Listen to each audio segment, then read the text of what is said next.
He died watching his homeland burn, and fate made him royalty, on the wrong side, in the body of the enemy prince, the third royal heir of the nation that destroyed everything he loved. Now every smile at court is a lie, every banquet hides a dagger, and the only way to save his country is to rise inside the one that ruined it. Here, poison smiles better than swords, and survival is strategy. Let's see how an enemy prince rewrites everything. It was pure hell. If such a thing exists, it was right here. There were countless bloodied and murdered bodies scattered all around. The protagonist was breathing heavily, a frightened expression on his face. A young man, attacked by numerous arrows, approached him and said with a smile, "Burn, his prince," before collapsing to the ground. The protagonist became frightened and turned to Carrie, but he spoke in a trembling voice, saying that, unfortunately, this was the only way he could repay him for everything he had done for him. Burn began screaming his name with incredible fear when Kyrie suddenly asked him to grip his sword tighter and never give up. After these words, he finally lost consciousness and fell to the ground, motionless. Burn looked ahead and screamed his friend's name with incredible sadness. He grabbed his sword and cried out in grief. One day, a country called Kairis, founded by dragons and humans, demanded treasure from his homeland. This is the time axis. At that moment, he rushed into battle and began attacking the knights one after another with that very sword, with incredible agility and speed, and with incredible anger. But Secretia refused. At that moment, Burn spun around, gritting his teeth and bracing himself for incredible pain as his arm was severed. This was the beginning of the war and the end for his country. He continued to fight with similar intensity alone. The main hero was the younger brother of King Secretia. One of the warriors began to shout that only the last one remained. Glory to Kairis. His hand, shrouded in magic, was raised, and everything around him glowed with a bright, fiery light. Although he understood that it was all over and death was already waiting for him with open arms, he remembered the words of his loved one and decided that he would never give up. They wouldn't stop him so easily. He grabbed his sword and began to swing it. All because he was Secretia's faithful sword. At that moment, several enemies approached him, surrounded by acrid smoke. They were the magical alliance of Kairis Valkan, and the man responsible for the war was the mad king of Kairis plants. At that moment, Arsene, the Valkan archmage, approached him, removing his hood and announcing his pleasure at meeting him. What was his name? Warrior? Burn replied that he had consigned his name to oblivion. At that moment, he took a sharp step, leaped into the air, and declared that he was merely a sword serving his king. With these words, he pounced on his opponent. Arsene merely smiled, and using his magical powers, declared that he would remember Prince Secretia. With these words, he directed a magical beam toward the protagonist and destroyed him. Burn looked at his bloodied hands and realized that in that moment, his entire life and the collapse of his homeland flashed before his eyes. And when all the light faded, sometime later, he awoke in an entirely different dimension. The servants addressed him as His Highness and informed him that it was time for him to wake up. Servant Ian, ringing the bell, asked if he had slept well. At that moment, his maid appeared before him with breakfast. He rose from his bed in fear, and his subordinate informed him that he needed to hurry, as Prince Plants had already left. He grabbed his things and began screaming. What? Plants? He began examining his hands, unable to understand what was happening, as they had been cut off. The subordinate began screaming in fear. What? Don't let him say such terrible things. How could his hand have been cut off? Was he perhaps having a nightmare? All the maids were perplexed and watched the scene. The protagonist clutched his face and cried out in anger. The servant asked what was happening to him. He was pondering the name of the man for whom hatred lingered deep in his soul. His hand was intact, and a servant he had never seen before stood next to him, and even memories that had never been his, all of it filled his head. He clutched his head and asked, "Can they tell who he is?" Servant Ian approached him and asked in bewilderment, "What?" He was Kalian Rain Kairis, the third prince of Kairis. He examined his hands carefully and realized that it all resembled his worst nightmare. His hands trembled, and he asked again, "Kairis, but how could this have happened? What was happening to him?" He turned around and shouted, "What date is it today?" The servant replied, "April 28th. Kalian asked again, "Then what year is it?" He replied, 522, Your Highness. Something wrong? He realized this simply couldn't be true. That meant there were still 10 years left before the war began. The war had erupted over the time axis. The time axis was a strange artifact rumored to be able to reverse time, and it had suddenly appeared in Secretia's palace. Word of it quickly spread across the world, and the continent's leading hegemon, the Kairis Empire, also coveted it. One day, while discussing it at their family table, Kairis demanded the axis be handed over. It was simply impossible. No matter how powerful Kairis might be, the time axis belonged to Secretia. Such a powerful artifact must never fall into the hands of their enemy. Ultimately, after receiving a categorical refusal, the Kairis Empire immediately began the war. One day, Chase's brother shouted at Kalian, begging him to stay, as everyone who had gone to war had died, and he didn't want to lose him too. Kalian wouldn't listen. That day, Chase's brother witnessed his death with his own eyes. He screamed in horror, "No! If only they could return to the days before that damned artifact appeared." At that moment, Kalian thought about the artifact and realized it was possible, but before he could fully consider the thought, he abruptly jumped out of bed, and a servant asked where he was going. He examined his hands again and wondered if Chase had used the axis and turned back time. Then, this would be his last chance to prevent the collapse of his Secretia empire. The servant bowed and said he understood it was difficult for him to attend breakfast, but there was almost no time left. The protagonist apologized for being so long awaited. He was getting ready immediately. Even if he had to live as Prince Kairis, he would definitely take advantage of this opportunity. After a while, the palace doors opened, and it was announced that the third Prince Kairis had arrived. The servant said he was very sorry, but he should have reminded him about breakfast earlier. He hadn't known that Prince Randall would be arriving first. It was the first Prince Kairis. All three princes are free brothers. The first prince is bound by blood to the holy country of Tensel, and by the king's order, the brothers eat breakfast together every morning. But judging by the memories lingering in his head, things aren't quite so. He bowed and asked to be forgiven for his tardiness. Randall didn't answer and continued sipping his hot drink. Kalyan remained invisible at the table. In his opinion, this was a clear sign of disregard, and he believes that for him, there is only one brother. At that moment, a servant shouted loudly, "Your Highness, the second Prince of Plants." He ran in slippers and peeked right in front of the other princes at breakfast. The protagonist was dumbfounded to see him and asked, "What's going on? What kind of prince is he? Why does he allow himself to be present at the table like this? Is this really the same Mad King?" He sat silently at the table, and the servant began pouring him tea. The protagonist thought his appearance clearly indicated he was mentally ill. At that moment, he noticed Randall and reflected that,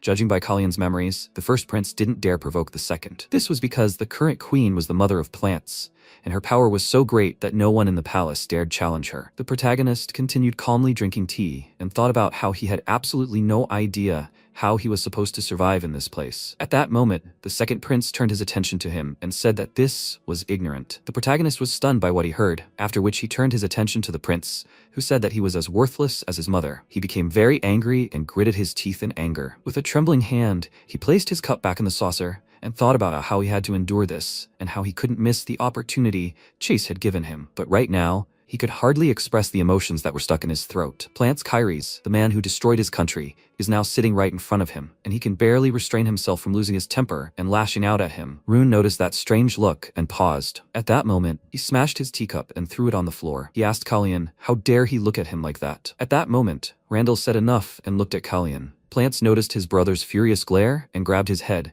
then kicked his chair aside and said he'd had enough. Just looking at that red-eyed brat made him lose his appetite. After those words, he left the office. Suddenly, Randall also stood up and asked Kalyan to be careful. His Majesty's birthday was just around the corner. He understood, right, that they didn't need any extra trouble? He grinned and couldn't answer. Was he really trying to say that it was his fault and not that lunatic who had just left the room? A servant turned to him and asked, "Is he all right? Are you sure he's not hurt?" He hadn't even had a day of rest. He approached his shoe with a napkin and asked if he could wipe it off. Some splashes had gotten on him. Even though everyone around him was ignoring him, he was pleased to know that there was someone nearby who cared for him as if he were himself. At that moment, Kalyan grabbed him by the shoulder and thanked him for his concern. Usually, in such a situation, His Highness's eyes would fill with bitter tears. Why was he smiling now? The ancient dragon Sisphanian was the first queen consort of Kairis. It is known that in human form, she has jet black hair and blood-red eyes in which a sacred fire blazes. But despite the fact that among the princes, Kalyan is the only one to inherit her distinctive features, his power is extremely insignificant. The third prince always tried to hide his eyes. He must not upset his brother. And the culprit of this obsession is that very same Prince Plants. He felt a little awkward about peering into someone else's memories. But how could he hide his face just because he was afraid of his brother? He had led such a miserable life. Ian approached him and asked if something was wrong. Did he have any wishes? Kalyan replied no and suggested he go back. Ian said that he seemed different today. Perhaps he was so inspired by the chivalric novel he read last night before bed. He replied that it was not so. The third prince, born to an ordinary commoner concubine,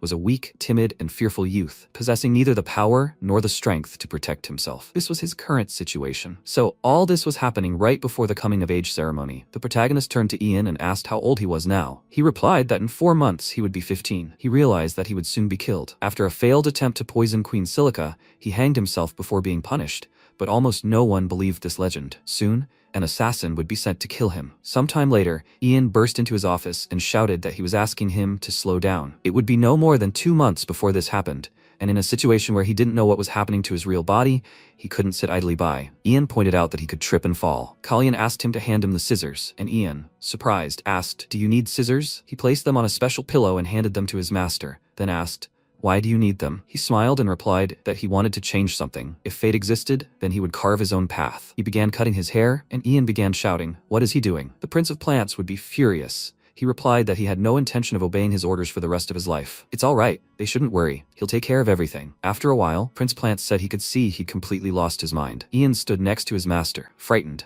unsure what to do. And this is what he calls taking care of this problem? Plants sat down at the table and addressed him as Red Eyes, but he replied that his name was actually Kalyan, and he was reminding him of that. Plants smiled and said, exactly, then frowned and began shouting that he wouldn't call him by his name. At that moment, he swung a sharp knife from the table, and the surrounding servants were dumbfounded, as was Ian. The knife came right at Kalyan, who grabbed it in his hand, cutting himself and bleeding. He held the knife firmly in his hand, and Ian began screaming that his wound needed immediate attention. Plants chuckled and said his hand had simply twitched. His brother was hurt, so what should they do? He continued to mock his brother, but at that moment, Kalyan gripped the knife even tighter in his hand, and rising from his seat, placed it right on the table next to Plants, and told him not to worry, because no matter what happened to him, he would certainly be fine. Plants looked at him in bewilderment, and Kalyan, leaving the knife, left the room. After some time, Ian began treating his wound with all the necessary means, then asked if perhaps he should call a healer. He replied that there was no need to do that. It was just a small cut. Ian was perplexed, and Kalyan asked why he didn't try to dodge. He saw the knife flying straight at him, didn't he? So why was he standing still? He could have easily dodged it. Ian remained silent, then replied that he didn't know how the Prince of Plants would react to this, so he was afraid he would redirect his anger at him. Kalyan rose from his seat and said that, thanks to him, the sight of blood now made him feel unwell. He would go wash up and get his thoughts in order, and Ian shouldn't let anyone in. Ian shouted at him to stop, as he would help him with everything. Kalyan said he wanted to be alone, and shouldn't even think about calling a healer. Ian really wanted to call a healer anyway and thought it would be best. During the attack, he unconsciously tried to use his aura for protection, but at that moment, a sharp pain pierced his heart. He needed to recreate the situation to check Kalyan's physical condition and understand what was wrong. Suddenly, he clutched his heart again and wondered what was going on. He felt 3 magical seals around his heart. So was Kalyan really a wizard? A few days later, 3 days had passed. Ian screamed in fear that the wound still hadn't healed. What should they do? Kalyan replied that it was normal and smiled. Ian was in shock when the royal tailor suddenly approached him and announced that everything was ready. First, let him introduce himself. He was the royal tailor, Set and Slake. Kalyan asked him again, what's wrong? He bowed and apologized. He'd simply unconsciously remembered Lady Freya. Ian shouted his name in anger, and Slake said he was very sorry. Kalyan sighed in disappointment, as he was already tired of this kind of reaction. Kalyan, who had long suffered from his resemblance to his mother, whom he had never met, found it so unbearable to see his own face that he removed all the mirrors from his rooms. When he brushed it off, he said it was fine.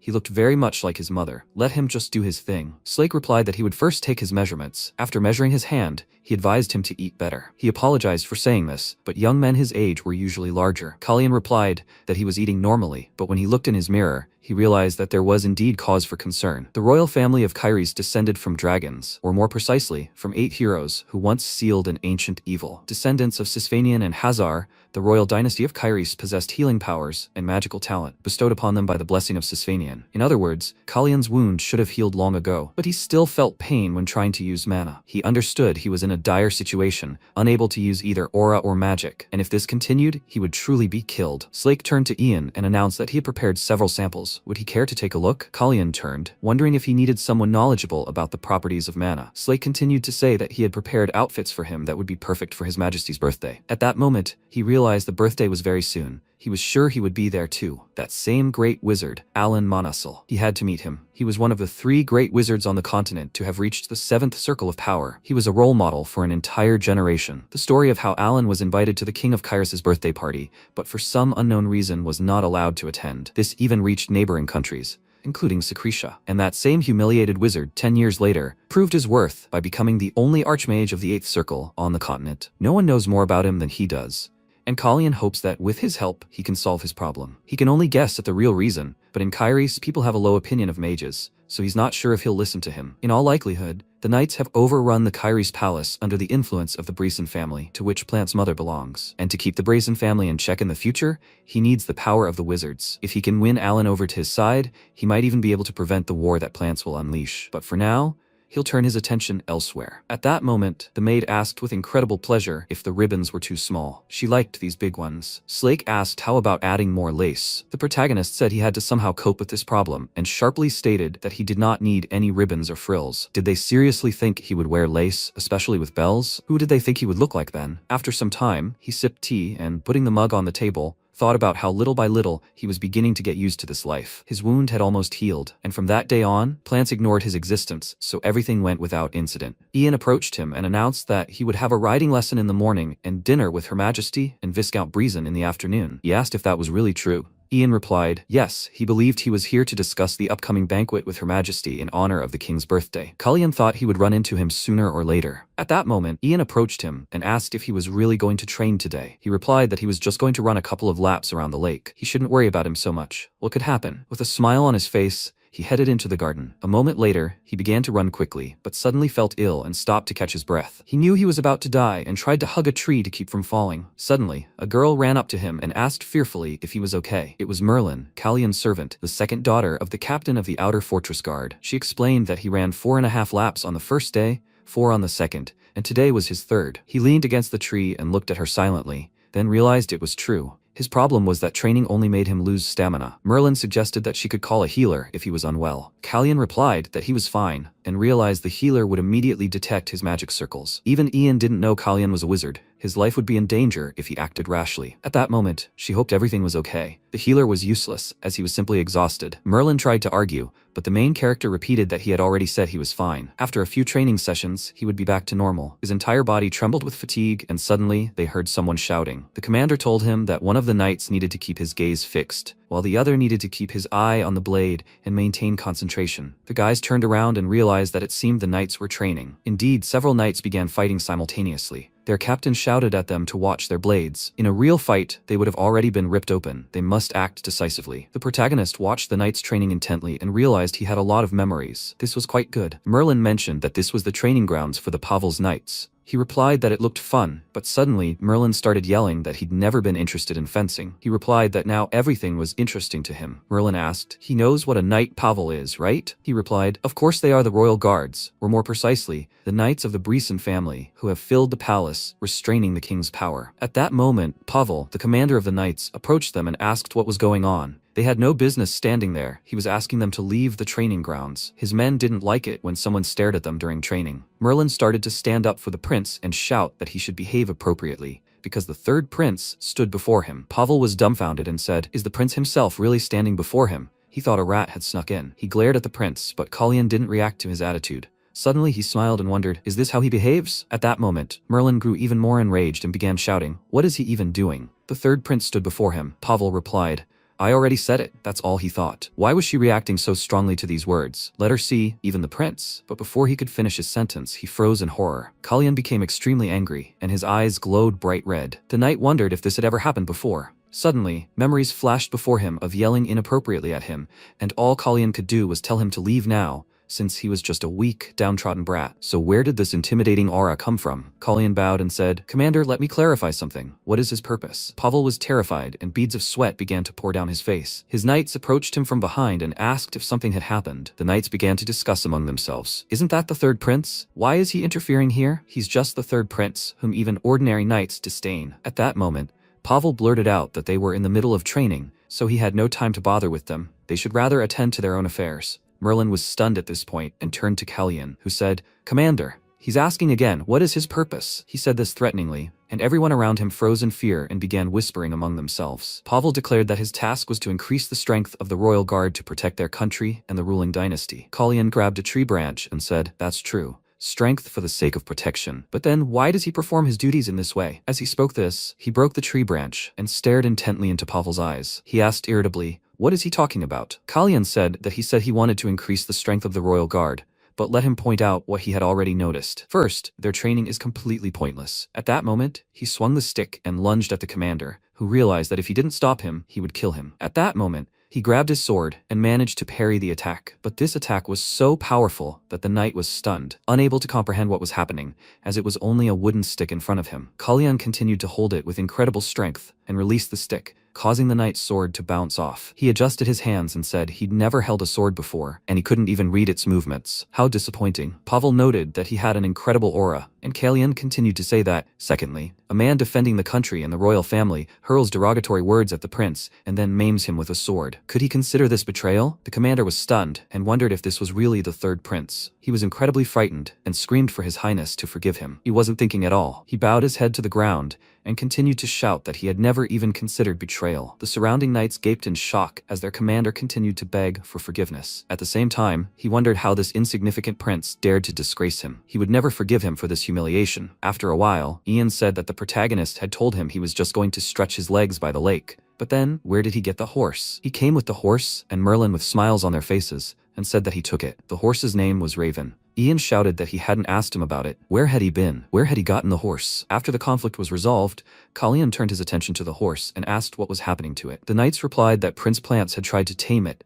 but to no avail. This horse has a very ferocious temperament. Kalyan grinned and took the horse for himself. Ian began to scream. How could he so easily take something that belonged to Prince Plants? Kalyan replied that the horse was a stray. Whoever tamed it was its owner. He suggests that Merlin keep quiet about where they got it from. Ian continued to ask questions with fear. But what if he found out? Kalyan replied that he had already said that everything was fine, when suddenly his heart began to ache violently and he cried out in pain. Ian and Merlin cried out his name in fear, and Kalyan realized that he had known all along that his body wasn't ready for such stress. Ian asked again if he had overdone it with his training. He replied no, especially since he hadn't had such fun with someone in a long time. He felt rested. Ian asked fearfully, "What? Who did he mean?" Kalyan said that if they stood there any longer, he would be late for the dinner party. Ian came to his senses and suggested that they hurry, but he had absolutely no idea what to do with this horse. Does it bite? The protagonist replied that he knew absolutely nothing. After some time, discussions began in the kingdom. So that's what he said? How interesting. He'd heard that even worms develop when you step on them, so it all fits. The man squeezed the flower in his hands, it broke and the petals fell to the ground. Even if someone like him started kicking, it wouldn't change his essence at all. It wouldn't be interesting to simply crush him and kill him, so everything was fine. They'd observe him for now. Meanwhile, Kalyan looked ahead and grinned. He simply couldn't adapt to this atmosphere, even going through it every day. Everyone around him ignored and hated him, but suddenly he looked at Plants and wondered why he was so quiet today. Was the Queen and Viscount Breezen holding up because of him? He had no control over his expression at all. He was still a child. At that moment, he smelled a familiar scent and smiled when he saw the true ruler of this kingdom. At last, she arrived. Celise Breezen, the second and current Queen of Kairis. After the previous queen died of illness, Celise, who had taken her place,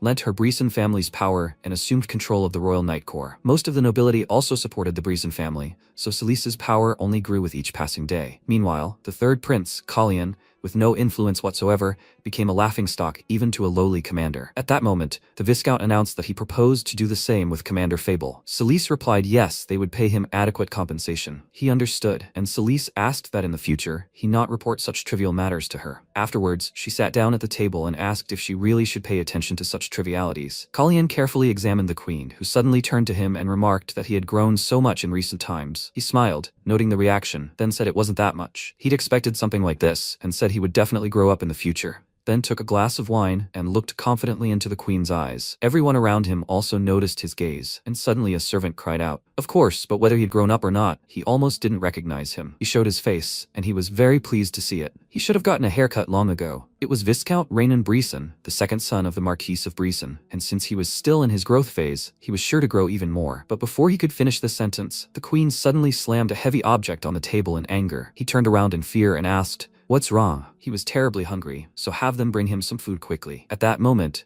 Kalyan thought about how the owner of the Breezen shopping center was such a slowpoke. It was just like everyone else said, it was simply charming. The queen noticed something was wrong and stared at him silently. Suddenly, she turned to Plants and asked why he hadn't told her. Plants asked again, what did she mean? She replied that he should have told her about his horse not obeying him. Plant suddenly realized what she was saying and, after a brief silence, chuckled and said nothing. Celise said it would be wonderful to hear about it firsthand. Plants replied that she had already heard about it. Celise added that he hadn't said that it had gotten completely out of hand, at which point Plants became very angry and said that they should start by saying that the horse had been useless to begin with. After these words, he threw his fork on the table and, rising from his seat, announced that he was leaving. At that moment, the queen was dumbfounded by what she saw. 3 weeks later, the king's birthday celebration arrived. Many people were trying to create the perfect celebration, shouting that flowers needed to be brought here. Since it was His Majesty's celebration, they needed to prepare everything flawlessly. A congratulatory delegation from the elves was passing through the city. A horse carried a multitude of chests of various kinds,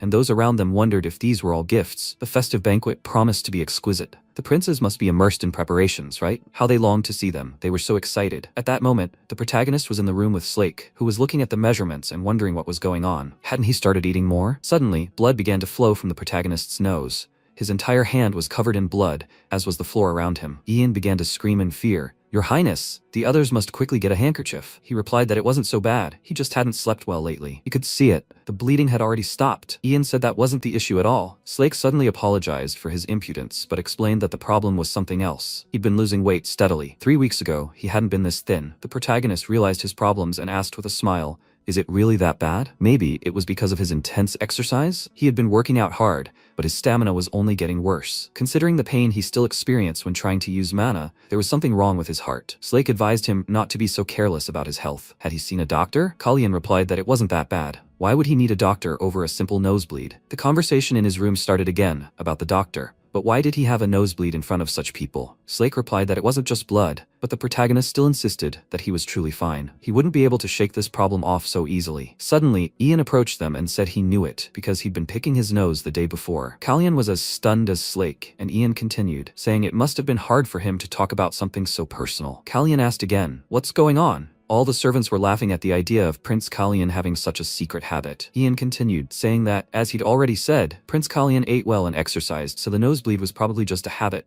meaning they shouldn't worry. Slake replied that if he said so, then fine. After all, he knew his prince better than anyone. Ian blinked at Kalyan in a friendly gesture, but he was stunned by what was happening and cursed his servant. He remembered Ian once asking him if he was really okay. He didn't look so well. The worse the condition of this body, the more he felt like he was about to collapse. So after explaining that he could use magic and that it was all due to mana issues, he decided to ruin his image like that. It was good that he had managed to resolve the situation. Slake said that in that case, he would have his clothes altered to fit his new measurements. However, the problem was the time limit. Ian explained that nothing serious had happened. The prince had other matters to attend to, so there was plenty of time before the event. Slake responded with a happy expression, expressing what a relief. In that case, he would first have his clothes adjusted for the afternoon event. Ian whispered in his ear, "It's today, right?" The protagonist knew that at this rate, the state of his heart would become known throughout the palace. So before that, today, he needed to meet with Alan at any cost. Sometime later, Kalyan approached the dining hall with his servant, but the servant bowed and announced that due to urgent matters, the shared breakfast had been cancelled, so each person would be met individually. He wondered why. They didn't have time to meet together, but they were expecting everyone to meet individually. Wouldn't it be better for them all to gather together? He hadn't expected a private reception, and was even a little nervous about it. The doors opened for him, and he was informed that His Majesty was waiting for him. It was King Kyrie's Romaine rune. The protagonist bowed and said that he greeted His Majesty the King. When he rose, he looked at him in shock, as the man hadn't paid him any attention. He continued to examine papers and books and said nothing. Kalyan thought that, despite his poor knowledge of etiquette, he even realized how rude this was. The king told him to sit down next to him, and Kalyan congratulated him on his birthday. Rune thanked him for this, and asked how he was doing. He looked quite well. Kalyan was stunned by this and remembered the fearful looks everyone around him had given him. Even the servants who didn't interact with him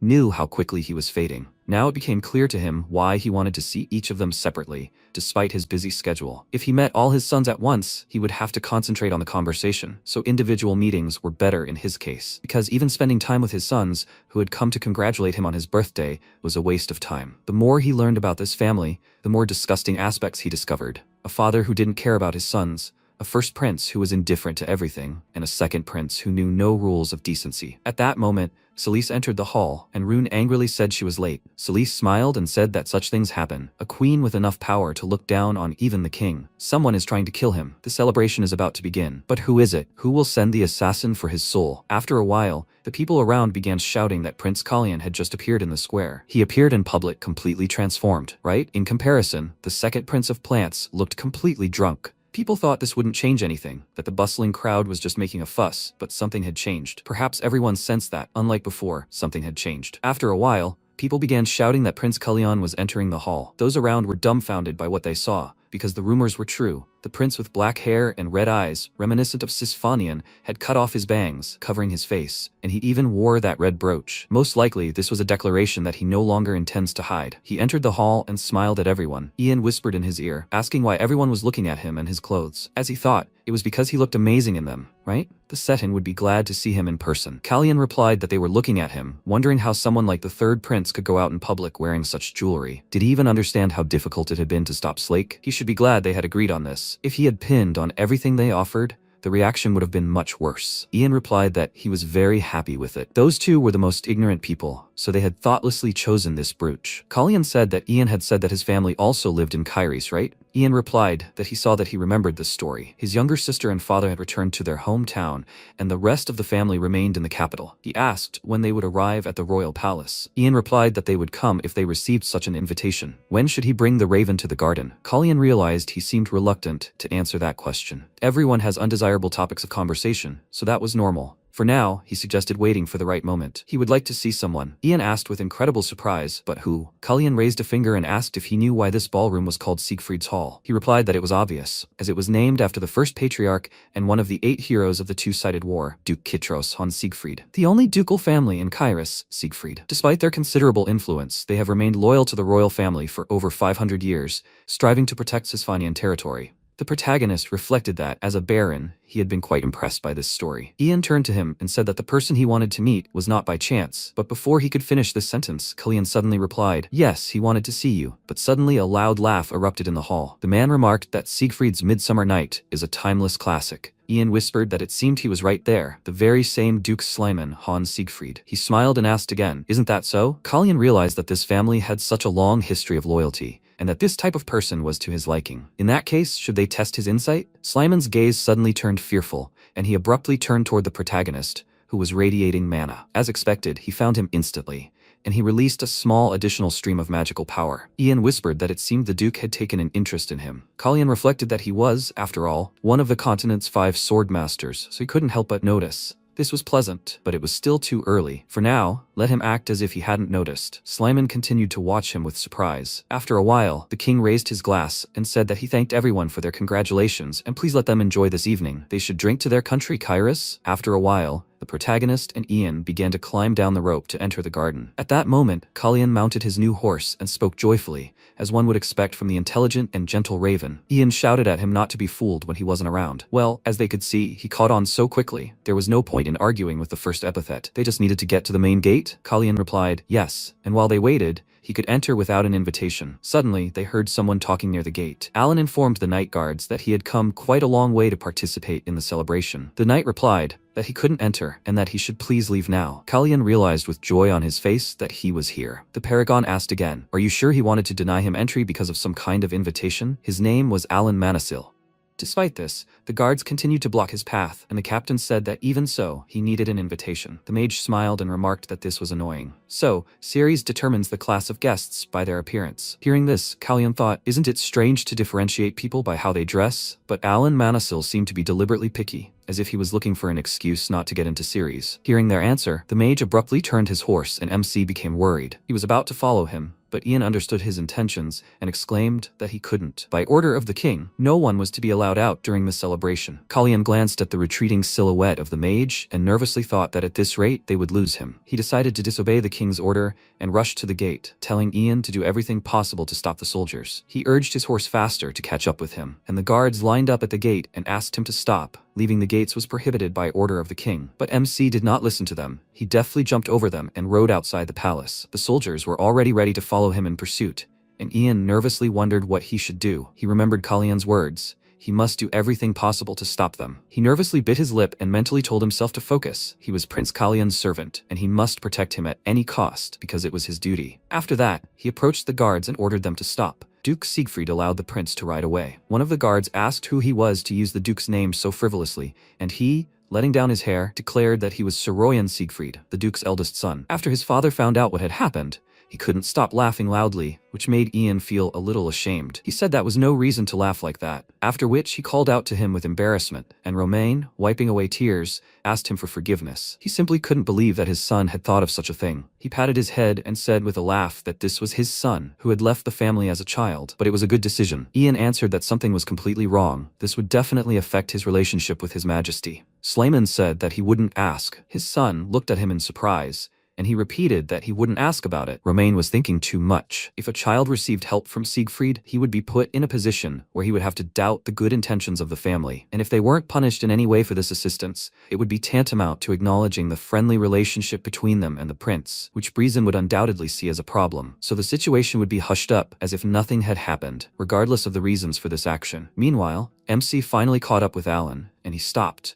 saying that it didn't seem like he was going to criticize him for not inviting him. He removed his hood and turned to him, asking why the third prince of Ceres was pursuing an old man like him. Cullion glanced at his face and thought that he had heard that upon reaching the 7th circle, age rolls back, and apparently that was true. He noted that it was already so late. Was he really going to go back? He answered him that when he tried to open the closed door, it turned out that the threshold was still too high. His words immediately began to irritate him, and he thought, was he really going to communicate with him in metaphors? But two can play this game. He said with a smile that he was asking because he was banging on a closed door when it was open. By this, he meant the question, where did he put the invitation kindly left for him? Alan told him that he was busy fighting the wind and forgot to clear the dust from the threshold. He didn't expect the guards to make the mistake of trying to keep people out. After that, he thought that he wasn't apologizing to him, but criticizing. Was this honesty or just shamelessness? He smirked and thought that the third prince was so interesting. At their first meeting, he had the look of an ordinary 14-year-old boy, and then he noticed his hand holding the reins, which immediately surprised him. He abruptly approached him and asked for his forgiveness, after which he grabbed his hand and used magic, which responded with a sharp pain in his heart. He clutched his chest, feeling Alan's mana pouring into his body, and then bright flashes began to emanate from the point of contact. The horse became agitated and reared, breaking contact and finally subsiding with the pain. Alan noted that even the doors closed completely. The wind was no barrier, and MC realized he had already noticed the state of his body. He pulled himself together and realized he was right. He had been unable to use mana for some time. Alan thought that wasn't the problem at all. He really didn't know that the problem was something else. His gaze fell on his hand again, and he frowned, thinking that the series treated mages poorly, even though they were the descendants of dragons. The great mage had come to such a family himself, intending to make them look foolish for letting him slip away. However, could he really call this meeting with the young prince on his way destiny? He wondered why he wanted to see him, and he fell silent, carefully considering his words. He would understand if he were lying. After that, he dismounted from his horse and spoke his name, saying that he would like to possess it. He feels like his life will soon be in danger. It's not that Alan didn't know about the situation the third prince found himself in, hated by everyone, surrounded by enemies. He moved his finger slightly, erecting a sound-blocking dome over them, and jumped off his horse. Seeing the barrier, Kalyan wondered in surprise. Did he use magic without even saying a word? Was he really a seventh circle mage? Alan asked. Was his goal simply to prevent this from happening, or to try to get rid of the root of the problem? He smiled and answered him that for now he just wanted to prevent it from happening. Alan was surprised that he said only for now, and he continued, saying that he also wanted to eliminate the source of the problem, even if it meant taking the throne. The mage grinned and thought, is the throne just a tool for him to achieve his ultimate goal? And this is said by a prince with a dying body? A prince who so resembles Sisvanian, a prince who needs him to achieve his goals. This is so interesting. In that case, he will see what he is capable of. He asked Kalyan to give him another invitation, and he smiled triumphantly and knelt before him, joyfully saying that he, Kalyan Rain Cyrus, greets his mentor. The magician responded that he, Alan Manasil, accepts his highness's invitation. Thus, he promised him to save him. Meanwhile, Ian asked his father if he was sure that no one in the royal palace knew who he was. He answered that he had taken care of everything. He did not need to worry so much. The guy thoughtfully touched his chin and said that perhaps if he were recognized, he would not be able to stay close to his highness. The duke smiled and confirmed this, said that although he was his son, he was not very loyal. His words immediately made Ian uneasy. He asked how Leah was doing. His father answered him that she was doing an excellent job of leading the family he left behind. After that, he got up from the bench and stretched, saying that, whatever the case, if he wanted to quit playing some guy's servant, they would be waiting for him at home with open arms. But he supposed it would be a long wait until the next meeting. Ian asked what he was talking about. They would see each other in 3 months. Sleeman asked, so he was really thinking about leaving the role of a servant? Ian nervously interlaced his fingers and said that he would soon be 15. His father looked at him in bewilderment, then told him to listen to him carefully. Does he know what their family nickname is? They are the Cyrese Elephants. They may not have even looked towards the throne for a long time, but they are strong, and they are called the kings of the beasts, because even predators do not dare touch them. Ian asked why he suddenly brought this up, after which his father grabbed him and exclaimed with enthusiasm. He asks why. He says that his family name, which he devalued, is very strong, so let him do what he wants. Ian pursed his lips and almost burst into tears, and his father squeezed him tighter and said that he was such a scoundrel for making him worry about him. He squeezed him so hard that the boy felt pain, and he exclaimed that he was really going to die now. When his father finally let go, he stood up and straightened his clothes, calling him Duke. Slyman waved and told him to go quickly, and he bowed to him and said goodbye. Watching him go, Slyman thought, what kind of useless stubbornness is this? He really is Siegfried. He remembered what happened earlier and wondered when that boy managed to grow up so much. He really wondered what he was planning. A new day dawned, and a carriage with the 7 red flowers and a silver wand pulled up to the palace. The nobles who saw it were surprised. The woman said she heard his contract with Reborn had expired. The man next to her asked, but how did he end up in Ceres? She said it was an obvious decision after such an experience. If it weren't for his relationship with King Reborn, he would have left already. It must be all about that rumor. The nobles started talking about Alan's son, but at that very moment the carriage door opened and the mage climbed out and looked around. He smiled slightly nervously and thought that his new apprentice had done something extremely sweet. Yesterday he had told him to arrive at exactly 9:30 in the morning, at which time he needed to enter the open door. He was biding his time to show him to the nobles and shake up the game. His appearance caused the nobles to talk about His Highness's confrontation with the Breezen family, and finally a butler emerged from the palace. He approached the magician and said he was surprised by his sudden visit. His Majesty was expecting him. When they met and the king learned of the intentions of his visit, he was surprised. Roman asked in surprise, does he want to be reinstated in Syres? He confirmed this, and he became thoughtful. He had already thought that to confront Solis, he needed power similar to that of Alan Manisol, but who could have known that he would be the first to offer to stay here? What was he planning? Noticing his confusion, the magician said he would be frank. Last night, he saw a black cat with red eyes in the square. It was quite smart, so he thought it would be worth teaching it a few tricks, but he had nowhere to stay. Roman understood who he was talking about and asked what he wanted to teach him. He answered that, of course, he wanted to teach him magic and more. He also plans to create a comfortable environment for himself, so he needs the owner of the house's help with some cleaning. Roman was slightly surprised at first, and then asked doubtfully, can he handle this? He replied that since he had decided to make Prince Kalyan his apprentice, Brisson would not be able to stop him. Besides, it was impossible to practice magic alone all day, so if a bored teacher wanted to help His Highness with something,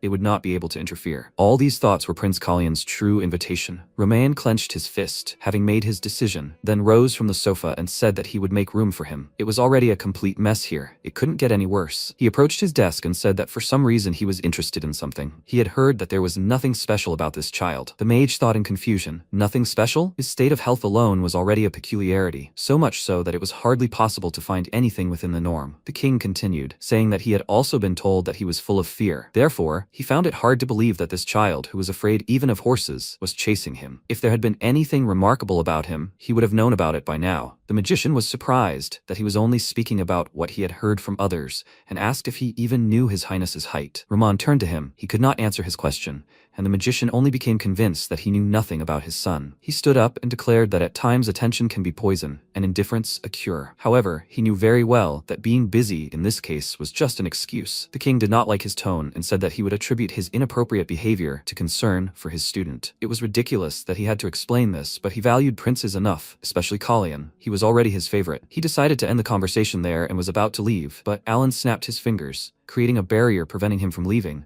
and said that enough of this idle chatter was enough. Roman asked with displeasure, how dare he use magic in the royal palace? Alan ignored him and said that the prince's lips were dry, his breathing was ragged, his skin had a bluish tint, and his nails were purple. His clothes had obviously been hemmed in a hurry. Considering that the attire for the ceremony had been ready a month ago, Kalyan must have lost a significant amount of weight in that time. He couldn't get out of bed without opening his eyes and felt weak. The king began to realize that he had neglected his son, and the mage said that if he continued to remain on the sidelines, he would lose him forever. Meanwhile, a maid approached Ian and worriedly told him that it was almost noon, and the prince still hadn't drunk his morning tea. He smiled and asked her to tell him this. He would make sure he didn't choke. After that, he took the tray and entered his chambers. Seeing him wincing in his sleep, he worriedly thought that he was still asleep. Yesterday had taken too much of a toll on him. And suddenly someone's voice was heard behind him, asking if the prince had still not woken up. Ian turned around in shock and then screamed loudly in fright, almost dropping the tray of tea, and whispered, how did he get here? Alan, as if nothing had happened, wandered toward the prince's bed, and Ian stood in his way, telling him that he was behaving inappropriately. He told him that he was told that one cannot enter the Chermal Palace without permission, and he asked if he teleported because he did not have permission. He answered that it was a deformation, a more complex spell. As he can see, he is very good at magic. Ian indignantly said that it is not important at the moment.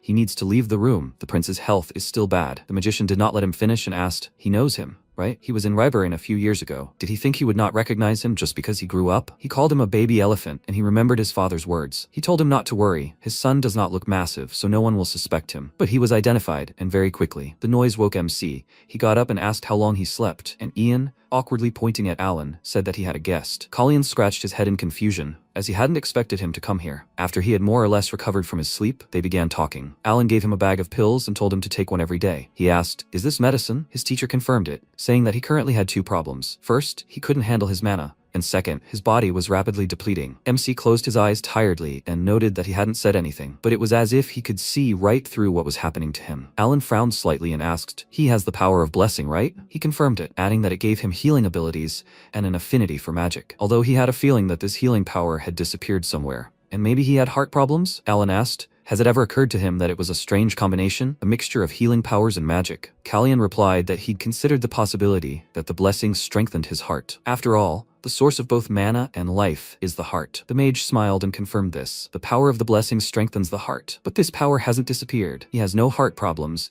and his mana isn't blocked. MC inquired about what was wrong with him, and he asked if he'd ever considered that Sisfanian's blessing hadn't disappeared, but simply reached its limit. His eyes widened. Understanding dawned. Something had affected the blessing's power, so it was no longer able to heal even the slightest wound. He asked apprehensively, "So it's poison?" The mage replied that if it weren't for the blessing, he would have been dead long ago. Treating such a deadly poison puts a strain on his heart, straining his healing powers, and any attempts to use mana would be rejected by his body. MC thoughtfully rolled the pill between his fingers and thought that Kalyan had originally been killed, but he had been poisoned before it had entered his body. Such things are not spontaneously planned. Then why did they kill a child who would have died anyway? A different aura began to emanate from his anger. Alan immediately noticed it and stared at him in shock, thinking that such bloodlust was unusual for a 14-year-old boy. Who was he really? MC asked. So these pills were an antidote? The mage confirmed this. He had acted in a hurry, but he was confident it would work. Kalyan looked down at the pill, lost in thought, then asked what if he took the poison and the antidote at the same time. The mage immediately became worried and exclaimed that if he continued drinking the poison, the antidote would only delay the effect. He noted that this was already enough, and he worriedly exclaimed, "Is he really going to take both at the same time? Maybe he has suspicions?" He replied that he did indeed have one theory. He thinks the source of the poison is the tea he drinks every morning. He drinks it in front of everyone, so it's easy to tell that the poison has been taken. And since no one else drinks it, they figured it was the safest option. Most likely, old Kalyan noticed changes in his body, and one day refused to drink tea full of poison. Perhaps this is why it all ended with strangulation. The situation changed when it got into his body, so now he doesn't know how they will decide to eliminate him. Therefore, at least until he finds out who is behind all this, he needs to keep it all a secret. He told the teacher about this, and he asked if this is really the only reason. He answered him that if it turns out that the problem was in the morning tea,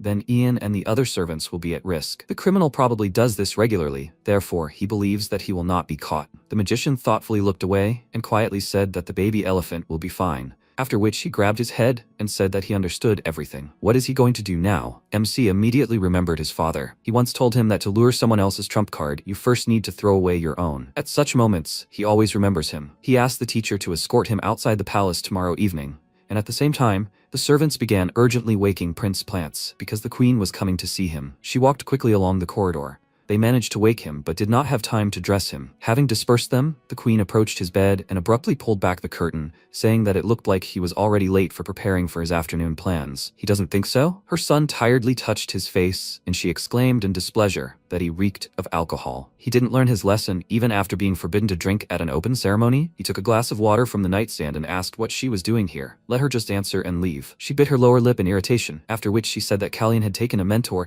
and that he was a mage of the 7th circle, Alan Manassel. The nobles were already hesitating. Plants asked, "So what?" The queen abruptly approached him and threateningly ordered him to ensure that all her efforts invested in him would not go to waste. Let him get dressed immediately. She waved her hand at the servants, telling them to get to work, and told her son that many eyes would be on him today, so he better not disappoint her. After that, she left, her words greatly angering Plants. He jumped out of bed and smashed a glass of water on the floor, but this injured him, and the servants immediately ran to him out of concern. Ignoring the wound, he waved his hand in anger and ordered them all to leave, and as soon as Kalyan's face popped into his head, he clenched his teeth until they creaked. Soon, a solemn procession led by the king rode through the city streets. All the townspeople sincerely congratulated him on his birthday and wished prosperity and glory to Ceres. Seeing the princes, the child sitting on his father's shoulders joyfully pointed at them, and he told him that the one with dark hair, the one he most wanted to see, was Prince Kalyan. MC waved to the townspeople, causing them to cheer, and Ian, walking next to him, worriedly asked how his body was. It was good that he looked better than yesterday. He answered with a smile that this was expected. He had rested well yesterday. Perhaps it was the antidote, but he really did breathe easier, and the chest pain had subsided. Ian said discontentedly that there were so many events today. After the parade, there would be a horse riding show, and then the ball. What if his nose bleeds again? This was too much. MC laughed nervously and remarked that he was worrying about him too much.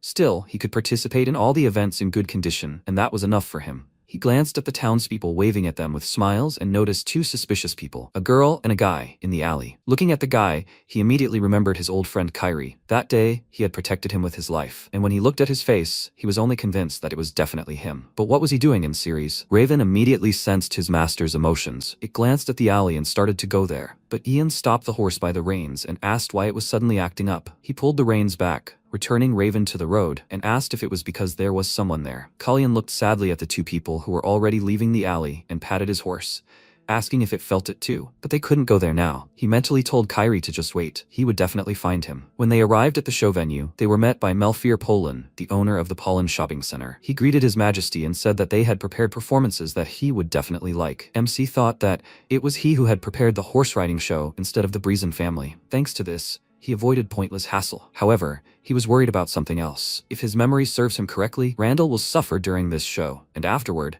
Baron Polin will be hanged. Melfier invited them inside. He had prepared special seats for them. 3 chandeliers hung above their seats. Kalyan immediately looked up at them and noticed the one that would fall. This is all quite strange. Shouldn't they have checked everything thoroughly given the nature of the event which the king himself would be attending, and within the framework of which the Fable Knight Corps would be posted as security? As soon as he remembers this corps, that annoying commander immediately comes to mind. He smiled and thought, maybe he should give him a chance to survive. Melfier led him to his seat, and as he passed, he whispered that the chandelier above his head was bothering him and that he should check it out. The Baron looked after him in confusion, then looked up at the chandelier and fell into thought. Finally, the show began. The riders circled on the platform below to enthusiastic applause, and Melfier clenched his fists in excitement. Finally, the day had come, and he was lucky enough to sit next to His Majesty. He wanted to talk to the king about something, but his gaze fell on Kalyan, who was sitting behind them with a bored look. He immediately remembered the chandelier and wondered if he had checked the ceiling. This thought bothered him, so he decided to double-check everything, and it turned out that the rope holding the chandelier was almost broken. If not for the prince's advice, the chandelier would have fallen right on Prince Randall. The result would have been disastrous. He glanced at Kalyan and wondered how he'd realized there was a problem. He smiled, thinking that Baron Polin hadn't stayed close to the king and had come to a useful conclusion. He was also decisive and knew he needed to look ahead rather than chase immediate gain. But why had the Breezen family turned against Polin to the point of preparing such a fuss? And then he noticed Plance's gaze, which surprised him slightly. He looked at him thoughtfully for a few seconds and then told him to know his place. He felt so disgusted that his filthy, pathetic blood was making his throat ache. Despite the cheers below, everyone around him heard the prince's words. Randall, the king, and the queen immediately turned to him in shock, and MC covered his face with his hand to hide his expression, thinking, pitiful, pathetic blood? He doesn't know what he's up to, but he never thought he'd be of any use. Celeste must be angry now. How much longer will she sink to the bottom? The queen, meanwhile, nervously covered her face with her fan and glared at her son, thinking he was an idiot, even though she'd warned him so many times. But when she saw his expression, she was surprised. He was smiling, pleased with her reaction. She immediately realized he'd said it on purpose. But why? Why today? The aristocrats immediately started discussing it. How could he say such a thing in the presence of His Majesty Romain? After that, they can't support Prince Plance anymore. Wouldn't Prince Kalyan, who received support from Alan Manasil, be the best candidate for the role of Crown Prince? They can't stand aside any longer. A decision needs to be made. The performance soon ended. Randall avoided an unpleasant incident, and Romain didn't pay due attention to the incident involving Plants. MC thought that despite everything going as he wanted, the queen was too calm, assuming that the plan to frame Polin was hers. He glanced at her face and wondered if today's incident had taken her by surprise. He remembered how he used to play chess with his brother, and during another game he asked if he thought the accident in series was just an attack on the royal family. He asked if he thought someone from outside was behind the attempt to harm the prince. His brother answered that it was possible. If everything were that simple, it would be boring. He offered him a bet, and he said that he was losing now. Does he at least remember how much money he already owes him? His brother laughed and answered that he remembered everything. He had it all calculated. In that case, he would give him a hint. This accident, wasn't it too obvious? As if the instigators wanted to be caught attacking the royal family. If the owner of the second most powerful trading house in series is eliminated, the person who will benefit most from it will obviously be Renan Breezen, the owner of the most influential trading house in series. While Ian was preparing his horse for departure from the show, Kalyan asked him what House Pollin's most profitable business was. He thought for a moment and answered that it was most likely the diamond mine. MC thought that was correct. If Polin disappeared from the picture, Trading House Breezen would gain a huge sphere of influence over the diamond markets. Renan had done his homework. He wanted to understand the situation as much as he wanted to protect Polin,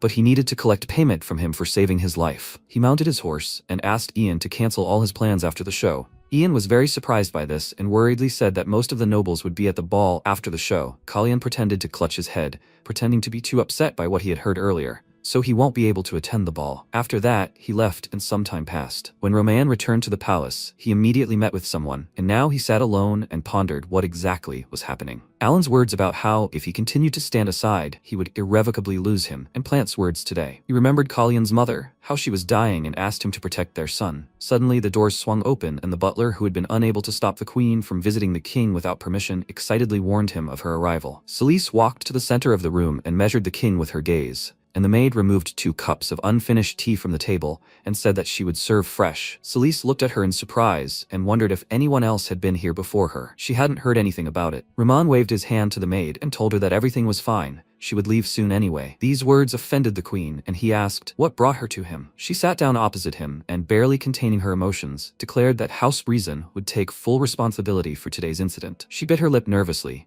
and Roman, noticing this, wondered if she had decided to stoop to this level because of Plant's mistake. Apparently, her son's reputation was above all else. At the same time, she hadn't lost any of her audacity. She said that today's spectacle was quite impressive, and Baron Pollen deserved a reward for organizing such a wonderful celebration. Doesn't he think so? Ramon remarked that it seemed she had already thought of exactly how she wanted to reward him. She opened her fan and answered him with a smile that he was right. She planned to transfer to him House Breezen's exclusive right to supply the royal stables. The king's hand trembled, and he grinned and wondered if she was going to lose such a profitable niche. Everything was just as Alan had predicted. He had met with him shortly before, and he had said that the queen knew that something would have to be sacrificed to mitigate the damage caused by Prince Plants. But she was not yet desperate enough to recall the knights she had stationed in the palace. Therefore, she would come to him with an offer that she believed would ensure an equal exchange. And once that happened, let him show her that he was willing to overlook the matter. At this moment, Roman wondered if this was a mentor strategy or a student strategy. He told the queen that he and Plants would enter the ballroom together that evening, which pleased her greatly.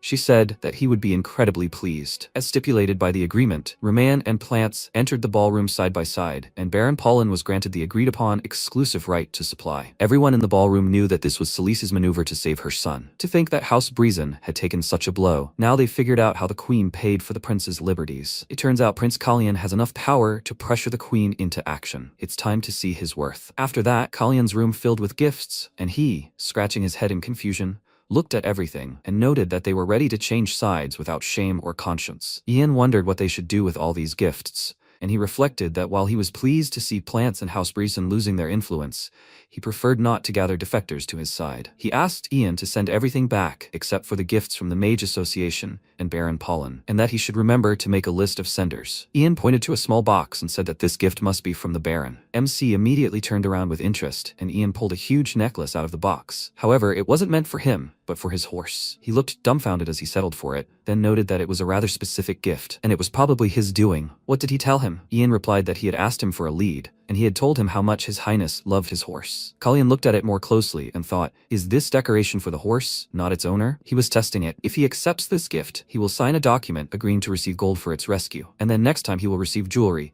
which will finally pay him off. But it's not that simple. He is mistaken if he thinks that he can buy him off with simple jewelry. He asked Ian to find out how much this necklace is worth and send the required amount to the Baron. The guy put the necklace back in the box and asked, are they buying this? It is, of course, a unique item. But MC interrupted him and said he wasn't buying it for its uniqueness, and in fact, the award for uniqueness definitely went to this gift. He pointed to a potted carnivorous plant, and Ian, glancing cautiously at the tag, said it was from the Mage Association. Kalyan remarked that they definitely had a unique aesthetic. So, this creature was being sold as a gift? Ian said there was a note with the plant. It seemed quite rare, and there were also care instructions. It was a magical flower that spreads bioluminescent pollen before dying, popular among herbologists. MC immediately looked at the plant in surprise and smiled, an idea having occurred to him. Ian asked if they would send it back, and Ian said they would keep it. He had an idea. Time passed, they brought him tea, and suddenly there was a clink, the cup broke, and the maid who brought it immediately turned around. Ian immediately rushed to the prince, asking if he was okay, and he answered that he was fine. His hand just slipped, but it was such a pity that the tea had spilled. Ian ordered the servants to clean up the place and noted with annoyance that the tea had spilled so much that it even got on the flower. And it was a gift. Does he think everything will be okay? He answered him that everything will be fine. The tea is not poisoned. At this time, the maid picking up the shards became very nervous, and Kalyan told her to leave the flower where it was. He liked it. Due to the effect of the poison, the leaf immediately began to wither. In the evening, MC left the palace with the teacher and thanked him for taking the time out of his busy schedule. Alan said that he did not need to thank him. Moreover, how could he refuse when the prince was putting his life on the line? He laughed awkwardly and noted that he seemed to be much happier outside the palace. He confirmed this and, smiling, wanted to say something, but almost misspoke. He nervously told the teacher that this was his lovely, long-awaited walk, and thought that he almost said that it was his first time outside. He needed to remember that he was Kalyan. After that, he said that he really hadn't walked outside the palace for a long time, and asked the teacher if His Majesty had actually approved of his departure. He thought for a second and told him that he thought he would find out about it right now. MC wondered why he wasn't surprised, but it didn't matter. He was no less to blame. He told him how he ran away from Ian, saying that he would be back by dawn, although he promised by midnight, and Alan noted that he really was his student. Kalyan smiled and told him he'd take it as a compliment, his face turning serious. He asked if he took the antidote regularly. He told him he'd taken one this morning and was feeling much better, so much so that the person who'd slipped the poison was now in a panic. All the pieces of the puzzle would fall into place once they took the bait. Alan smiled and said he applauded his resourcefulness. Maybe he didn't need it after all. He told him that wasn't true. None of this would have worked out if it weren't for the gift he'd sent. Alan turned his horse, and sighing heavily, said he'd be leaving him there. However, he thought he should have let him stay. MC pulled his hood up and laughed, saying he knew he'd understand. Alan said the Magicians Association office was on Tina Street. He should find it there as soon as he was done with his business. Kalyan said goodbye to him and wished him luck, after which they ran off in different directions. MC wandered into a shopping street and purchased a sword from a blacksmith. He examined his dagger more closely and thought it would suit him. He would use this sword until his order was ready. After that, he approached the entrance to the alley and peered into the darkness, thinking that now all he had to do was get information. Secretia maintains a spy network across the continent to gather information from other countries. However, these spies do more than simply gather information. Each agent undergoes years of rigorous training to become elite assassins, and the people who created this network of assassins were none other than his father, King de Blon, and Byrne, his former self. He dismounted from his horse. Now he was on Tana Street, near the Dovecot. He looked at the sign and thought that he knew firsthand how dangerous they could be, since he was the one who personally trained them. Not to mention that he was now the Prince of Syres. Two drunks passed him, and he immediately pulled his hood up, thinking that once they realized someone like him was near their base, he could forget about a safe return. His black hair and red eyes were too noticeable, so he'd better stay hidden. He entered the Dovecote and immediately noticed that it was much more spacious than it looked from the outside. The shopkeeper asked if he was looking for a pigeon, and he replied that he wasn't. Those birds had yet to wake up. The man immediately responded to his words and said that they simply liked to sleep. Kalyan approached him and smiled, saying that maybe they were tired. They had covered quite a distance, after all. The man remarked that that was precisely why they were still sleeping, and he, noticing the dummy birds with keyholes on the backs of their heads, said that tired birds could rest their wings here. The man looked at him suspiciously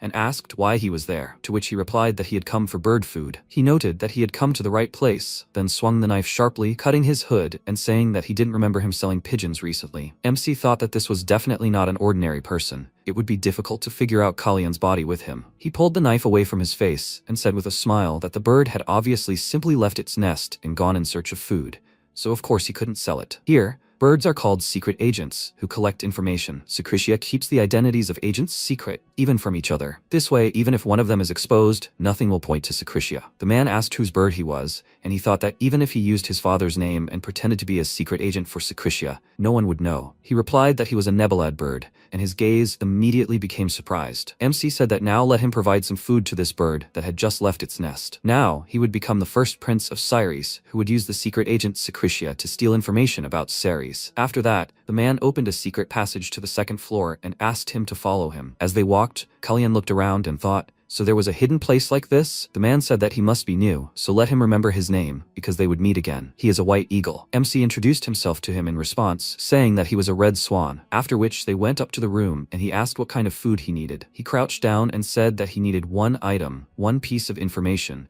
and the man immediately extended his hand to him, saying that it would cost 8 plorin, payment in advance. Kalyan looked at him in confusion and wondered if he'd named the price before he'd even mentioned the specific item and information he needed. Was he deliberately trying to trick him, to make him lower his guard? Noticing his reaction, the white eagle shrugged and said it was a fixed price. After that, MC handed him the payment and he handed him the scroll with the information. He read it all carefully and asked if everything was correct. The white eagle replied that, given the size of the requested area, this was the only suitable location. Kalyan thanked him, noting that it was useful information, and as he was about to leave, the white eagle warned him to be careful. He turned to him, and with a smile he explained that the rules there were harsh. He smiled back, then left, thinking that no matter how harsh the place was, a white eagle, ready to attack at any second, was far more dangerous. Having saddled his horse, MC headed to the place. His path led across a bridge, but there was a crowd of people in robes there. He wondered what was going on here in the middle of the night. Attracting attention wouldn't be the best idea. According to the map, he needed to cross the bridge, so he would act quickly. But when he approached the bridge, one of those people blocked his path, and he asked angrily, "What do you mean? Why wasn't he letting him pass?" The man apologized and explained that the deceased were setting out on their final journey, so if he wasn't in a hurry, he should wait a bit. Kalyan didn't understand what they were talking about at first, but seeing lotus flowers with candles floating under the bridge, he realized it was a funeral procession. He immediately dismounted saying there was no need to obstruct the path of the deceased. He would wait. The man thanked him, and he, watching the moving lights on the water, thought that every country has its own traditions for saying goodbye to the dead. In series, there's a legend that if a living person crosses a bridge while red flowers are floating down the river, the dead will lose their way. In his homeland, Secretia, they plant a special flower called a sinistar over the grave. It blooms white during the day and blue at night. This flower symbolizes the impossibility of two people meeting, and this tradition is meant to show that the paths of the living and the dead should not cross. He looked away and wondered if his brother had planted this flower on his grave, or if time had turned back before that. Perhaps he was the deceased who had lost his way. A man approached him, thanking him for waiting, and pointed to the bridge, saying that he could now cross. MC looked at him with slight sadness and thought that, whatever the case, he was now only the third prince of Ceres. Having nimbly jumped onto the horse, he wished for them to rest in peace quickly. He would pray for their souls. His hood flew off his head from the jump, and the man, seeing his face, was slightly surprised. After that, Kalyan left, and he watched him go. One of his friends called out to him by the name Arsene and said that they needed to get started. Was he listening to him? Arsene, the same magician who killed Prince Secretia, said that he just thought he was a good person. Meanwhile, MC arrived at that place. On the way here, he came across many signs with the name Sisphanian, but this one clearly went too far with the name. The deep smell of Sisphanian alcohol. He looked at the sign with puzzlement, and thought that therefore all the stories of secret agents when he was burned were not fiction. He approached the building, and the man at the entrance said that he would take him to a free seat. But he refused. He needed to go to the 4th floor of this establishment. The man immediately understood and asked him to follow him. They passed through the tavern, where he led him into an empty room and wished him a pleasant stay. Kalyan looked around. He noticed a coat rack on the wall, but one of the hooks stood out. He had requested only a small piece of information from the White Eagle concerning the locations of illegal activities in Ceres. He slid the hook aside, and a secret passage opened. The code phrase about going to the 4th floor of a 2-story building meant that the events were taking place not above, but below. There was a hidden space in the basement, and the information he needed wasn't something simple like underground gambling, but something hidden even deeper and further. Passing through the gaming room into room number 4, he found himself in a ring used for illegal betting. The patrons cheered for the fighter they had bet on, and the ring filled with shouts. Finally, the fight came to an end, and Bloody Gerard was the winner again today. Those who bet on white will soon receive their winnings. The beaten man was dragged out of the ring, and those who bet on him began to insult him in every possible way. Looking at this, the MC thought that the smell of blood, which did not subside for a second, and the scene, devoid of a trace of humanity, were horribly disgusting. The man at the entrance called out to him and demanded an entrance fee, and as soon as he paid, he called over a girl named Hina and told her to take him to room 27. An innocent-looking girl immediately ran up to Kalyan, grabbed his hand, and started pointing to her mouth. And he thought, does she want him to follow her? Can't she speak? She led him to his seat, and he noticed that her ears were oddly shaped. They were cropped, and it didn't look like she was wearing those clothes of her own free will. All the girls even have a tracking device around their necks, which means they can't escape. The girl pointed her finger at him, getting his attention, and then pointed to the tray. He immediately realized she was telling him to place a bet, so he tossed her a few gold coins and thought he needed to play along to get what he wanted. You can't call these rules, because they're simple. You bet money, people fight, and when the one you bet on wins, you get double the amount. 3 plorin becomes 6, and 6 becomes 12 plorin. By repeating the cycle over and over, you can make a lot of money. All this time, MC had been making winning bets and had accumulated quite a few chips on the table, and that's how 3 plorin turned into 1,536. The ring workers started whispering, glancing at him, and he thought with a smile that he hadn't come here just to make money. The final match with a quadruple win began. White is the bloody hammer of Seong, and his opponent today will be the undefeated guy. As soon as he entered the market, Kalyan excitedly leaned forward. It was him, Carrie. When he was still Byrne, he told him that in the past he was kept in a place where they made money from fights, until his sister died, and now Carrie was right next to him. He remembered how he asked him if he wanted to become a knight, and then Kyrie answered him that he would like to become His Highness's sword, and he died being his sword. In the ring, they called him Monster-Eyed Kyrie because of his heterochromia. MC immediately bet on black. He put everything on Kyrie. Hina, looking at this huge number of chips on her tray, was very surprised, and the other spectators were perplexed and thought that he knew something, or perhaps he was just crazy. The man entertaining the spectators said that his current win rate is 0%. And although he has never won before, will he be able to atone for his mistakes in this rematch? The man who had previously demanded his entrance fee called out to him and said that this was a very large bet. Such extravagance was unnecessary. He said this out of pity. He should bet on the other guy. That idiot has never won a single fight. Hina was slightly upset by his words, but Kalyan distracted her, asking if she had checked everything. He meant the chips he had bet on black,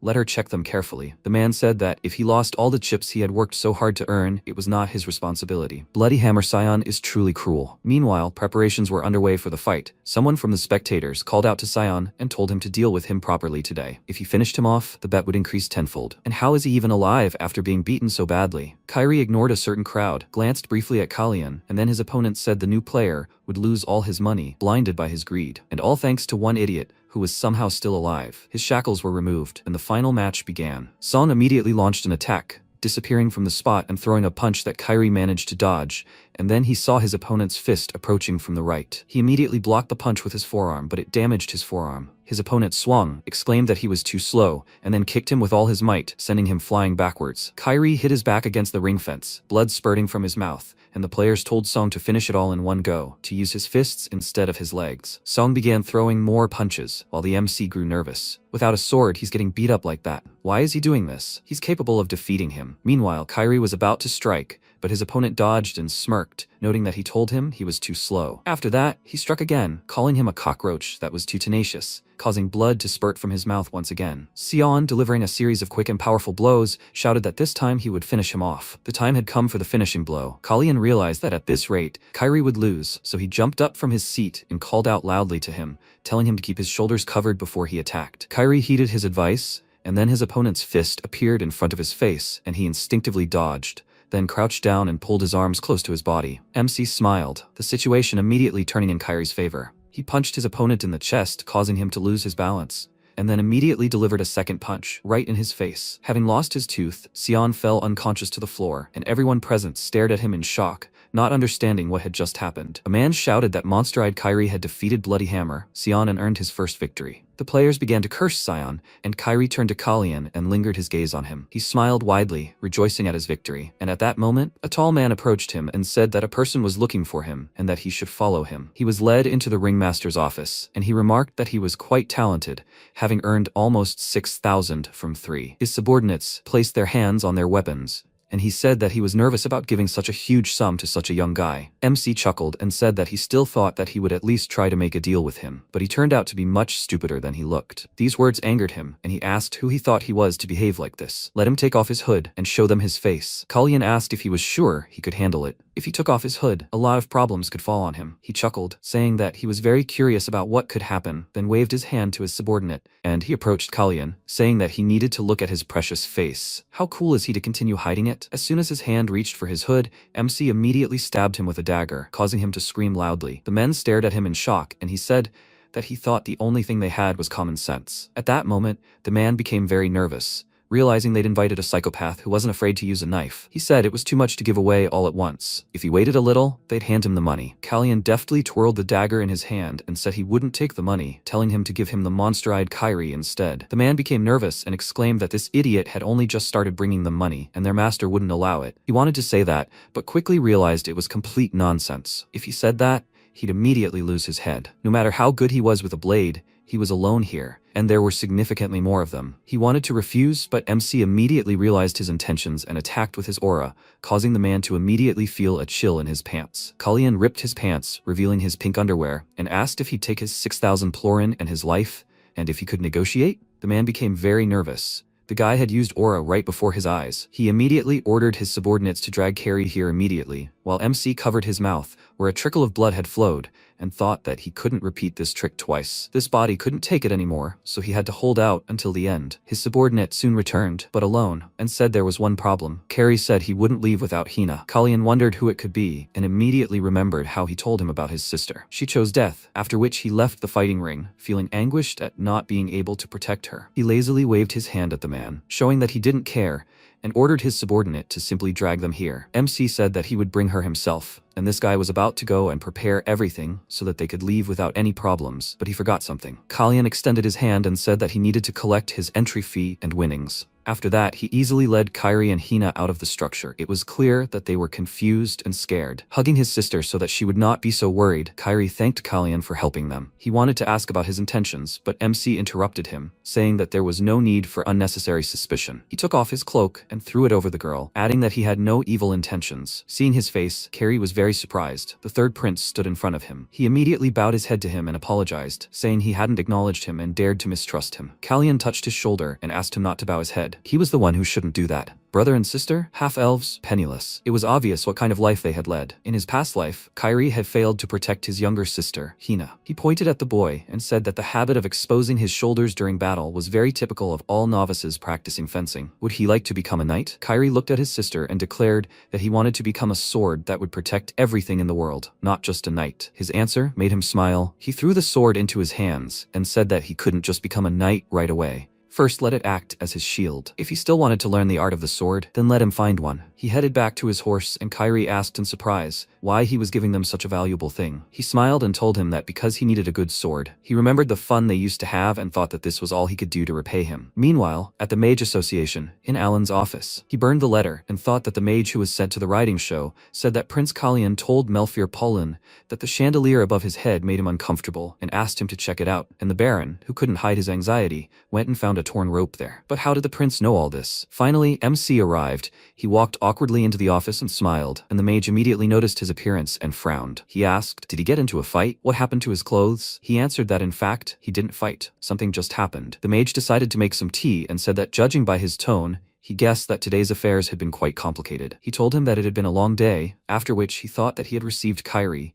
and also set a trap to catch the one behind the poisoned tea. Everything is going according to plan, but why is he so uncomfortable? Maybe because he has done so much in a short time? Alan looked at him suspiciously, then used magic to pour tea, and Kalyan noted that this place finally looked like a mage's office. Alan turned to him and asked if he expected to see strange eyeballs and a boiling brew of unknown ingredients, or something like that. He smiled and confirmed it, then looked around and noticed that everything here was more ordinary than he thought. But this dagger without a sheath, lying on the table, was quite out of place. And then he realized that it was the same dagger he had, which made him nervous. Alan asked what he thought this blade was doing here. He didn't think it belonged here. After that, he used magic, and the dagger immediately rose into the air and aimed its sharp side at Kalyan. He panicked, because it was too late to dodge, and then the dagger pierced something. Blood sprayed from the prince's mouth. Alan watched him with a detached look, then noted that even with such a badly damaged body, he was quite fast. MC used his aura to defend himself from the dagger, but his health couldn't withstand it. Alan pulled the blade toward himself and said it was a magical item created by Sisfanian.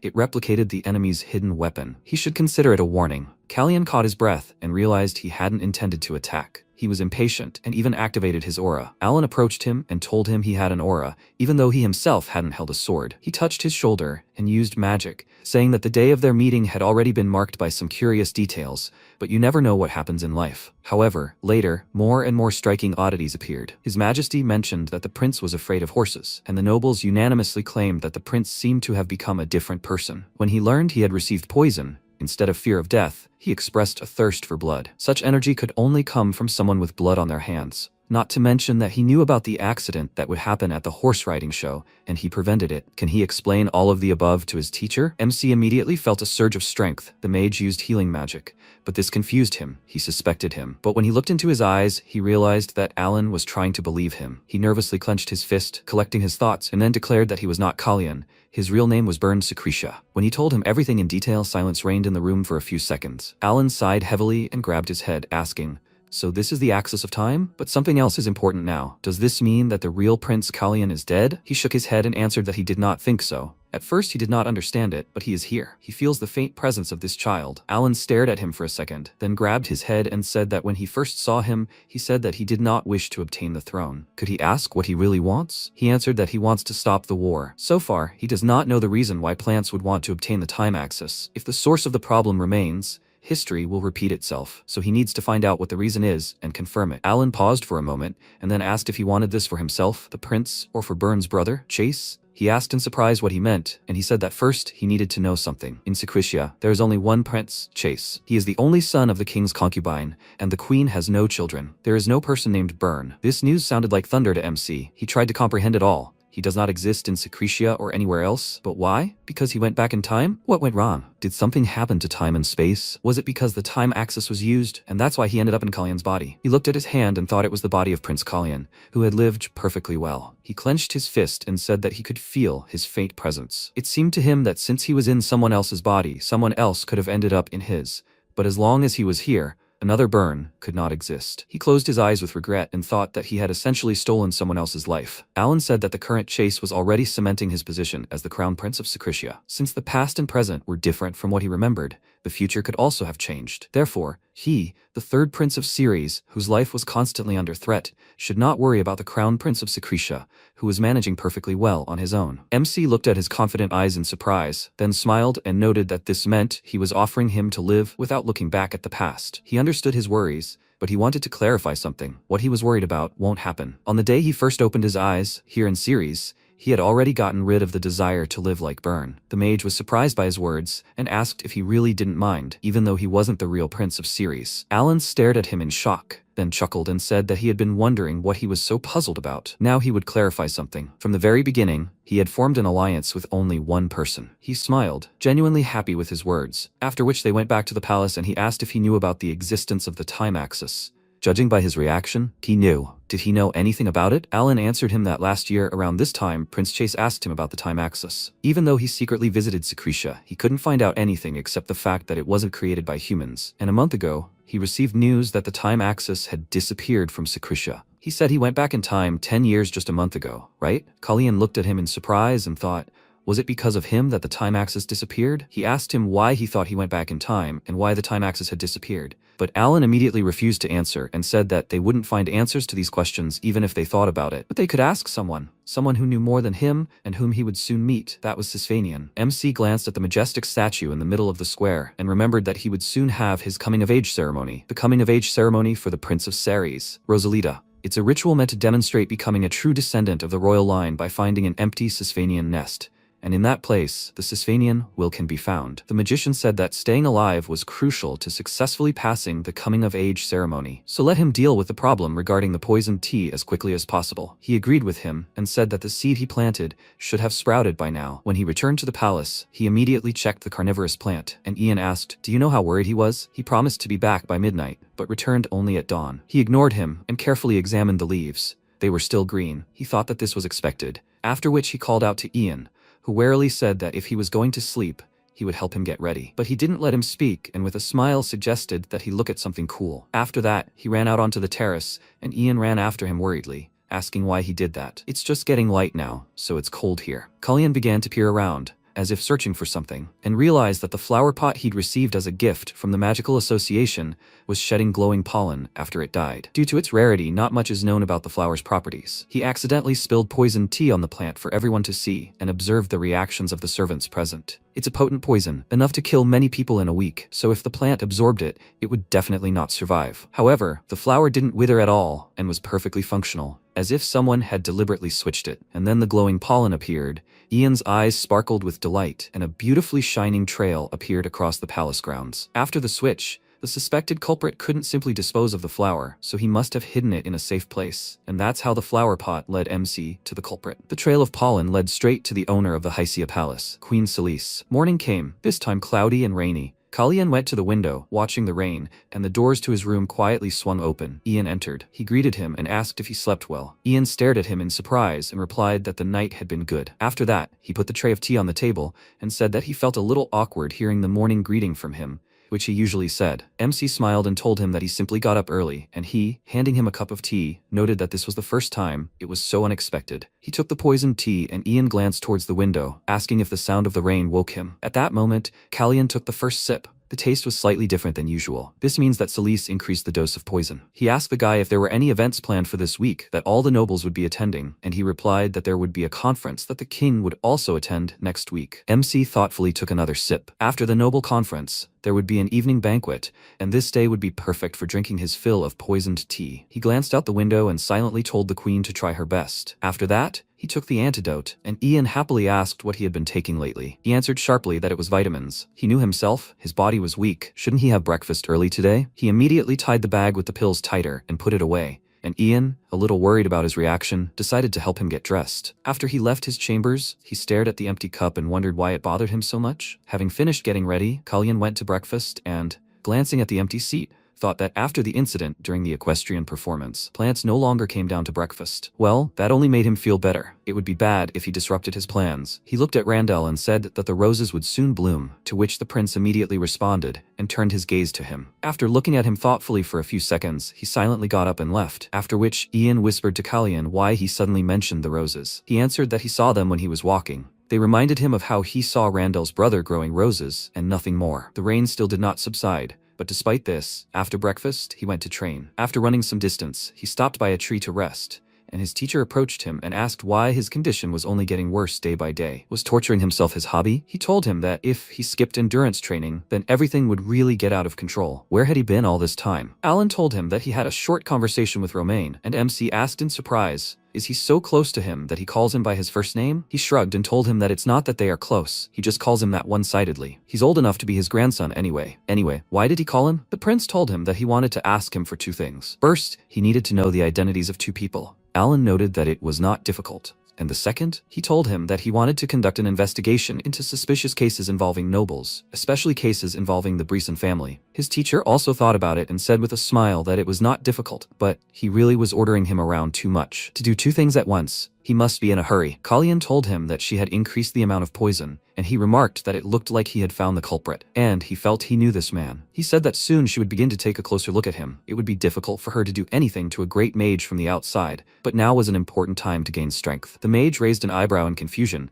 noting that he wanted to use him as a shield, and he replied that he was using it not as a shield, but as a weapon. He knew the power of proven mages better than anyone. The White Demon's army, consisting of signs, took his life and homeland, and that's why he wants to create a squad of mages. When Alan heard about this, he reminded him that mages are not knights. He understands that they belong to a group of people who cannot be raised by training alone, right? He answered that, in fact, it is possible. The teacher looked at him in surprise, then let out a nervous laugh. MC said that when Romain said he was creating a squad of mages, everyone looked at him condescendingly, including the Brisson family. It wasn't even worth their attention, so no one interfered with Romain, and he eventually succeeded. But after the squad was finally formed, he died under mysterious circumstances. Thus, the squad of mages fell into the hands of plants who inherited the throne, and he already knows what happened. But this time, everything will not be so simple, because they will have to work with the constant interference of the Brisson family. Therefore, he plans to conduct negotiations using tea poisoned by the queen. Alan did not quite understand his plan and inquired about what method he intended to use. He smiled and told him that it was a secret. He can only say that everything will begin soon. The mage clutched his head and sighed heavily,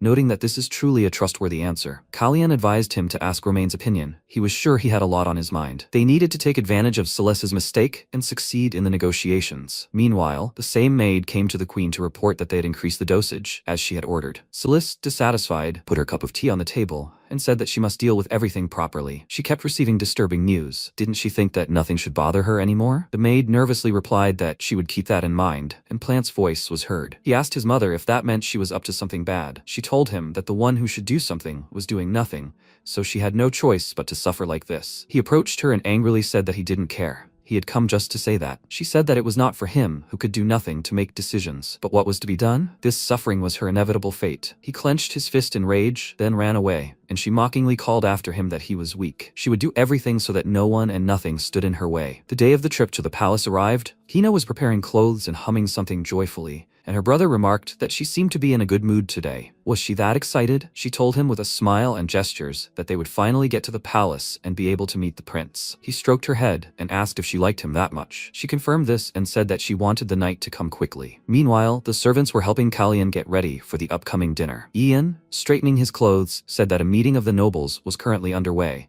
so he needed to attend dinner in an hour. MC pulled something out from under his clothes and said with a smile that he needed to do something for him. After that, he went to the queen and thought that it was finally time to stop this. Poisoned tea, which is given exclusively to the weakest prince. The moment when this stops will be a turning point. The doors to the queen's office swung open. He walked inside with a confident smile and met her gaze. Meanwhile, Ian was riding a horse to carry out his order. Before leaving, the prince handed him two letters.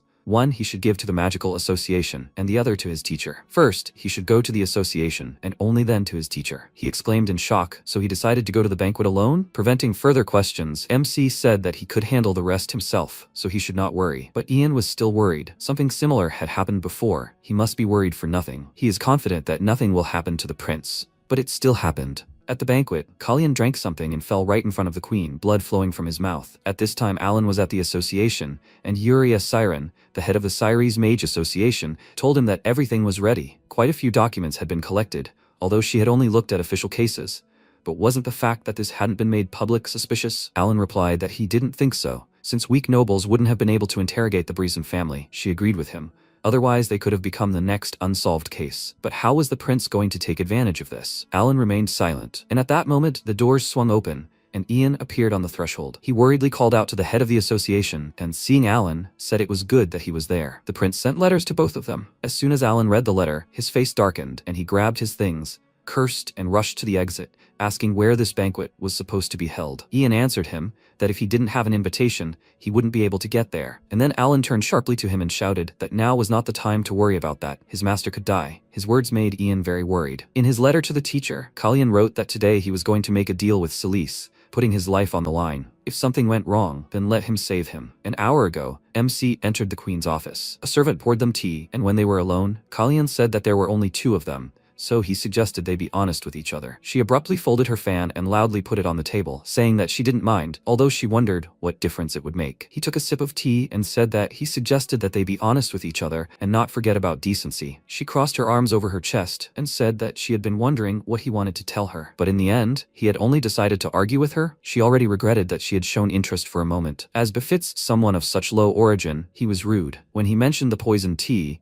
she immediately fell silent and turned her gaze to him. He smiled and suggested that she get it over with. He was patient, but his throat was already tightening with disgust. She smiled nervously and pretended not to understand what he was talking about, then laughed. He asked, "Did that mean she didn't know anything?" He assumed that would be the case, so he was prepared. He took the sugar cubes he had received from the White Eagle from his pocket and said that he needed to take a risk if he wanted to prevent her from doing anything like that in the future. But right now, he only has a strong heart, so he will try and risk it. It is a poison that stops the heart for a long time. The queen's hand trembled. He threw all the poison into the tea and said that it does not react with silver and is not detected by magical tests. Of course, since he has the power of blessing, his heart will continue to beat, but this power can only affect one thing at a time. So while the blessing neutralizes this poison, the other poison that he drank until today will spread throughout his body. And then who will people suspect first? The queen burst out laughing. She could not hold back and laughed loudly. After which, she exclaimed, "Does he think everything will be as he wants? Does he think this is her first time doing this? Who here does not know that she was the one who sent his mother to the next world?" These words hurt him, but he did not show it and asked, "So what should he do with this tea?" She mockingly told him to just try to drink as much as he could,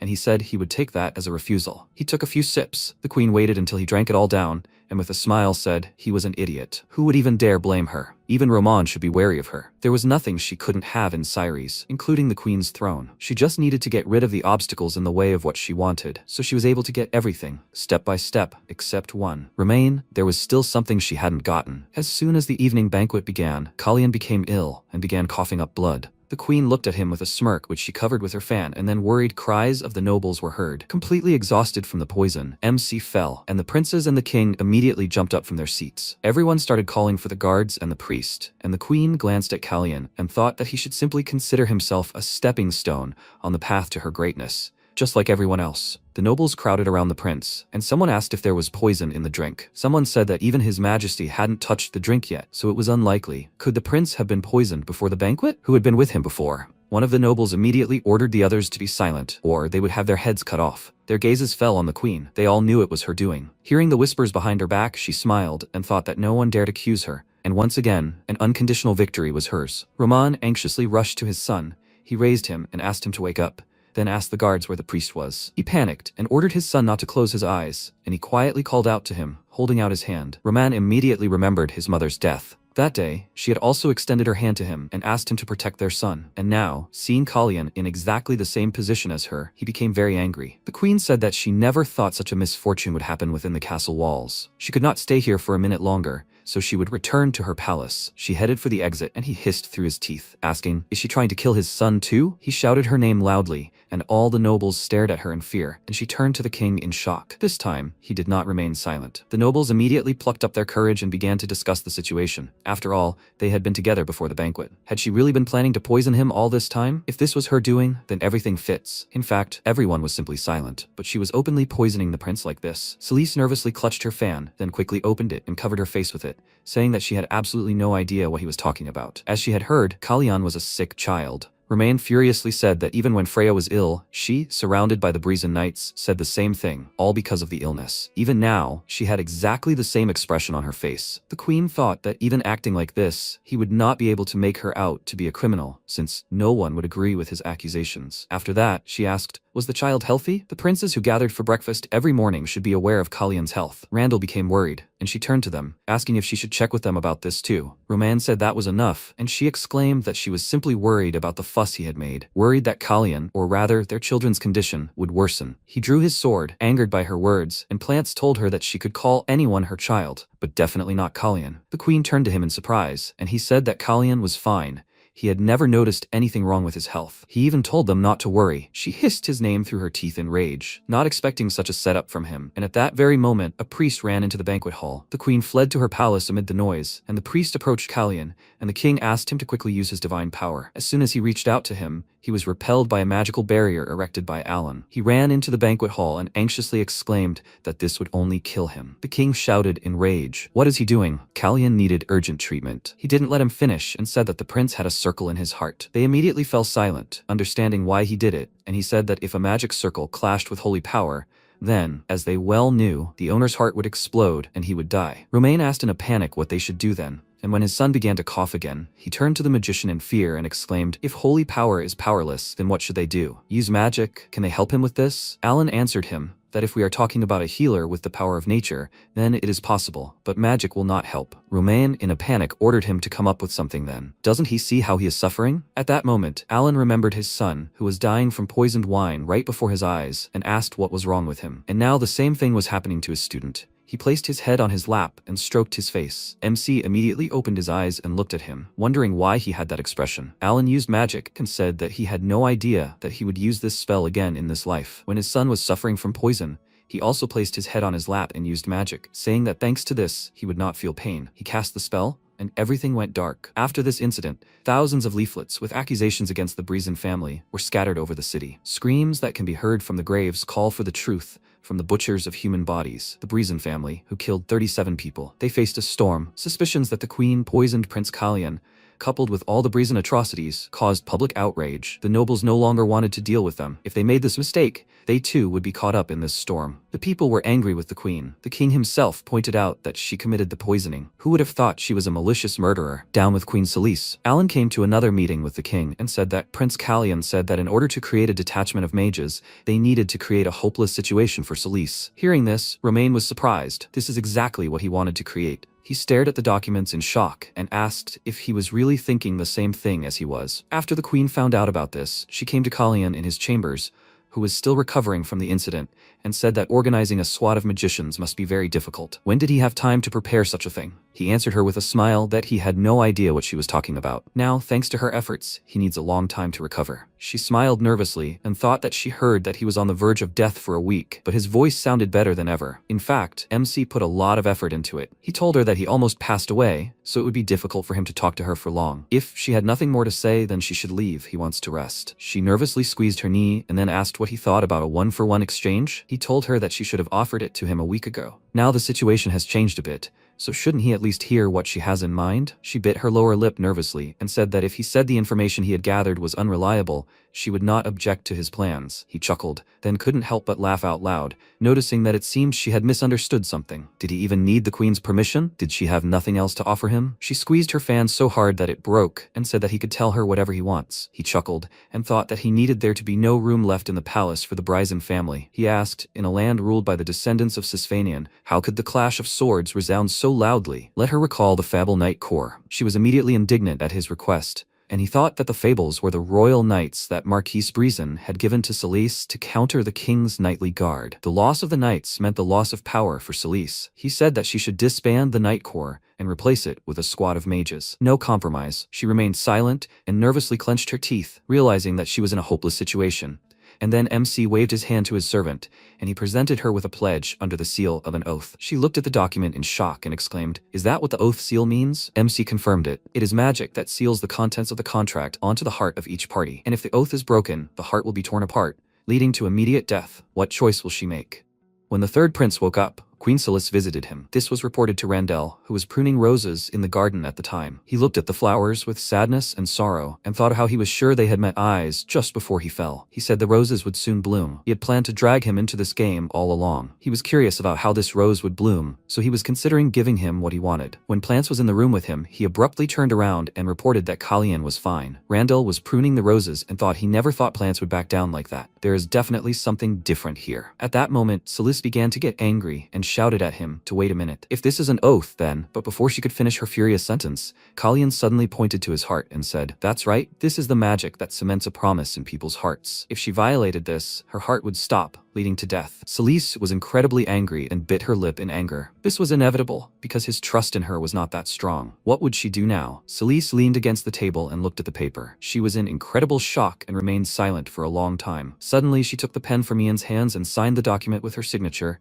which glowed with a bright magical light and enveloped her entire body. Her hands glowed with a bright flame, and Kalyan smiled and said that this was just perfect. "Now everything is ready." Celise, in great tension, threw the pen on the floor in anger and walked towards the exit. At that moment, Kalyan decided to say something after her. Incidentally, he says this because he is afraid she will misunderstand everything. He never had a good relationship with his brothers. That day, Plants did not do this for him. If she'd said another word, the king's sword would have slit her throat right there. She froze, remembering her son's form. She bowed her head in sadness, but suddenly straightened up and walked even faster toward the exit. Kalyan watched her with bewilderment. At that moment, Alan said he was surprised to hear Celise had come. Meanwhile, the protagonist was eating several bananas and stacking the peels one after the other. Alan smiled and asked if he really had a great appetite. He was delighted and replied with a smile that the banana was indeed delicious. Alan asked again, "Anyway, it's not as delicious as returning to life and normal nutrition?" He replied, shedding the last banana peel that he had done his part. Alan asked again, was he laughing at him? He nearly lost his legs along with him. If not for Hina,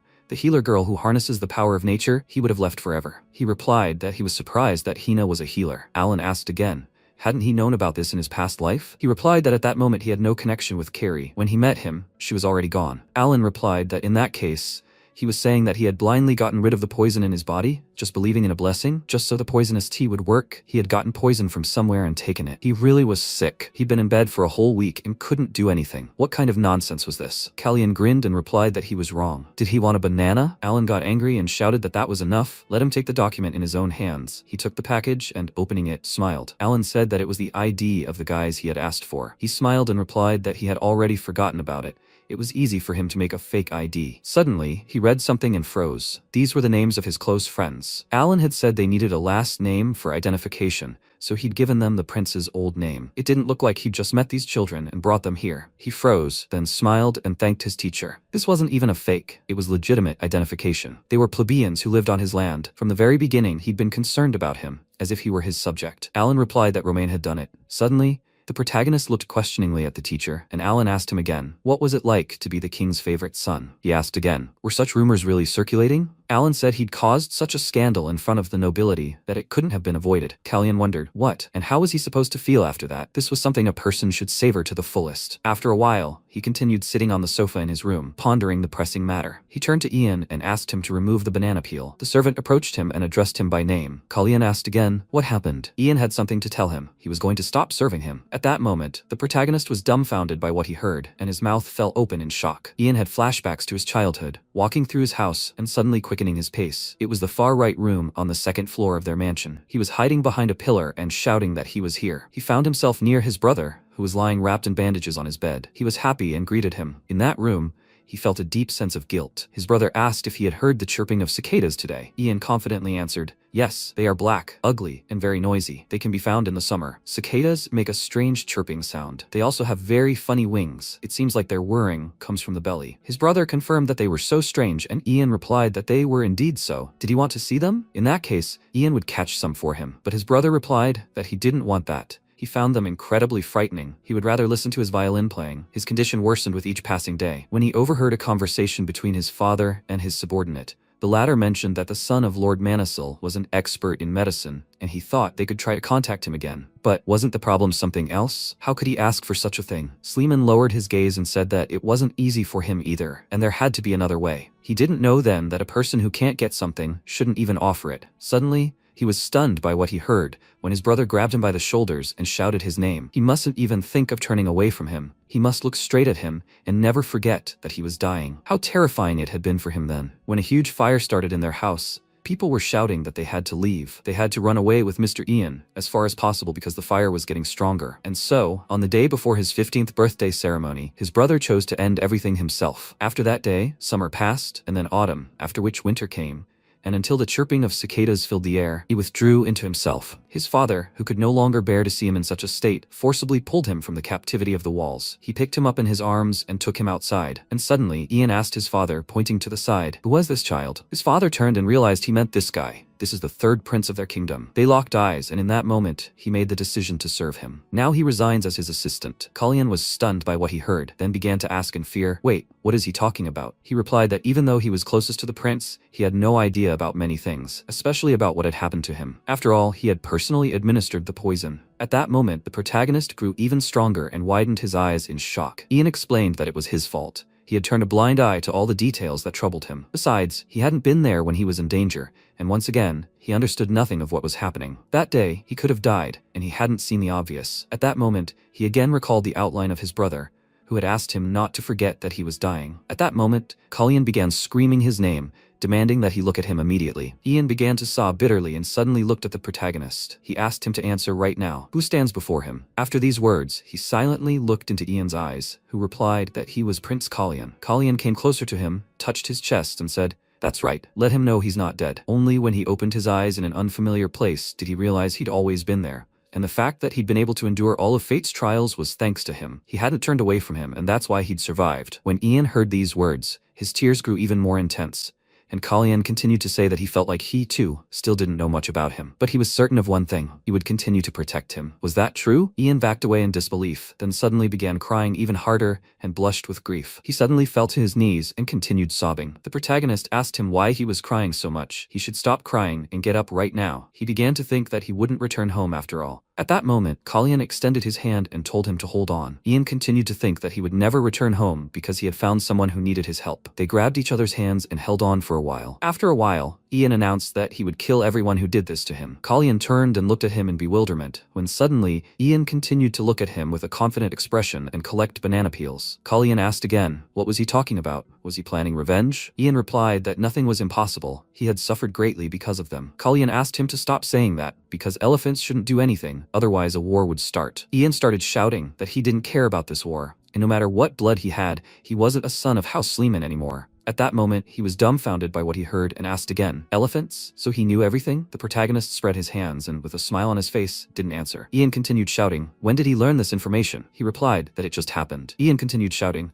"How did he know this?" After these words, Kalyan grinned and said that once he threw away the banana peels, he should make him some coffee. At that moment, the protagonist wondered, Ian, will he become taller than him? Suddenly, Kalyan was dumbfounded by the copy he saw in front of him and didn't understand what was happening. This copy came closer to him and smiled at him, then passed through him. He remained watching from afar, and turning around, this copy smiled at him. Kalyan was stunned, clenched his fist, and held it out in front of him. Kalyan looked at it in surprise, then turned his gaze to his face, but began to evaporate into thin air. He was stunned by what was happening and saw a smile on the face of his copy, which attacked him with its magical light. It was a dream, and when Kalyan woke up, he examined his hands and rose from the bed. His window was open and a breeze was blowing through. So he had completely disappeared? He went out into the garden, picked up a flower and said, yes. One might assume that he couldn't leave after receiving what he so desired, but instead, he suddenly and successfully disappeared. He looked at the sky and remembered Kalyan's appearance. This is life. It will give him this, what he wants. And drawing a smiley face in space, he asked, "Please make it happen." Kalyan closed his eyes and spoke. But if this life was shackles for this child, he too envies this complete freedom. Alan tried to add something, but Kalyan suddenly replied that he wouldn't pretend not to know. He had a lot to prepare for this to happen. He also needed to ask him for a favor. At that moment, he turned around and said he wanted to live his second life properly. With these words, he released the flower into the water. Pavel's knightly corps was quickly disbanded and returned to the Marquis de Brisson. Romain warned against trusting baseless rumors about the royal family. Alan announced that he would create an order of mages, and thus, 3 months later, the protagonist was able to gain weight. His clothes became too tight, and Ian, surprised, shared with Merlin that he thought he should call Slake, as he needed a lot of hemming. Kalyan adjusted his hair, and Ian asked him to tell him that his clothes were now very tight. He began to look much better and more attractive. After a while, Romain greeted him and said that he had grown in that time. Now he looks bigger than plants. He's put on weight and looks just great. Kalyan replied, "Yes, he's grown a little." When they sat down at the table, they began to wonder, is Rosalita ready? Everything was ready because her birthday was coming up. Alan announced that he really needed to provide him with someone, so he arranged a meeting for the prince. "This is the mage who will escort the prince to Rosalita. It's an honor to meet him, Prince. His name is Arsene Hertz." Kalyan was stunned when he saw him and couldn't say anything. Roman said that this man was capable of becoming a member of the Order of Mages, and that they would get to know each other better along the way. Arsene smiled at him, but Kalyan suddenly turned away and said nothing. He said that it was just talent. Suddenly he smiled, clutched his chest with his hand, and said that this was very unexpected, a great birthday present. "So when does he expect the Order of Mages to begin its work?" Alan said it wouldn't be anytime soon. "They don't even have a name yet. They don't even have dedicated staff, and nothing's been approved yet, so they have a lot to do. This is just the beginning." Arsene smiled and looked at the protagonist, who looked at him silently and with hatred. Alan continued, saying that if you think about it, they are magicians, so why doesn't His Majesty choose the name? Romain asked again. Him? It seemed like he was thinking a lot about it. He had an idea for a name. He scratched his knee and replied that the name was Valkan. At that moment, Kalyan smiled and looked away. Alan smirked and said that it looked like he was expecting this. If he hadn't asked him about it, he would have been in big trouble. Romain blushed and started shouting that he was the one who asked him first. Suddenly,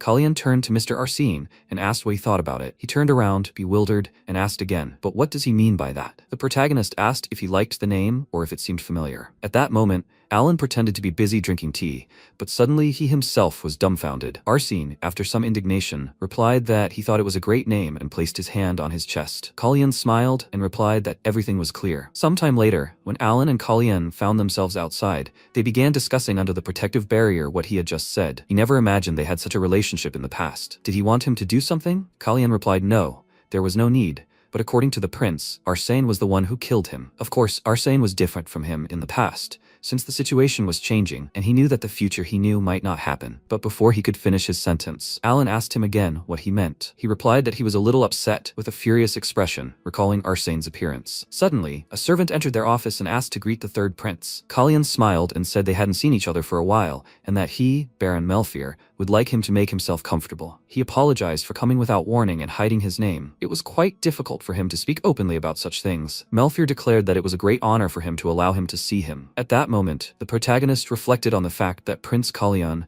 had never met any aristocrats before, and the reason he came to him in secret was to attract attention, and the reason he sought him out was obvious. He decided to abandon idle chatter and speak frankly. He had come to pay the price for his life. What was Melfier's trade union selling? Melfier was dumbfounded by what he heard and didn't know what to say. Some time ago, they began a serious trade in diamonds and tinsel, and many treaties were also concluded with the imperial family, but this is probably not the answer the prince wants. His hands sweated with fear, and he said that they didn't have a treaty yet. Prince Kalyan smiled at these words and asked again, "Could the Baron lead something larger than the trade union?" Melfier replied that if there were people and money, there would be no problem. Kalyan replied that there were people and money, but there was also brazen. After these words, Melfier froze, his mouth hanging open in astonishment, and then asked again, "Wouldn't the prince be involved in this too?" An awkward silence fell between them, after which Kalyan began shouting and laughing loudly, claiming he'd asked a stupid question. He was right. Kalyan would be there too. Melfier replied that there were people and money, and the prince would lead the brazen. That wouldn't be difficult either. Kalyan announced that they planned to create an order of mages. They had enough money and people to lead them, but the problem was management. Melfier asked again, "Is this the price of his life?" The protagonist smiled, and then announced that he had already received the price. These words greatly frightened Melfier, who was dumbfounded. He then placed his hand on his heart and declared that in that case, he would be happy to serve him. Kalyan realized that his scheme had worked. The coming-of-age ceremony at 15, which would otherwise have led to death,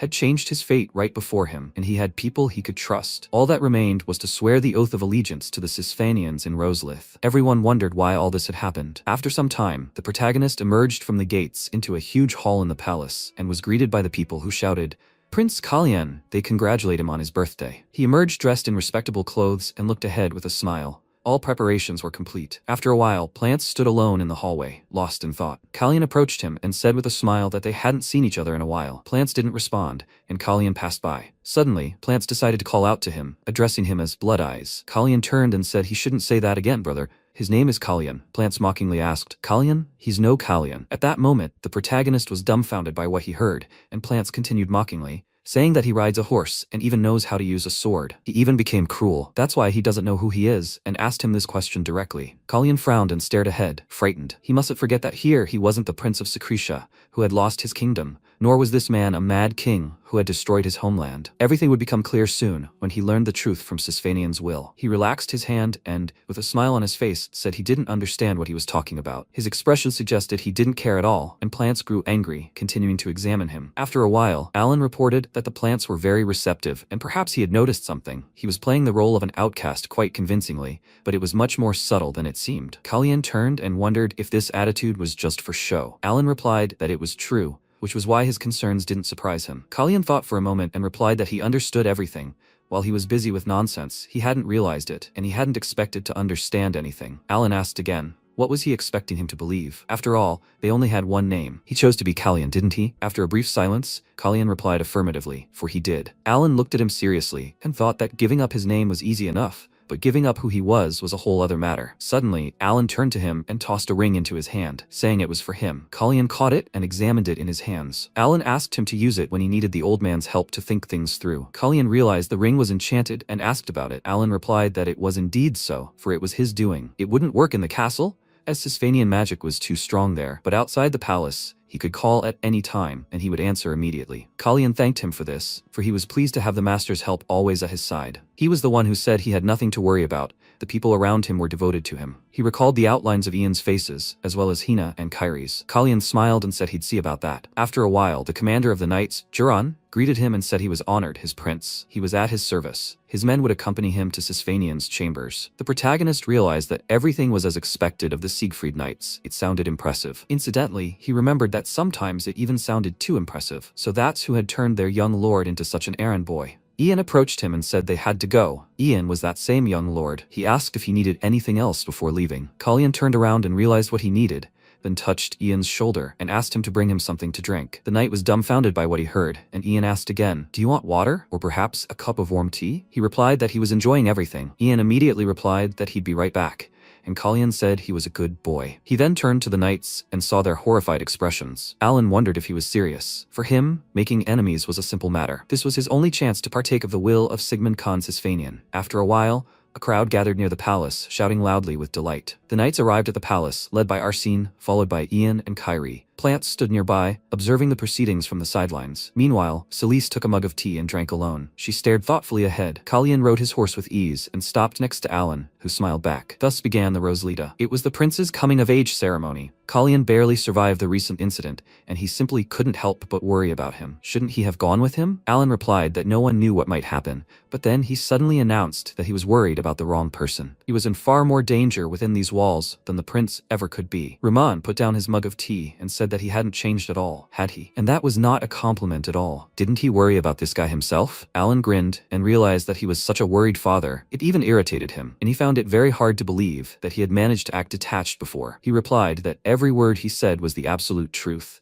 after which the king replied that everything was correct. That was exactly what he was talking about. After some time, the protagonist turned his attention to his ring and realized that it seemed he was now in the palace, so it wasn't working. Ian asked again, but why? Was he not answering? He replied that he had heard that ambassadors from the Tensile Empire had arrived, and it turned out that was why the court was so lively. Ian replied that he could talk to him. He would try to entertain him. Kalyan replied that he was already bored with him. All he had done for the past few days was stare at his face. The knights openly expressed their hatred for Kalyan, and Ian spoke in a trembling voice, as if he were trying his best. He issued orders to everyone around him that this concerned only the prince. Lord Alan said that His Highness had no talent for magic at all, In fact, possessed only basic fencing skills. In other words, he was a gentle fellow, like a flower. They should be extremely careful when accompanying him. Did they understand? The knights were shocked by these words, and disgust was expressed on their faces. Their young master is the firstborn of House Siegfried, and he gave up his birthright for this? Could this really be true? They should reach Latron in a couple of hours. The protagonist, hearing this, became thoughtful. Ian suggested they stop here, but he asked him to wait. Suddenly, many knights began swinging their swords, and Kalyan, looking ahead,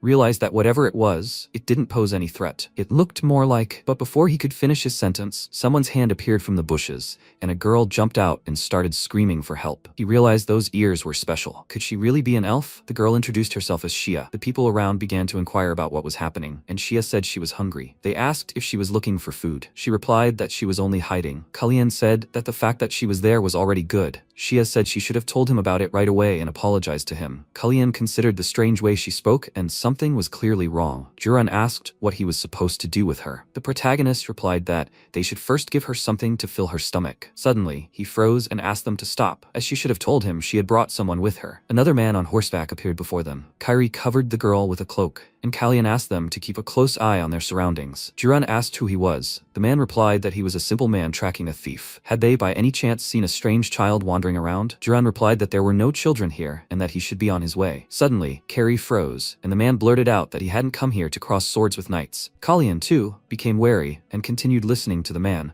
who said that he had only come to find what he needed and that they should give him just a minute. Juran said there was no one there. When Kalyan suddenly asked who exactly he was looking for, he replied that he needed the little elf. At that moment, Kalyan asked again, but was this the elf he needed? He pointed towards Shia, who turned around in fear and looked ahead. The man approached them and passed Kalyan, when he suddenly whispered to him to listen carefully, but not to turn around. Were those people in the trees his friends? He should learn to choose more reliable allies. After all, they were here to kill him and the child. He was dumbfounded by what he heard, and Kalyan continued to say that as soon as they saw the girl, they would immediately shoot. He froze and turned to see a glow in the distance. At that moment, numerous arrows were aimed directly at him, but the protagonist managed to repel all of them to save the man. He repeated the phrase he'd already told him not to turn around. The knights began shouting that an ambush had appeared and that they must protect the prince. At that moment, Arsene used his magic to place the protagonist under a barrier, fully protected. Juran saw a bright flash nearby and began shouting that they should follow him but not go deeper into the forest. The volleys stopped, and it seemed they had decided to retreat. The man frowned and looked around.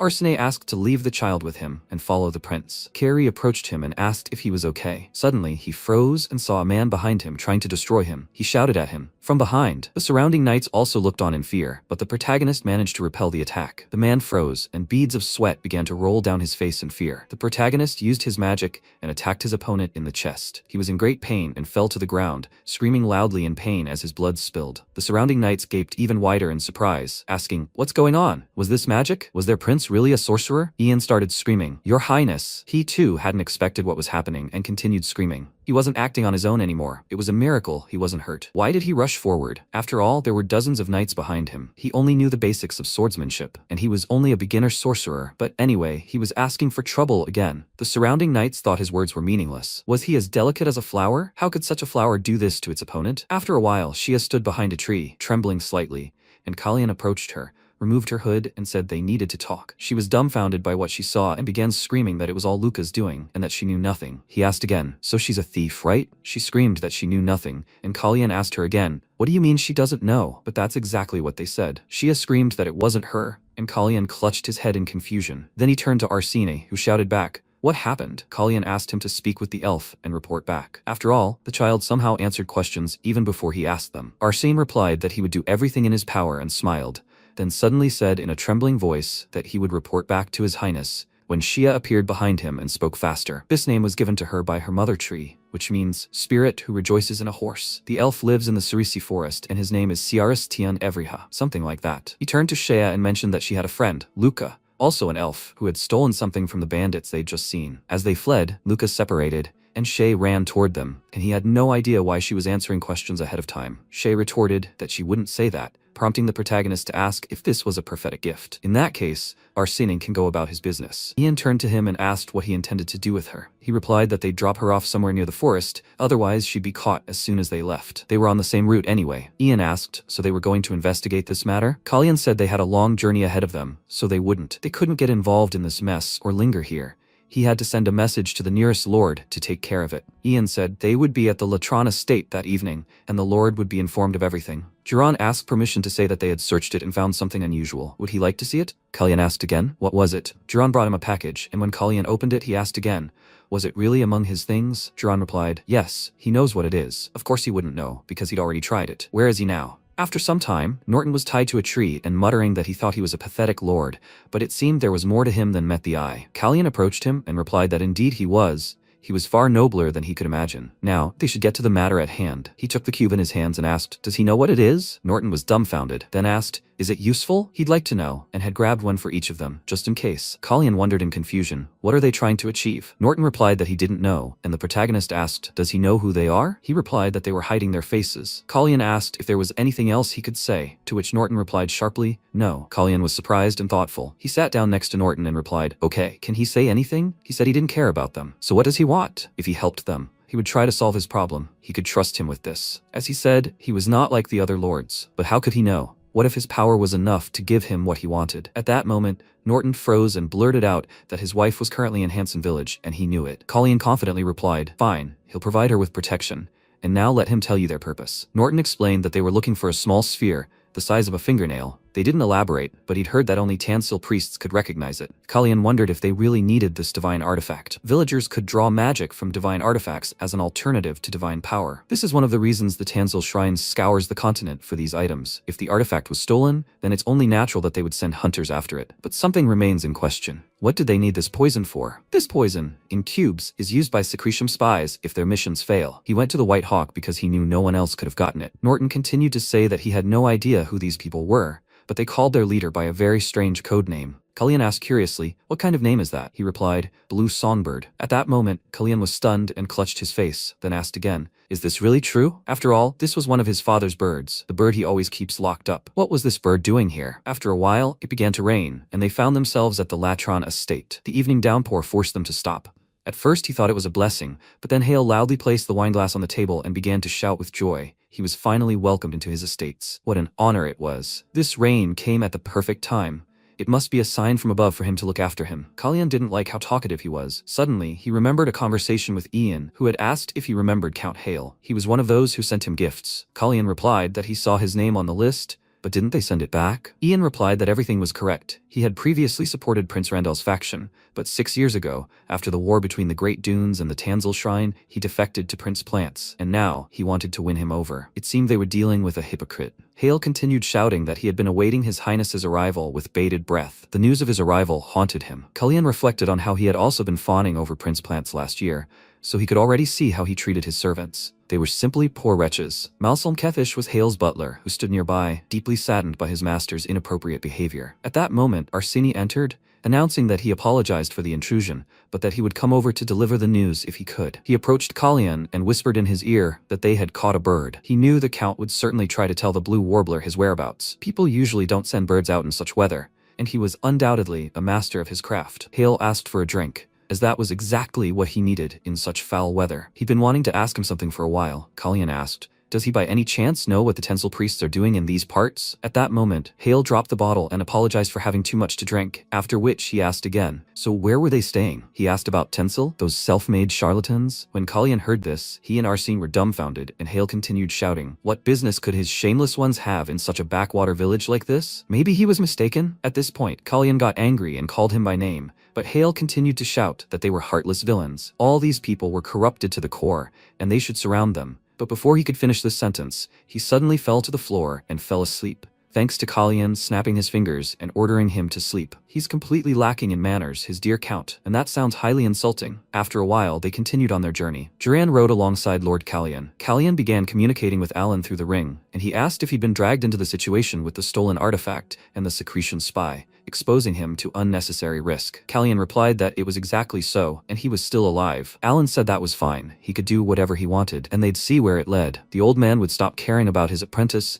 and leave for the warm south. The protagonist explained that he was worried about nothing, because if the Blue Singer was who he thought she was, then he was in no danger. Alan remarked that he had too many acquaintances. Kalyan reported that in her past life, the Blue Singer had never failed a single mission, and she must have recognized him as Prince Kairos the moment she saw him. This didn't stop her from emerging from cover and firing, but there was something else behind it, and that's where the master would come to his aid. He needed to find out exactly where this priest was. After some time, too much blood and dead people appeared in the room. They wanted to know what the blue singer wanted from meeting the priest. These people had been eliminated by a secret blue-haired girl. Sometime later, in one of the cafe's rooms, the employees were minding their own business. Suddenly, the door swung open and Kalyan entered. He greeted her and asked them to ignore the people outside, as they had come with him. The girl replied that he shouldn't worry, as she had no intention of sending someone to kill someone who wasn't involved in anything. He asked her again, "Is that true?" He thought she knew him and had ordered an ambush on his man. She replied that she knew who he was, and that was why she had warned them not to be reckless. Suddenly, he noticed one of the boys collapse unconscious on the table next to him. The people around him felt ill,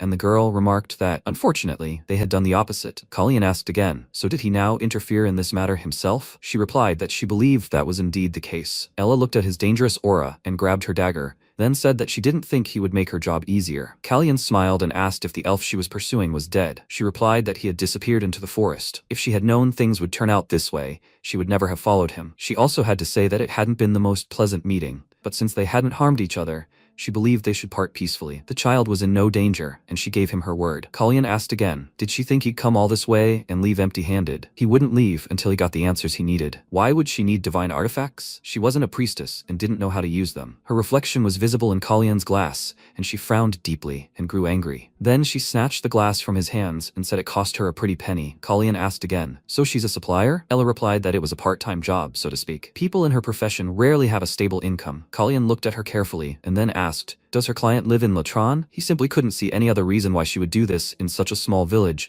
when she could always find clients among the Cirrus priests. Layla replied that her client always paid a fair price and that generous people were hard to find these days. Kalyan thought they hadn't known each other long, and only one thing could attract the attention of a secretion spy. This information. The blue singer must be offering divine artifacts in exchange for Cirrus's state secrets. She grabbed a bottle of wine and Kalyan noticed, then said he'd like to know something. Meanwhile, in the kingdom, Alan approached the king, who asked in bewilderment, did he come at such a late hour? Just to ask a question? Departing before rumors spread? Does he enjoy humiliating his king? Alan replied that his majesty is usually awake at this hour, and besides, he has the answer he needs, and he prefers not to waste time. He wants to get to the point right now. How many Tensilla priests are in Cirrus, and where are they? Romain asked again, does he know anything, or is he just curious? He thinks it doesn't matter. He's sure he's heard about Tensilla envoys. There are currently 14 dwellers in Cirrus, and he's not recalling them all except one, who remains to serve at court. They also made it clear that any requests for additional priests would be denied. It's ironic, because they were the ones who sent their tenants away under the guise of performing sacred rituals, but now they're making it seem like they've forced them into their service. If they're recalling their priests, it could mean they're facing an internal crisis. In his opinion, it looks like they're trying their best to recruit as many people as possible, hiding the emergency from the public. How did His Majesty react to this? The king replied that he told them they could take the priests home. Cirrus doesn't oversee the priesthood, but why was he asking? Alan reported that Prince Kalyan wanted to know where they were. Romain looked at him questioningly, and Alan asked again, was something wrong? He wondered why he was asking if the answer was so simple. Did he suppose he already knew, and that's why he left for Latron? Meanwhile, he was still with Ella and asked if Count Hale was still her client. He watched her reaction carefully, when Ella suddenly poured herself some wine and brought it to her lips, then announced that he didn't need to know that at all. At that moment, Alan announced that the sneak had deceived him. He must have had a priest under his wing all this time, and was selling state secrets to Sirius's spies for divine artifacts. Kalyan told him that everything was correct. They needed to return to the palace. And Alan asked again, why did he need to go to the palace? Were there any problems there? Kalyan replied that there could be problems, since the count had drunk too much and had set a price during dinner, so he had to use spells to put him to sleep. But now he wondered if he wasn't drunk at all. After a while, he returned to the palace, and Ian started shouting, how disrespectful is this? How many times must he repeat that the prince was out for an evening stroll, so no one is allowed near him? Katesh said it wouldn't take long. The thing is that the count wants to apologize for his inappropriate behavior at dinner, and if he could just tell them which way the prince had gone, they could resolve the issue. Ian asked, they understand, right, that this was a very poor attempt at an apology? He then blurted out that since when had it become common for butlers to inquire about the whereabouts of royalty? Katesh froze, his voice shaking as he tried to explain that nothing was as it seemed. Ian realized they were in trouble and wondered where Kalyan had disappeared to. Katesh asked if he could find out when the prince would return. Ian already hated this stubborn old man, and began shouting at him. How was he supposed to know that? He should go back to his chambers. Where were his manners? Katish assumed he could at least estimate the time, when suddenly Kalyan emerged from his room, annoyed that he wasn't being given a moment's peace. No one expected to see him there, and Ian and Ketish were stunned by his appearance. Kadish's mouth dropped open in surprise and fear, and Kalyan said, "What a fool he is. All he had to do was send him away." Was it really that hard? Ian, confused, apologized to the prince with a wink at Kalyan, saying that the gentleman had been reluctant to leave and would now take care of everything. At that moment, Kalyan slammed his door, and Katish realized the terrible situation he'd found himself in. He began to beg for forgiveness, unaware that the prince was resting and would leave immediately. Kalyan, hiding behind the door, tried to catch his breath from the emotions he'd just experienced. He'd just behaved just like that idiot Plants, and it left him with a bad taste in his mouth. Ian entered his room and reported that he had returned earlier than expected, and through the window, no less. Ian demanded an explanation, but Kalyan replied that it was a long story, then asked if anyone suspicious had shown up while he was gone. He replied that it was only the butler, and that suspicious people usually entered through windows as he had just done. After all, this was the 3rd floor. Kalyan chuckled and said he would keep that in mind. Then he asked why he was so angry. He didn't remember ever snapping back in the palace. Ian replied that it was because he never listened to him. As requested, he immediately told the butler that he was going out for a walk, but he continued to ask for the exact time of his return. Kalyan wondered if that was really true. Ian confirmed that he hadn't let up, and seemed far more interested in the exact time than his location. He contacted his mentor and mentioned that the Count seemed to be starting to worry about him snooping around in his affairs. So they were right, he wasn't drunk when he staged the scene. Alan asked, but why was he even putting on such a show? The protagonist replied that it was a common ruse to distract them from his deal with Ella, which was supposed to take place that night. This, in turn, also explained why she had shown up in the first place. The wine was supposed to give the Count a good excuse to slip away unnoticed, but his plan had been foiled when he'd put him to sleep with a spell. Upon awakening and learning he'd left the palace, he sent his butler to verify his intentions. Alan replied that it sounded convincing enough, but one question remained. Why was he so desperate to get his hands on divine artifacts? The protagonist assumed this was the perfect gift to win over the sacred kingdom of Tencel, specifically Randel's mother's homeland. So to sum it up, the Count maintains close ties with the Randel faction, while simultaneously playing with the Blanche faction. Furthermore, he showered him with gifts behind their backs, even handing state secrets like Kyrie's to Secretia spies. It was as if fate itself had brought him together with that boy to lead him to the necessary clues. The man he was hunting pointed him to Ella. From her, he could learn that Hale was sending divine artifacts to the Sacred Kingdom in an attempt to win over Randel. Could this really be just a coincidence? The downpour would continue tomorrow, and since he'd already left and was stuck here, he'd try to expose this mole. Meanwhile, Hale was incredibly angry and smashed the dishes in anger, shouting that he was an insolent brat. He should have known he'd be in trouble when he sent the gifts back. He must have used some kind of spell on him. Only a spell could have caused such a deathly deep sleep. All his plans had collapsed because of this idiot. He revels in his feigned arrogance just because the Archmage is on his side. He's just a dirty freak who doesn't deserve a place among the prince. And Celine, that stupid woman, why didn't she kill him before all this mess started? He spent a fortune trying to win over the Marquis of Bryson, and now all his connections with the aristocracy will go to hell? He was promised rich estates near the capital, but this scandal over Celine had ruined everything. Suddenly, Katish knocked on his door and entered the room. Hale announced that he had finally arrived. He asked sarcastically, "Have you managed to contact their friend?" Katish replied that he was afraid that wasn't the case yet, and that they should receive an answer a little later. At that moment, Hale struck his servant square in the face with a glass, causing him to fall and clutch his head in pain. Hale screamed, "Can he even do anything right?" It was pouring rain outside, which meant this lowborn mongrel would be spending another night here. Kefish clutched his head and asked, should he postpone the deal then? Hale screamed even louder. What other choice do they have? They couldn't risk this with the prince and his men here. He had to send a message and reschedule the arrangements. And why was this maid standing here waiting? She should bring him clothes quickly, and he would teach this bastard a lesson that would thoroughly humble him. After a while, the protagonist brought the meat to his mouth and then tasted the treat. At that moment, Hale looked at him, holding a glass with a drink in his hands. He frowned and thought, this mask of calm does not suit him at all. Here, in Ceres, the title of Count commands respect. The nobles will immediately rise up in arms if they learn that magic was used against him. His royal blood will not save him, foolish prince. He smiled maliciously and thought that soon he will be begging for forgiveness. Then he said, His Highness, he should apologize for his behavior last night. MC looked at him and then, returning to the meal, replied, No problem. He said, If he allows me to ask, is it a spell? Before he could finish, the protagonist answered, He put him to sleep with a spell because his behavior was starting to get out of hand. He looked at him in bewilderment and shouted, What? The protagonist extended his hand and said that all this was the work of the past day. He suggested not to dwell on it. He is the lord of the provincial lands. He can assume that this is the first time a member of the royal family has visited him, right? He smiled and, placing his hand on his chest, added,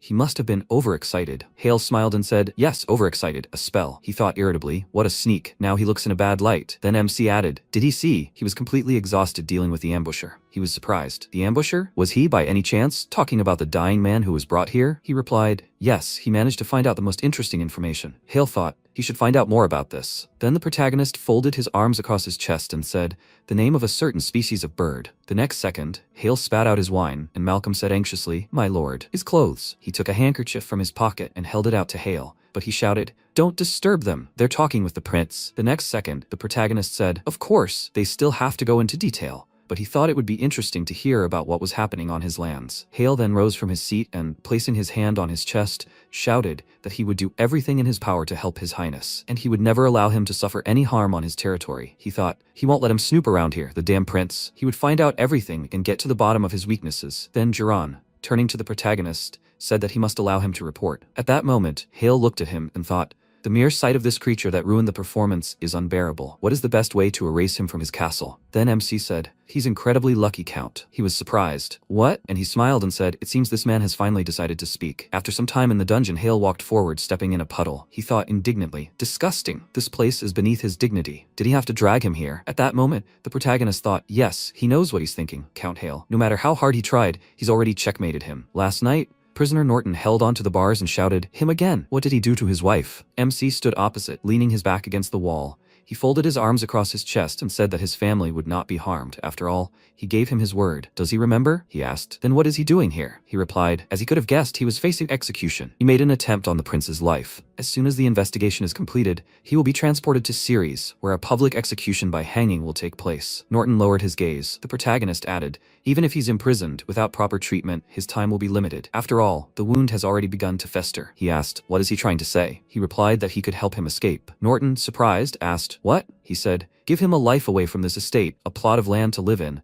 and a modest home where he could live with his wife in peace and quiet. He moved closer to his face and added, but only in exchange for helping him. He must do this, and his punishment will be limited to the loss of his infected arm, which he would only be better off without. Norton looked at him silently and then replied, okay, what do you require of him? In the present tense, he said, they need to know something. The one known to them as Blue Warbler is a secret spy. She came here to sell some things to her client. It turned out they had known each other for a long time. At that moment, Malcolm looked at him in bewilderment, and Norton asked, food for thought. Don't they think so? Friendship with spies is hardly acceptable. MC smiled and said, yes, but only if we're not talking about double agents. Otherwise, the laws of Syria consider it treason, don't you think, his dear Count? He smiled and looked at Hale, who awkwardly replied, yes. He began to laugh, and the protagonist thought, he's desperate, right? Come on. He must make his move and provide the evidence he so desperately needs. After a while, Malcolm knelt and bowed his head, shouting that he begged his highness for mercy. All he did was follow his master's orders. He's not without guilt. He begs for mercy. At that moment, MC sat on the throne opposite him and thought he knew Count Hale would break under the pressure. He hadn't expected such an event. Then he asked, he's a priest of Tencel, isn't he? He looked surprised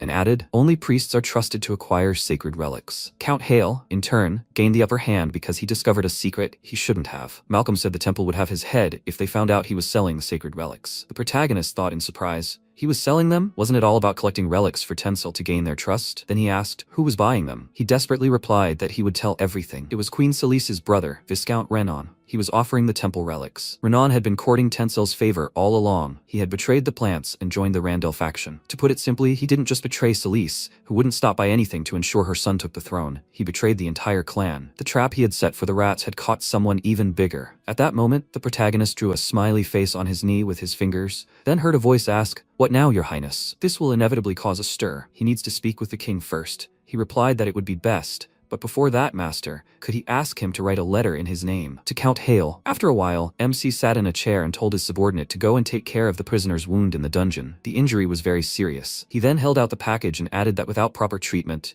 he risked losing his arm, and therefore he should let him take this. Jiran bowed and replied, yes, your highness. Then the protagonist turned his gaze to Kairi and told him to go to the village and find his wife. He should escort her to a safe place nearby, as soon as he took the medicine. The next second, Shia ran into the room and said hello. She said that Hina had come to clean the room. She had come to look at the bird. Then she walked forward and added, no, but still here. She ran forward and said that she knew. She just didn't want him to punish her. The protagonist spoke, but he didn't even ask. Then he clutched his head and thought, this is Arsene's concern, not his. Then Shia pointed her finger at the cage, and at that moment, Ian leaned over to the protagonist and asked what they should do with the bird. Was he considering keeping it? He replied no. He was just waiting for the right moment to return it to its owner. They watched the girls admiring it, and MC said he'd buy her another one as soon as they got home. Hina stopped in surprise. The protagonist added, this Miss Bird will fly away this evening, and she replied, it's okay, your highness. Merlin might not like having a bird in their room. The protagonist smiled and asked, Is that so? Then wouldn't she help him free the bird after dinner? After a while, the sky darkened. The protagonist sat in a chair, and then he looked away,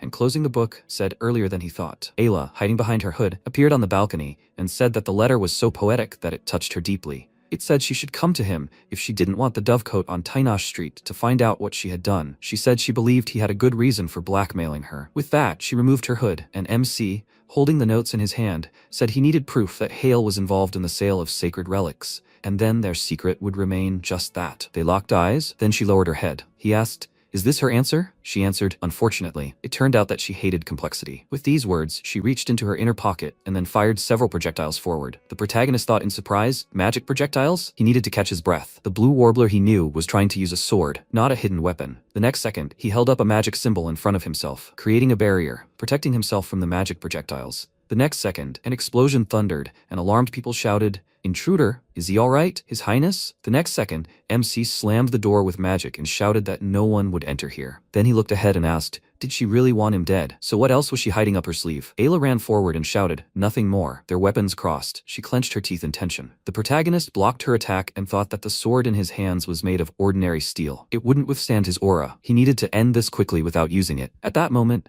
Ayla looked at his hand in surprise, and then they separated their swords, after which they crossed them again in battle. But the next moment, MC knocked the weapon out of his opponent's hands and thought, "What?" She said she wasn't hiding anything anymore. The next second, he noticed a small sphere between her fingers. She threw it forward, and the protagonist thought, too fast, without an aura, injuries are inevitable. The next second, he swung his sword, cutting the sphere in two, but then his sword cracked, and part of the sword flew to the side. At that moment, Ayla said in surprise, "Impossible. A sword master?" She was holding her wounded hand. MC, pursing his lip, thought about what he should do now. Then he said, "Ayla." She screamed in surprise. How did he know her name? But the next second, he grabbed her face, and she screamed.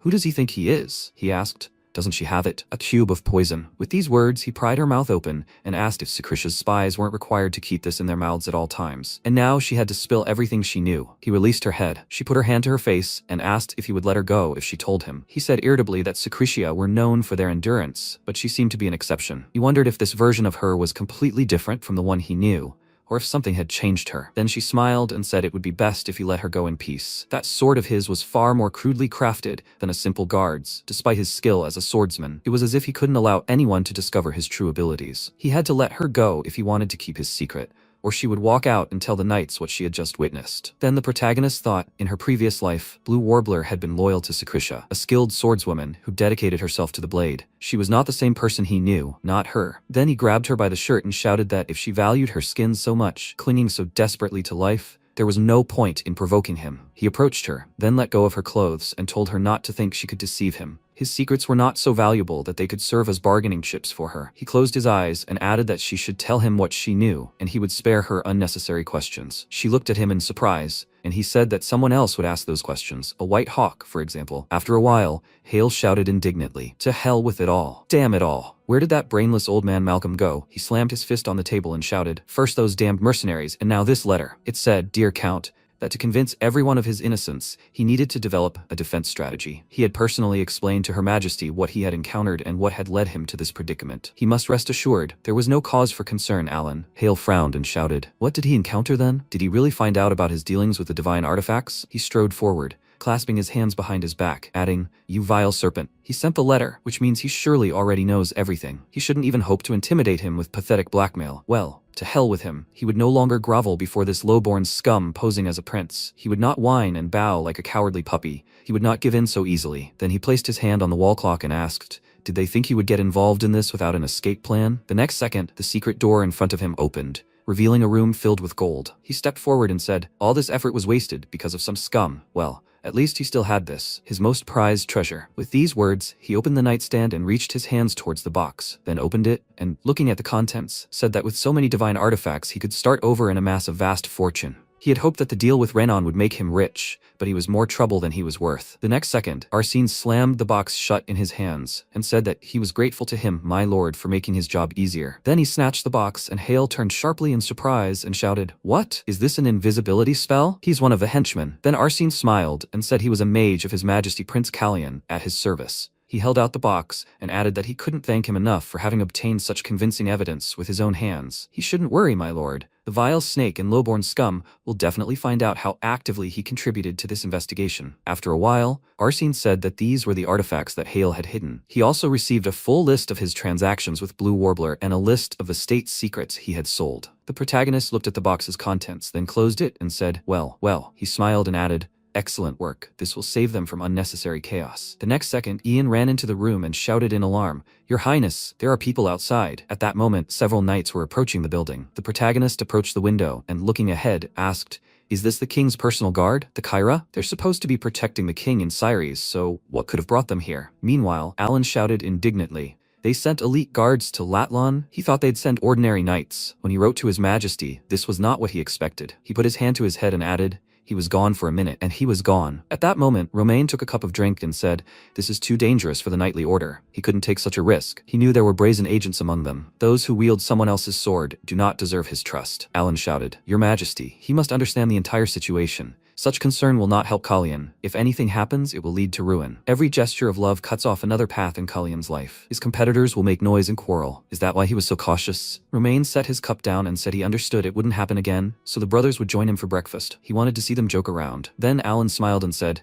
The happiest event for his house, Your Majesty. After a while, Malcolm asked anxiously, Is His Highness leaving already? MC looked down at him, holding the reins, and said, Duty calls. Kyra will take care of the rest. The criminals would be brought to the capital to await justice, where a decision would be made. Unfortunately, one of them had already died, never making it here. Norton, the man trapped by the Blue Warbler, was allowed to return home. Of course, the papers listed him as dead. Right now, he was on his way to the Kvituran estate with his beloved wife. Malcolm hesitantly asked if he could ask what would happen to him. The protagonist explained that his debts had forced him to serve Count Hale, but that didn't change the fact that he was trading divine artifacts. He frowned in response and admitted his guilt. He had committed a grave crime. The protagonist added, however, that it shouldn't be overlooked that he had played a vital role in capturing a traitor to the kingdom. Thus, the throne would show him mercy in exchange for his loyalty. From now on, he would be his butler at the Latlan estate. He cried joyfully, tears in his eyes, His Highness, of course he will serve. He apologizes here. MC smiled, pointing at him, and he said, No way, why him? They ventured back down the path to Sisfanian's chambers. Word of the consequences reached him en route. Hale had been stripped of his titles and privileges and sentenced to life imprisonment. And Ayla, the Blue Warbler, met her death on the scaffold. Then he said that today, all the streets are covered with Renisita leaves. Renisita, commonly called leaves because of their similar shape, but actually thorns,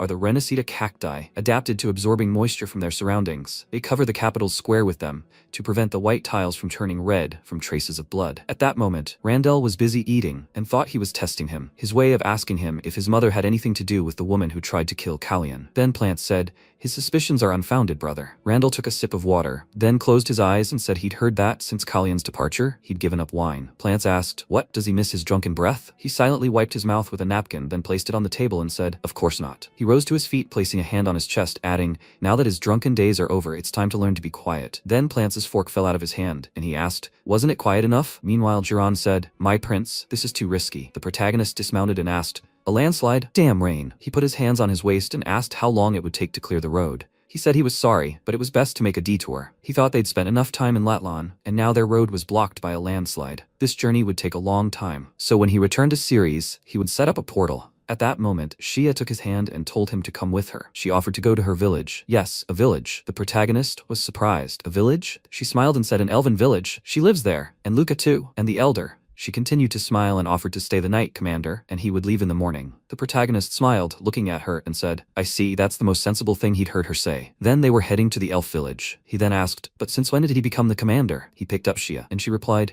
He always has been. After a while, they entered the village, and looking around, the MC said in surprise, Wow, what a place. The elf village is truly a unique place. He never would have thought he'd be here. The next second, Cher appeared before him and asked which of them was the human king. The protagonist thought, what's wrong with him? He then said, what a grandiose title, but there's no one here who holds such a high position. He assured him, if he's looking for a representative of their small group, then he is. Cher then said that he is the elder of this village, and he would like to ask a favor, the human king. The protagonist then introduced himself and said that he needed more details before he could give an answer. Cher said that recently 3 elves from the village went on a journey to visit the nearby human settlements. When they did not return after 10 days, They sent 2 scouts to search for them, and now these scouts have also gone missing. He asks him to help in the search. The elves living here have only superficial knowledge of the human kingdom. With these words, he extended his hand forward. MC thought, pushy and demanding. Are all elves like this? Then he asked, so he lost 5 elves, and now he wants him to find them? Why would he do that? Cher answered, because he is the king of humans. Then the protagonist put his hand to his head and thought that he kept repeating the same thing. He said, no, he is not a king, but a prince, the Prince of Ceres. He said that it hardly matters. Before he could finish, but the protagonist extended his hand forward and said, no, it does matter. The king and the prince exist in different worlds. Cher replied, okay, a prince, then a prince. He wouldn't have asked him such a thing if he couldn't offer something in return. He's heading to the Seafried estate, right? MC confirmed this, saying that it would take a long time to get there on human roads. While they were familiar with forest paths, this could cut his travel time by a quarter. At that moment, the protagonist thought, forest paths. The journey would take 2 months. Minus the time already lost. If these paths of theirs were real, the journey to Siegfried's lands would be reduced to 2 weeks. Then he smiled joyfully and giving a thumbs up shouted, 5 elves, he says. My god, the poor souls. Of course he'll help. The prince is at his disposal. At that moment, Cher smiled joyfully. After a while, Jiran, looking at the map, looked away and said that they hadn't found any traces of the slave trade his prince had mentioned. These forests border 2 cities, Nerica and Steen. They discovered a large number of mercenaries, but none of them seemed to be involved in criminal activity. The protagonist remarked that this was good news. At that moment, Kiri reflected that he had suspected the elves' disappearance was the work of merchants, but that didn't seem to be the case. MC then said that in that case, they would start with the nearest towns as planned. Steen was located directly along the route. Both towns were similar in size, so it would be best to start with the closer one. Duran then mentioned that, as far as he understood, there was some rivalry between them. The protagonist asked, is that so? He said that their lords were about the same age, so perhaps that was the reason. The protagonist smiled and said,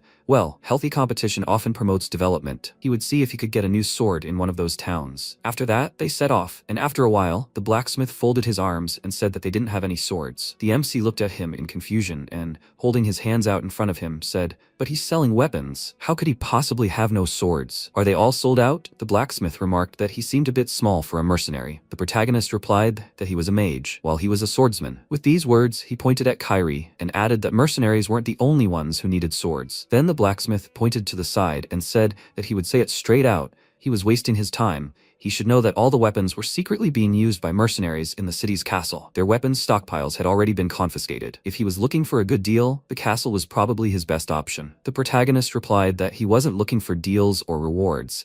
He needed the sword for personal use. There was also Nerica beyond the forest, right? He'd see what he could find there. But the blacksmith remarked that it was pointless. The situation there was the same. At that moment, the protagonist put his hand to his face and said, this elf? Kyrie asked, His Highness? He said, the lords of the 2 cities are gathering mercenaries and weapons. It's obvious there's a war going on here. As for the elder of the elven village, located right between these warring cities, he was now beginning to understand his motives. After a while, he looked at the letter in his hands and ordered Cher to send these letters to the lords of the cities of Steen and Nerica. This would temporarily disrupt their plans and give the missing elves a chance to return home. After that, he turned and added, he and his men will leave at first light. He must work hard to honor their agreement and lead them to the forest paths. Then Cher shouted, he must wait. What does he mean? He covered his face with his hands and added, about the war. Before he could finish, MC said that he really was ready to turn a blind eye, since he was an elf, but he had deceived him, even though he knew about the impending war. With these words, he smiled, looking at him. While the elf looked at him in surprise, he added that it turned out that the 5 missing elves had headed to the castle in Steen to work as merchants. Even its inhabitants suspected the outbreak of war. It was impossible that the leader didn't know about it. He took advantage of it. He knew the prince should leave the war in his kingdom. Then Cher sighed. The protagonist said that they didn't need their forest roads. The deal was off. With these words, he headed for the exit again, and Cher extended his hand forward and shouted that he must wait. He was simply going to stand by and watch as war raged in his kingdom? The protagonist opened the door slightly and said that people fight for a reason. They won't bicker forever. If this village was so dear to him, then he must do everything to protect it, not rely on stupid deception. After that, he left the office. After some time, Kyrie said that the blame lay with the Breezen merchants. Only Breezen caravans dare travel this far, but they're currently stalled due to the events at the Latlan estate. MC rested his head on his hand and said, it's him again, Lannan Breezen. He thought about Steen and Nerica, because the soil in those towns makes it impossible to grow wheat. leaving citizens with no choice but to buy it from Briesen merchants. When Briesen suddenly refused the deal, the residents of Steen headed to Nerika to buy wheat and survive the winter. However, Nerika demanded an exorbitant price, leading to a conflict. Then he folded his arms and said, "First they completely take over the food market, then they shut it down with impunity. Do they seriously expect this to boost their pride? Don't they understand that this will ultimately lead to starvation for the people, not the Lord?" After a while, Chair, head bowed, begged for his apology. He knew perfectly well that Luca had dragged him into all this. It was because of this that the war between the cities had started, but he couldn't tell the truth because he didn't know how he would react. The blame lies entirely with him. He understood that Luca was his son. The lost elves were somehow connected to him, and he was afraid that learning the truth would turn him away from them. He hoped that he could forgive him and his son. The protagonist looked at him silently, and Cher added that he knew it was too much to ask, but they needed his help. They didn't have enough equipment to handle the situation themselves, he begged him. Before he could finish speaking, MC told him to go to the city and give them these letters. He looked at him in surprise. He said they would see if he could find out what they needed beyond the wheat. He would meet them after he brought him the information. Chair cried out in surprise, so he would help? The protagonist held out his hand in front of him, telling him to calm down. He was not doing this to help. Then the elf extended his hand to him and said that he should accept his gratitude. They, elves, keep their promises. They will never forget his kindness. At that moment, MC thought, Lannon Briesen, he is becoming a constant nuisance. At that moment, he brought his finger with the ring closer and said, "Master, it is time to cleanse the house." Sometime later, the Briesen estate in Syres, the subordinate bowed and said, "My lord." Before him stood Marquis Evan, the head of the Briesen house. The subordinate asked, "Will he return home immediately after the meeting? If so, then he must. They can wait for the carriage." Evan replied, "No need, he will stay." The subordinate looked at him in surprise. Then the Marquis entered the building and ordered a subordinate to show the guests to his office. He replied, "Yes, my lord." He thought he said guests, but they weren't expecting anyone. He seemed different today. He never missed a council meeting and always preferred to receive visitors in the drawing room. Who could this be? After a while, Alan extended his hand and asked, "Haven't they met in person yet?" And Evan replied, "Indeed, if this hadn't been the way he'd arranged the meeting with the captain, he would have arranged a more suitable reception." He replied that he'd arrived unannounced to spare him unnecessary trouble. It wouldn't take long. Just something he thought might interest him. Then his second son started looking at the king's son with uneasy eyes. At that moment, Evan, who had taken the mug, looked at him in surprise, and their gazes met. Then Evan closed his eyes and asked, "Renan, that brat wouldn't have the courage to dare something like that." Alan folded his arms and said, "He doesn't seem to have the highest opinion of his son, but he has something that might prove far more convincing than his verdict." With these words, he pulled out the letters, and Evan looked at him in surprise. After a while, he slammed his hand down on the documents on the table and said, "What does he mean by that?" Alan extended his hand and suggested they be honest. After all, he had long ago decided to get rid of Renan. He said that these were not matters in which a mere court magician should pry. Alan put his hand to his chin and remarked that it was amusing to hear this from a common thug. Evan glared at him indignantly and shouted, "How dare he insult him in his own home?" He concentrated his energy and slammed his fist on the table. At that moment, Alan thought, those who perfect the art of the sword transform their words into weapons like a sharp blade, and those who have mastered the secrets of magic. At that moment, he began to concentrate the energy within his body and asked, "Have you decided?" He said he had decided he posed no threat. Well, he could hold on if he dared. The next second, his entire body was covered in powerful energy. He thought, "I've turned to fear as my greatest weapon. The primal fear of death, inherent in every living being, is what they bring with them wherever they go." Then he placed his hand on his chest and said that he wasn't as willing to fight as his student. However, for his own good, he shouldn't forget his manners. Then Evan looked at him with irritation, and Alan smiled and said, "So who's better?" He thought, "I've been able to withstand the pressure emanating from the 8th Circle Mage's aura. He didn't become a sword master out of nowhere. He shouldn't have underestimated him." Then he raised his index finger and said that he had no doubt he was capable of taking care of his son himself.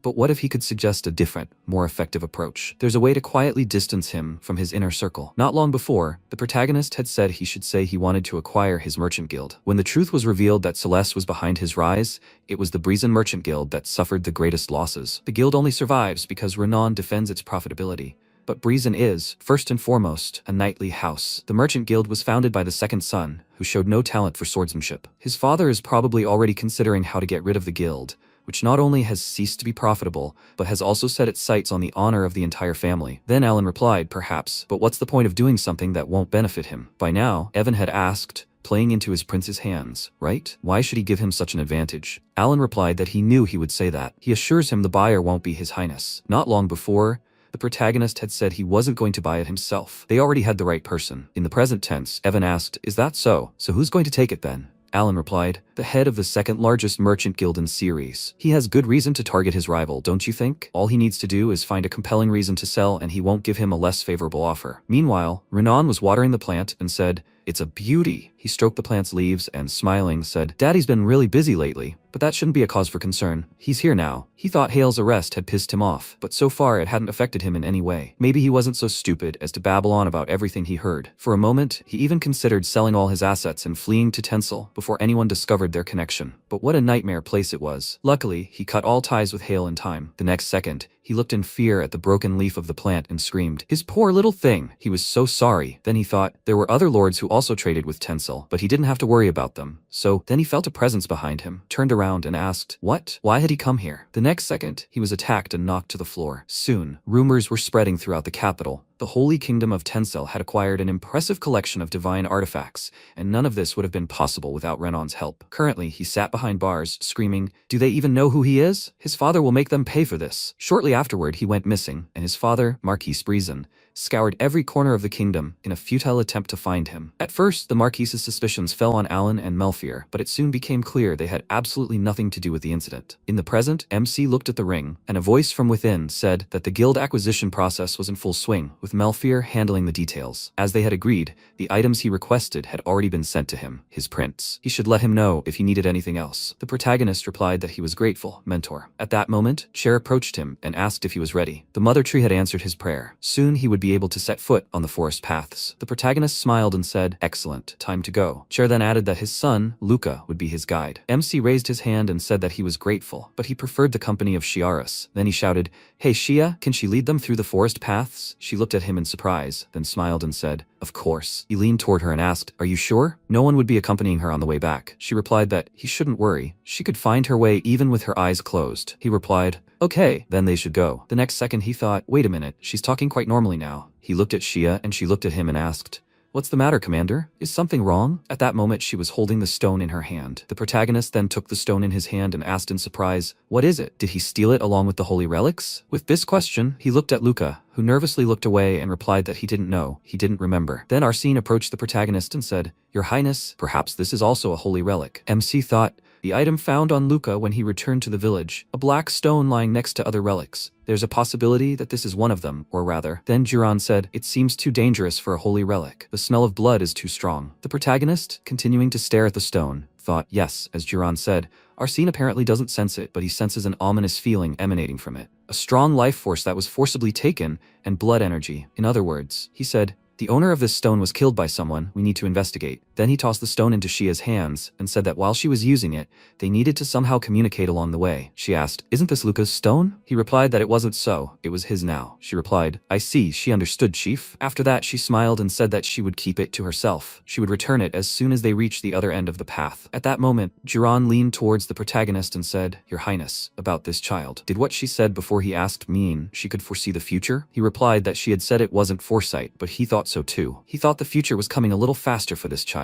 He thought, the future, and the distortion of time, and the stone that neutralized the skills associated with it. Perhaps it had something to do with the time axis. In the present, Randall was in the garden. He looked at a plant branch, and then remembered the protagonist's words about the roses blooming soon. He thought, Kalian, this time he got rid of Renan. After that, he took out the pendant from his sleeve and, concentrating, closed his eyes. The pearls in the pendant began to glow, and flowers began to bloom on the branch of the plant in front of him. Randall touched this and said that it was still pleasant to watch, so it should stay like this for a little while. Meanwhile, the protagonist sat near the tree, concentrating energy in his chest, his eyes closed. The next second, he heard a voice congratulating him. His Highness, he had received not an additional circle, but a stronger aura. He clutched his head and desperately said, "There's no need to mock him for this. He should just scold him, Master." He asked, "Why should he?" He was the one who was most upset here. It's not so easy to break the habit of holding a sword, even if it was only for a moment, so his mana doesn't become a new circle, but transforms into aura. He said he knew, but it's not like aura and mana have completely different principles. He has plenty of mana,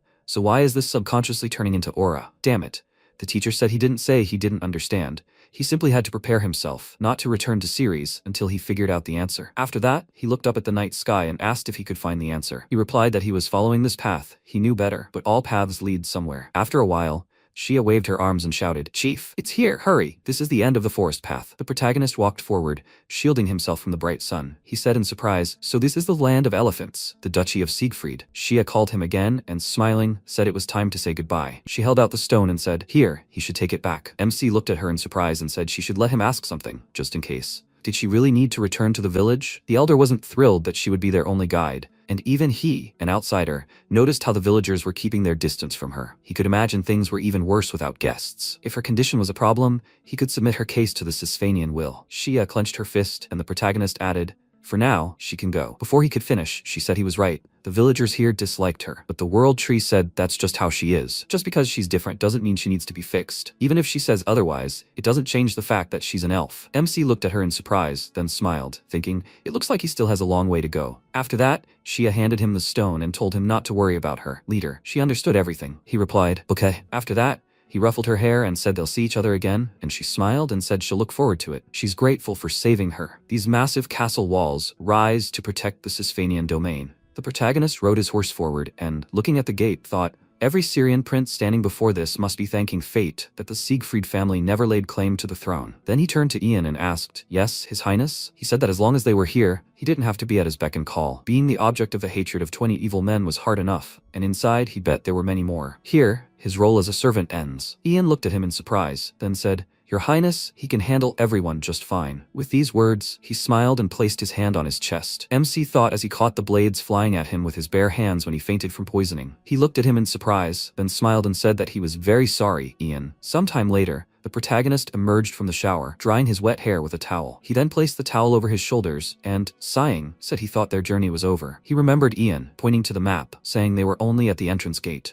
Then the protagonist remarked, "But the inner gate of the castle is still 2 days away." He didn't expect the castle to be the size of a city. Afterwards, he sat down on the bed and said he thought he'd see the head of the family today. He'd have to accept it. His complaints wouldn't change anything. Then he looked at the magic stone and remembered Shia's words. He thought, exactly. His mana may have changed to aura, but the essence of it remained the same. He'd always thought they were two completely different energies, but that's not true. Since he can't break the habit of converting mana into aura, it's simple. He simply uses aura as fuel for his magic. With these thoughts, he began to concentrate the energy in his chest, and at that moment, Arsene, standing outside his door, saw a bright glow of light and thought, the mana, barely leaving the light, is now gushing like a river. It no longer radiates that warmth and tenderness.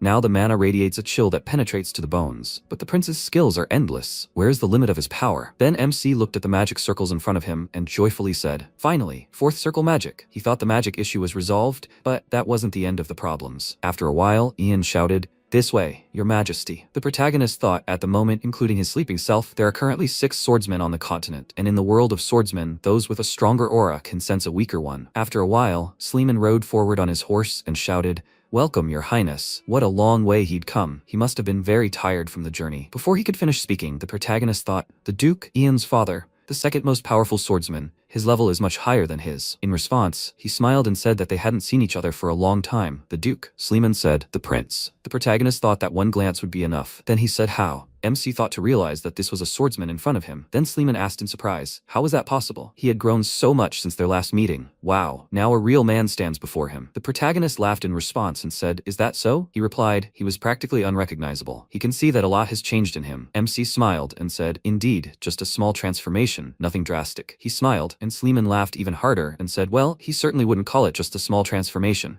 Then he walked forward and said that they should go. He should let him accompany him to the castle. After a while, they mounted their horses, and Sleeman said he had to give this apprentice mage his due. He'd singled out an exceptional one, a talented magic user, and the 6th most powerful swordsman on the continent, to boot. The protagonist said he'd known he'd be hard-pressed to keep anything from him. He replied that, regardless of his status, all these years hadn't been wasted. He might not be able to see his aura, but he could easily discern it. What great progress! His prince. His mentor must be enjoying every moment, watching his brilliant development. The protagonist replied that he wouldn't be so sure. He was now immersed in his work. Sleeman remarked that he fully deserved it. After a while, he bowed and said he would be happy to stay and talk with him, but he was afraid he couldn't postpone his inspection duties. He hoped he would be understanding. The protagonist waved his hand and replied that everything was fine. After all, he was the one who had arrived earlier than expected. After that, Sleeman asked, He's leaving early in the morning, right? Bon voyage, His Highness. He would look forward to hearing stories of his journey. After a while, Alan looked at his reflection in his drink and said he hadn't expected His Majesty to be so in need of a drink. It seemed Prince Kalyan had safely reached the land of elephants. At that moment, Romain took a sip of the drink, and Alan asked if he was worried about his offspring or if something else was bothering him. In response, he closed his eyes and looked ahead,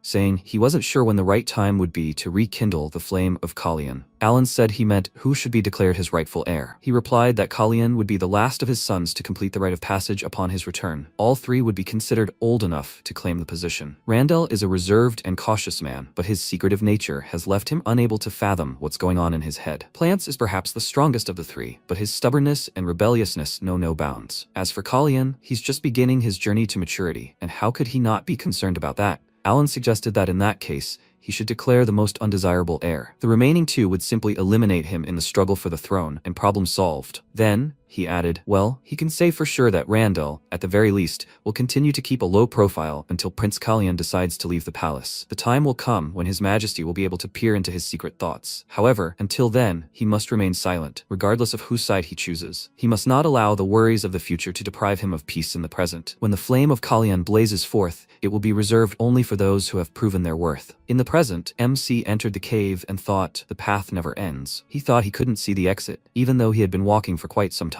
How deep was this cave? The next moment, he saw a very bright light. He squinted, then looked ahead, shielding himself with his hands. He found himself in a flower field and asked, "What is this place?" Then he looked to the side in surprise and thought, pure magical power, surpassing all imaginable limits, and a penetrating aura that strikes terror into anyone who dares to look upon it. He clenched his fist and thought, this is something more than just willpower. Then he bowed and said that he paid his deepest respects, O almighty Sisfanian. He thought that this was Sisfanian herself in the flesh. Meanwhile, in the village, people stared in amazement at the bright beam of light that shot into the sky. The protagonist offered his deepest respects. Oh, all-powerful Sisfanian. He wondered if a simple act of her will would have been enough to bring about this meeting. What had compelled her to reveal her true form? Then she extended her hand forward, and the MC thought in surprise. The oppressive magic and suffocating pressure had ceased. Sisfanian then said that a child had come to her, a stranger to this place. This child carried within him the memory of another, distant reality. He had accepted her blessing and transformed it into a deadly weapon. She watched, wondering what had driven him to do this, and that was why. She suddenly appeared next to him and added, he had been summoned here. Meanwhile, the people watching the powerful pillar of energy that shot into the sky were surprised. What was this? Arsene said, just when it was time for the prince to undergo the rite of passage. What on earth was going on? Ian thought, this has never happened before. He said, Prince Kalyan. At that moment, Slyman put his hand on his head and told him to just look at himself. Was he really that worried about this brat? Ian turned around in surprise and shouted, Father? Wasn't he supposed to be inspecting the property? He smiled and replied, but he just got back. His son shouted, he thinks he'll believe this? He left only last night. How did he manage to get back so quickly? The others watched in amazement. At that moment, Veronica Manisil, Alan's granddaughter, walked forward and greeted everyone present. She approached Sleeman and introduced herself. Behind her sat Rachel Grace, Kalyan's daughter-in-law. Meanwhile, Sisfanian extended her hand forward and offered to take a look. She placed her hand on the protagonist's face and saw everything that had happened up to this point. After that, she said that everything was clear now. He looked at her, and then she uttered something unintelligible. The MC looked at her in surprise and thought, what's going on? She was speaking, but he couldn't make out a single word. She folded her arms and asked if he hadn't heard what she said, right? The reason was that she didn't want him to. He asked, her? Could Serenti be involved in this? She asked. Serenti? Yes, that's her name. The protagonist looked at her in confusion and thought, Serenti, the queen of the gods. She had fought the Voidbringer face to face during the great war of the two gods, alongside the 8 heroes of Eld. Then he spoke, but she believed that she had fallen into a slumber as soon as she sealed the Voidbringer's tomb. She simply couldn't. Before he could finish speaking, Sisfanian said that even in sleep, her essence continued to live on. Was she dead simply because she allowed her will to be her embodiment? He should consider other, more pressing questions that needed answers. He said, well, in that case, the kingdom of Secretia once held an artifact known as the Time Axis. She noticed, and so it was. He shouted that he wanted to know why Ceres was trying to lay claim to it. She replied something unintelligible, and the protagonist gritted his teeth in irritation, thinking, again? Why wasn't he allowed to hear this? She said his impatience conflicted with Serenti's will. He looked at her in surprise, and she added that he was seeking answers to questions about what would happen after his death. If he learned of this too soon, the natural course of events could collapse. He said that such a powerful deity was withholding information from him. Did that mean something had happened that required his direct intervention? She replied that it was true. He thought, divine intervention, this was much more serious than he imagined. I wonder how exactly the time axis is connected to what's happening. He clenched his fist and then said he had one last question. There was something else he wanted to know. Sisvanian told him to speak, and he asked that his brother had decided to use the time axis to bring him back to life. She looked at him in surprise, then said, he was a king before his brother. Did he really think him a fool, willing to upset the order of things just for him? The protagonist thought, so Chase wasn't the one who used the time axis to interfere with the flow of time? Then he lowered his gaze and said, then. Sisvanian extended his hand forward and offered to show what he had there. He looked at her silently, then said in surprise, she means that stone? After that, he handed her the stone. She, looking at it, said, this. Afterwards, she turned her gaze to the protagonist and told him to keep this with him at all times. She then returned the stone to him, adding that today he might not have found all the answers he sought. However, this was only the beginning of the journey. Time would put everything in its place. He must come again when he felt ready. Then she disappeared, leaving him in a lonely cave. That day, countless carrier pigeons soared into the sky, carrying news to their masters. A pillar of light, so bright that its radiance could be seen even from the outer walls of Siegfried, shot up as Prince Kallian entered the deserted Sisvanian lair. At that moment, Sleeman, looking at the pigeons, covered his face with his hand and said that he never thought he'd ever see so many birds in the air at once. And all this winged host, it turned out, was hiding on his land. At that moment, Demiria approached him and said that now was no time to be surprised, father. He sighed and, turning slightly, said, what an incredible sight. Surely he had no right to appreciate it. She said that great power always attracts the envious gaze. No matter who these birds fly to, their paths will cross sooner or later. They need to find out which houses dared to place their bloodhounds on their lands and never let their guard down. He sighed thoughtfully, then laughed loudly and shouted, he always knew he married the right woman. He gave her a thumbs up and added that she should thank her mother for the sharp mind she gave her and Ian. That certainly wasn't him. She looked at him and thought, seriously, what is he even thinking at a time like this? Then he added, and yet she missed one important point, Miria. Excessive caution can be used as an attempt to get involved in political games. Their family does not strive for power, and they do not carry the king's carriage. However, they remain their unshakable support. All the strength they accumulate only strengthens the shield they bear with honor. She must never forget that. She looked down and answered, of course, father. But she felt like maybe this time she'd have to act decisively. At that moment, they looked out the window, where MC was. After that, Sleeman put his hand on his daughter's shoulder and said that her concerns had not escaped his attention. If they needed to find out whose spies were hiding here, they would do so without delay. They wouldn't demonstratively increase security measures, but they would still accept it. She could be sure of that. Besides, her brother was keeping an eye on the prince. At that moment, Ian looked joyfully at the sky and asked, father, did he see that? So many birds. Sleeman cried out joyfully. That's right. They filled the entire sky. Ian pointed at the sky with his finger and added, incredible. He must look. There's another one. He replied that he thinks he just saw a hawk, son. He was surprised. A hawk? Where? At that moment, Demiria sighed desperately and said, oh my god. Meanwhile, the protagonist was looking out the window and remembered the word Sisvanian. He wondered when he would be ready. He wondered what else she was going to tell him. After a while, Ian walked into his room, holding a tray, and said that he had been standing there for quite a while. Did he notice something curious? With these words, he handed the mug to the protagonist. He answered, not quite, although it seems there is something interesting in the garden. Ian went to the window and asked, in the garden? He looked down and said in surprise, it's Hina, and Ian's puppy. At that moment, Hina was petting the poodle, the Siegfried family pet. Ian put his hands to the glass and said irritably that he still can't believe his father named the dog after him. MC smiled and said,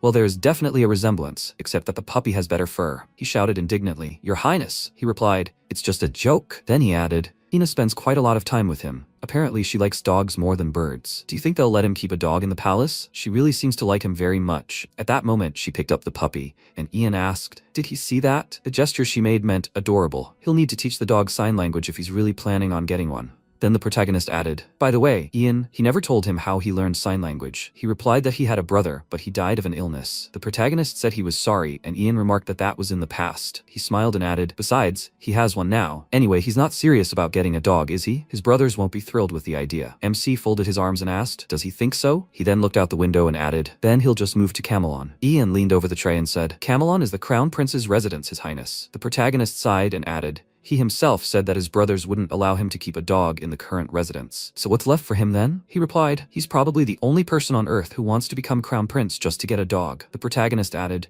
the only one who's seen Sisvanian in her true form. He replied, yes, he's sure. Then he shouted in surprise, wait, Sisvanian's true form? What does he mean by that? Meanwhile, the maid was adjusting Salice's hair and the queen asked, any news? Her subordinate bowed and said, His queen. Her letter was delivered safe and sound. They just received a reply. She smiled and asked, really? She couldn't wait. After a while, Alan said he'd been waiting for him for a while. The protagonist apologized for the delay and said he'd been looking for a place untouched by Sisvanian power.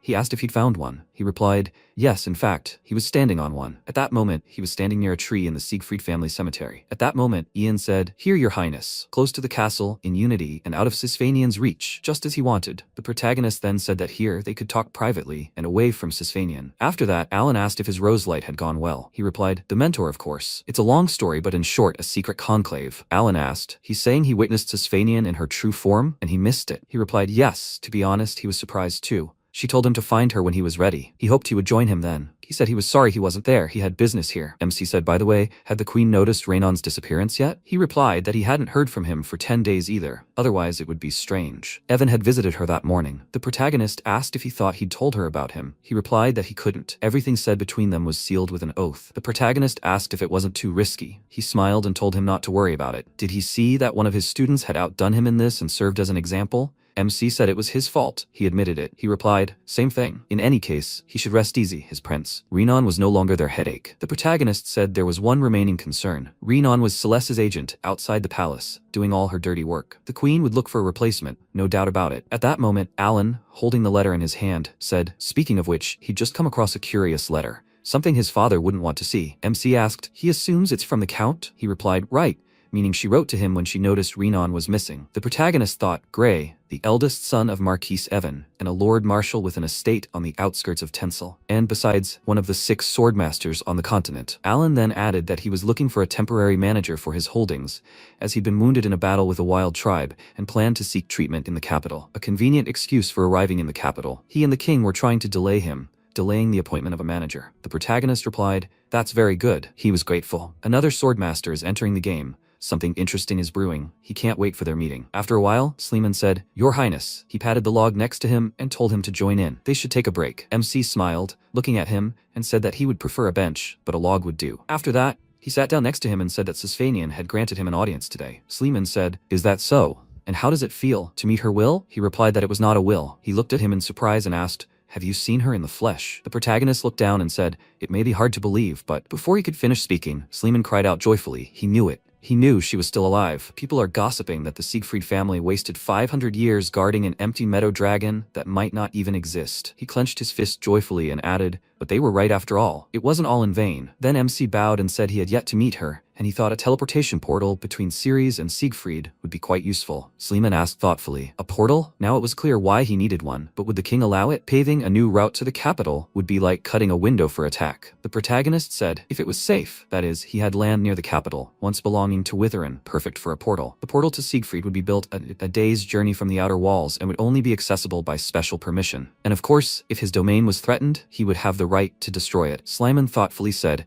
if the king agreed, then so would he. MC sighed with relief and thanked him. He smiled and replied, come on. Who was he to refuse the prince? He said he actually had another request. Sleeman approached him and, laughing, asked if he was finally ready for a sparring match. He recalled his highness asking him to be at the training grounds. Should they go? The protagonist held his hand out in front of him and said he wouldn't call it sparring. The next second, he concentrated streams of energy in his hand and said he had created it with his aura. Sleeman, looking at this, was surprised to think, no conductors. He had created a magical core from aura. MC then added that he was using it like a sword. At that moment, the energy in his hands transformed into a weapon in his hand, and then Sleeman, reaching for his weapon, asked, so he wants to test the blade's strength? He concentrated his energy into his weapon and commanded it to attack. On the entire continent, Sleeman was second only to one swordsman. At that moment, he delivered a powerful blow, and the protagonist stepped back slightly. In other words, among all who have chosen the path of the sword, there is hardly anyone who can match his skill. At that moment, MC gritted his teeth and thought, as expected, he truly is a formidable opponent. His blade can withstand the full force of its wielder,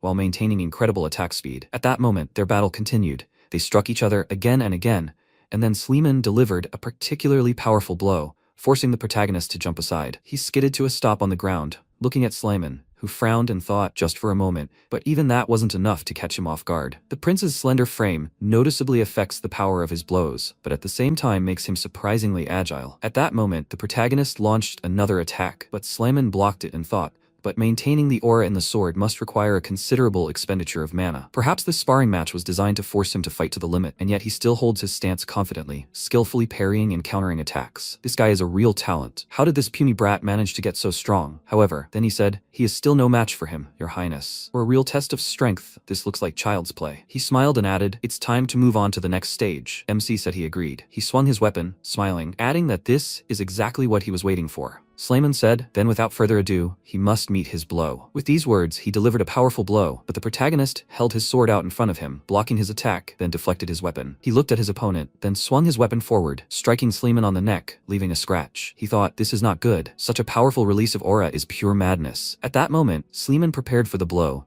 and the protagonist thought there was no way he could dodge it. The next second, Slayman delivered his blow. The protagonist's sword cracked and shattered. His sword also became covered in cracks, and one of the sword fragments pierced the protagonist's face. Then they stopped, and Slayman said, Your Highness, just as he was delivering his final blow. The next second, from behind the suddenly opened door, Juran shouted, Your Highness, what was that noise? At that moment, Slayman was holding the sword, which had cracked, and there was a fresh cut on his neck. Juran said in surprise, wait, he lost. A while later at the banquet, Slayman was playing the violin, and MC applauded and said, excellent performance, Your Grace. I would have thought he wielded the bow as skillfully as he wielded the sword. He couldn't be the only one to hear such a magnificent performance. Slayman bowed and said it was innate. Even if the sword isn't for everyone, the violin is always at home. He is honored to share this with His Highness. He is always at his service should His Highness wish to hear him play again. At this point, the protagonist awkwardly glanced at the bandage on his fresh wound and said he hoped it wouldn't interfere with his violin playing. He smiled in response and said he wouldn't be worthy of being called a master if he allowed such a minor scratch to affect his playing. Besides, a real blow struck him right in the heart. He remembered Ian's indignant screams, how he could disfigure his face. He swears if there's a scar. Then he replied, is this how he repays his father after everything he's done for him? In the present tense, Slayman said his son disowned him. MC, holding the glasses in his hands, smiled and said that he was nevertheless sincerely grateful for their sparring.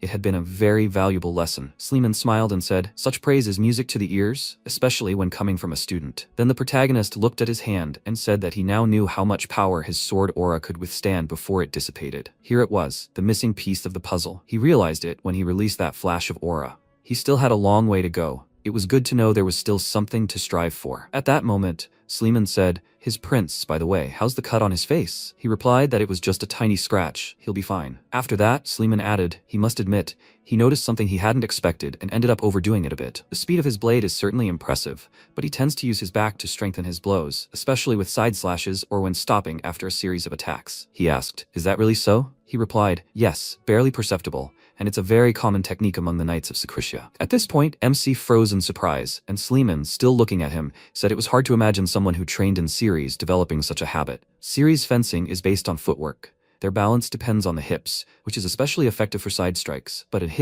his case, Your Highness, it is the arch of his back that provides him with the power of rotation. He leaned over and, smiling, added that he should simply try to be a little more vigilant in the future. People like Gray would certainly not miss such an opportunity. The protagonist looked at him and asked if he would even bother to ask who he really was. Slayman looked at him and said that he was in the domain of Siegfried, Your Highness. They, the elephants, value strength. Whether he is a prince or a skilled pretender, what does it matter to him? He only cares about whether they'll have the chance to cross swords in battle again. MC smiled and thanked him. Afterwards, he clenched his fist and asked if he thought Gray would be able to sense him. He replied that Gray had long since settled in the borderlands, away from Brayson's influence. Rumor had it that his father, the Marquis, had disowned him, unable to come to terms with his son's decision to dedicate his life to the blade, although perhaps it was all down to astonished pride. After all, the heir turned out to be a more skilled fighter than he himself. Be that as it may, Gray is a master of the sword, and it won't be difficult for him to discern his essence. It's important to be prepared for any surprise, his prince. The protagonist replied, indeed. Perhaps he can't do without serious preparation. 10 days later, Alan contacted the protagonist and asked if he was enjoying the fresh air in the Siegfried lands, His Highness. Doesn't he think someone's gotten a little too carried away with their wanderings? MC smiled and said he apologized, master. He had some business to take care of. He'd be on his way as soon as he was done here. Had Gray been to the capital yet? He replied that wasn't the case yet. Speaking of which, he'd done everything in his power to delay her, but alas,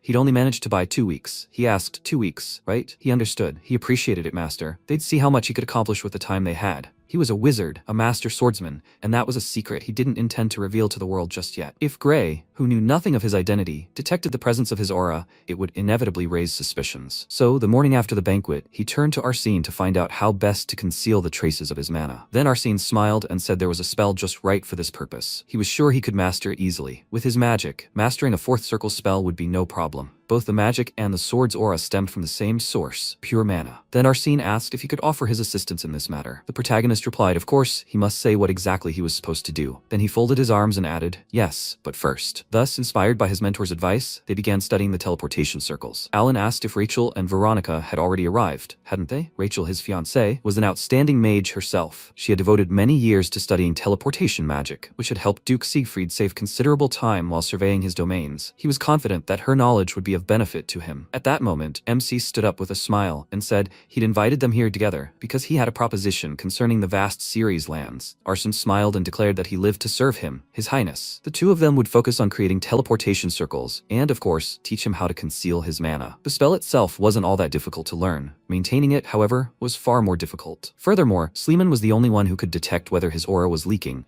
so he couldn't leave the castle until he completed his training. And so, after countless hours of research and training, the day had finally arrived. At that moment, Sleeman joyfully declared, perfect. He couldn't sense his aura at all. Looking at him now, it was hard to imagine he'd ever held a sword. The protagonist thought all preparations were complete. After some time, they saddled their horses, and Sleeman, approaching the protagonist, said that next time he would not be so lenient with him. The protagonist, smiling, looked at him and told him not to worry. He was not going to remain easy prey. He laughed and shouted that he would wait with impatience. And then the protagonist shouted that they were setting off. Ceres was waiting for them. Meanwhile, Gray, holding the letter in his hand, said, I see. So he is the messenger? So much time wasted in pointless waiting, and this is all he gets. The girls lay next to him, and he clutched the letter in his hand, looked at the subordinate bowed before him. The man thought, the sun has not yet risen, and he already has. Then, he said, Lord. Then Gray began to laugh loudly and shouted, this is hilarious. He rose from the bed, said, it seems that in his absence, the court has become much more cheerful. He approached his subordinate and, smiling, asked if he was mistaken. Messenger. He believed it was time to return to the capital. After a while, Alan walked over to the closet, opened the door, and peering inside said, every time, it was as if it were the first time. Such a treasure trove they must have built up. Such riches, and all gathered from the Witherin estates, renowned for the most fertile wheat fields in all of Ceres. He remembered the man saying it would be impermissible for him to burden the prince with the expenses of the guild that bore his name. He asked that he share in their income as a sign of His Highness's deep respect. After that, he stuffed several bags into the safe and said, and lo and behold, the guild that once served House Breezen now carefully fills his pockets. Then he left the room and said, how cleverly he'd latched onto it, some bottomless gold mine. At that moment, Merlin asked, was he finished yet, my lord? If there was nothing else needed, could she lock the doors? He waved his hand and replied, aha, she must be so kind. Then he walked forward and looked to the side in surprise, noticing plants climbing the stairs. He smiled and thought, what a coincidence. Then he said, they have not seen each other for a long time, your highness. Plants looked at him, then said, magician. He climbed the next step and said, he was curious, was it he who caused such a change in him, or was his new self that prompted him to turn to him? No one was giving him a straight answer. Maybe at least he knew something? Alan smiled again and said that he could ask him the same question if he gave up drinking. Was he now feeding himself wild speculations? Or that he quit drinking because he realized he could no longer keep his own mind in check? Plants smiled and asked, another soul that still yearned for him so? What a shame, isn't it? He replied that it wasn't so at all. They were all subject to change, whether it was time to climb out of the wine barrel or finally find the courage to stand up to their brothers and their reckless impulses. Change comes to them all sooner or later, and how and when doesn't really matter, that's all. Then he passed by and said, have a good day, your highness. He began to descend the stairs. Plants looked down and asked, reckless impulses, huh? Time flew by, and 20 days had already passed since Kalyan left the land of Siegfried. After a while, Kiri asked, is this Lake Reddington? How beautiful and peaceful.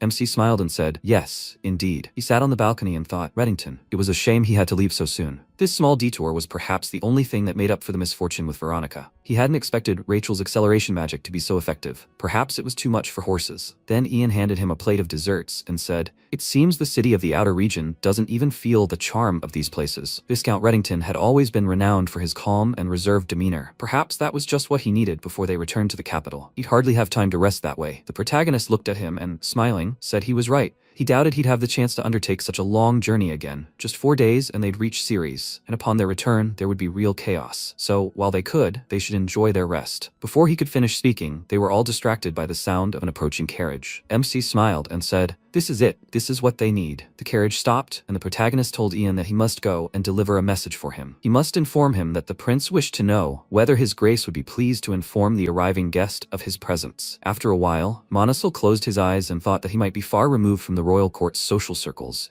But even he knew that the third prince and House Brisson were at each other's throats. He said he would send them away immediately. After all, the prince had arrived here first. Then, Ian said that His Highness's request was indeed such, however. He asked, "Is it so?" He said there was one exception. If Count Grey was in that carriage, His Highness would be happy to invite him to tea. Then Monosil looked out the window and said that it looked like he would be able to see tomorrow after all. After a while, a subordinate said, "His Majesty Prince Kalyan enters." Monosil looked at him and shouted, "His Highness."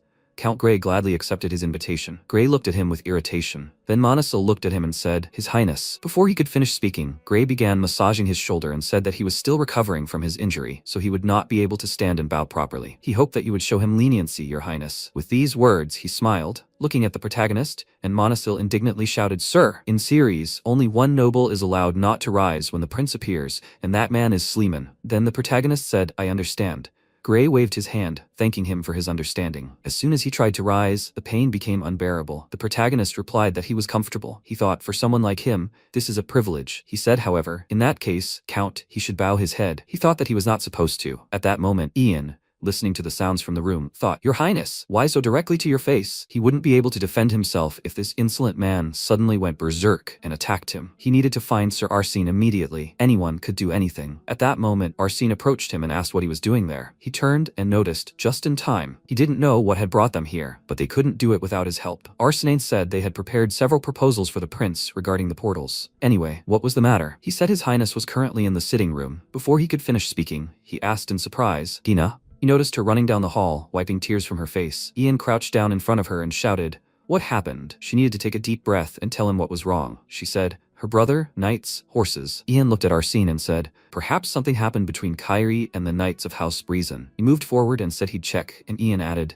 "The stables, they should be there." After that, he called him over and added that no matter what happened, he shouldn't act rashly. He turned around and told him not to worry. He knew what was at stake. Then he ran down the hallway and thought, somehow this all bodes ill. It's only a matter of time before the situation in the living room escalates. At that moment, Grey smiled sheepishly and, clenching his fist, asked, "Did he mean bow?" Then MC put his hand to his chest and said, "What impudence." He heard his prince, so he should get started. He didn't tell him to open his mouth. Grey blushed with irritation and shouted what he said. At that moment, the protagonist clenched his fist and asked, "Didn't he hear him? He should bow." With these words, he released a powerful aura, and MC remembered how not long before he had asked Ian if he had met Grey before. He had replied that he believed so. "Your Highness," although that was before he entered his service. It had been so long ago, it was no wonder he had forgotten. He supposed that if they had ever crossed paths, he was probably extremely shocked by what they had just witnessed. And even if Celeste had warned him fairly, not long before, she had given him a letter in which she warned him not to judge Kalyan. He was no longer the defenseless boy he had once been. The protagonist thought he was sure he hadn't believed it for a second. So what would he do now? Grey? Would they clash in an aura battle? Or would he draw his sword, daring to attack the prince? Whatever he chose, it would end in the worst possible way for him. With these thoughts, the protagonist smiled. Grey looked at him and thought that he had thought Celeste had gone completely crazy with age. But now he saw that she had caused a stir for good reason. Could all these rumors about the third principal be true? He couldn't accept it, this brat. In this game, he was just a pawn, doomed to lose. The next second, Monosil shouted, "Count Brisson. He must show respect to the prince and return to his place." At that moment, MC looked at his trembling hand and thought, what a puny viscount, who had the audacity to raise his voice at the lord who guards the borderlands. Alas, his courage was wasted on Grey. After all, this idiot doesn't even realize that he saved him from certain death. At that moment, Grey, still angry, thought, worthless idiot. It would be worthwhile to knock him down a peg or two where he stood. But first, we need to deal with this brat. Then he said that he had no idea the third prince was so eager for recognition. "As he wishes, His Highness." He smiled haughtily and bowed. Then he turned his gaze to the protagonist and said that he expressed his deepest respects to the great Kalyan. After that, the protagonist closed his eyes and said, "Well, he is tired and wants to rest, so he will leave them first." Monosil replied, "Yes, His Highness." And Grey thought indignantly, did he have the nerve to ignore him as if nothing had happened? At that moment, MC approached the door and, opening it slightly, said that he must promise to provide the Count with due attention while he rested. He looked terribly unwell. Grey, enraged, shouted, "Who does he take him for? He dares." Before he could finish speaking, a powerful stream of flame appeared outside the window. He turned and shouted, "What's that?" The protagonist, looking out the window, thought it was Arsene's magic. He was skilled in ice magic. It was completely unusual for him to resort to such noisy spells as a fire blast. unless he was using it to signal him. Meanwhile, Arsene shouted, "Fire!" One of the gathered knights shouted, "What's that?" The mage suddenly fired a fireball. Then a knight approached them and shouted, "What's that noise?" Arsene looked at him and said he didn't know what was going on, but he could tell him one thing. Prince Kiri wouldn't be pleased. He looked away and said he knew perfectly well. At that moment, the knight indignantly shouted, "What has he done? Does he even know whose carriage he just burned?" At that moment, Arsene approached him and asked, "What about him?" They provoked the young man, knowing whom he served. He indignantly asked, "What, was he also one of the third prince's lackeys?" Arsene folded his arms and remarked that it was true. He really was one of the prince's lackeys. And who exactly were they? Gray's dogs? The knight, irritated, clenched his teeth and shouted, "What?" He pointed at him and screamed, "Enough! Does he even understand who he's talking to?" Just then, MC approached them and said he heard him. The brainless mongrels. The knight cried out in fear, "Prince Kalian!" At that moment, Arsene bowed, and the protagonist stepped forward and, looking into the fire, asked, "Will he have to compensate the count for the damage?" He replied that that wasn't true, His Highness. He would cover the expenses from his salary. Then MC smiled and said, "Then everything is fine." He would have been worried if he'd seen his servants gathered here, but it seemed nothing serious had happened. The only thing was, he couldn't see his maid. She was usually with her brother when he was in the stables, but where had she gone this time? Arsene said they'd tried to grab her and take her away. He put his hand to his chest and added that they thought they'd found a sweet, obedient girl for the count's amusement. They hadn't even suspected she was part of his retinue. The protagonist then laughed and then said, "Wherever I go, worms like these will crawl everywhere." The next second, drops of blood flew in all directions, and Gray, who had approached the scene of the squabble, indignantly shouted, "What's the meaning of all this? These are his knights. He has no right to cut out their tongues." But the protagonist looked at him emotionlessly and said that they were stripped of their knighthood for harassing the prince's maid and also attacking his servant. Gray clenched his teeth in irritation and thought, what brainless idiots. They dared to embarrass him in front of the Viscount and all these insignificant servants. Then MC walked past him and said that Lord Manasil would compensate him for the carriage as soon as he reached the capital. Gray clenched his fist and thought he would pay in full for this insolence. At that moment, the protagonist walked forward and, looking at Kyrie, asked, did he have nothing to say in his defense? He lowered his gaze and thought, what else is there to say? He had been through this more times than he could count. He remembered the people screaming. Who did he think he was? A damn half-breed? A mute with a pretty face is still a mute. He should be grateful they were giving her a chance to earn the Count's favor. He wasn't so tough anymore, was he? Where had his arrogance gone? He thought he should just wait it out, and it would all pass. It always had. Then the knight started beating him and shouting, come on, he must use his clever tongue. They will listen to the speech of heroes. There's nothing like a good thrashing to shut up a talkative idiot. He thought, this is hardly what the prince could care about. Then he said, no, your highness. The protagonist moved on and told him to do as he saw fit. After a while, MC smiled, holding a mug of drink in his hand and said, finally, peace and quiet. And tea. This is definitely what he needed. Manasil sat across from him and said he was glad he liked it. He should be allowed to ask if this is really wise. Your highness? He asked. What is he talking about? He replied, the Count furious. What if he decided to threaten his highness's safe return to Ceres? After all, Gray had the hallmarks of a master swordsman. The protagonist thought, Gray, he had easily recognized his aura the first time they met, meaning his skill was on par with his, if not less. He could smash his face into the dirt whenever he saw fit. Then he smiled and said there was no need to worry. A confrontation with him was bound to happen sooner or later. At that moment, Manasil thought in surprise.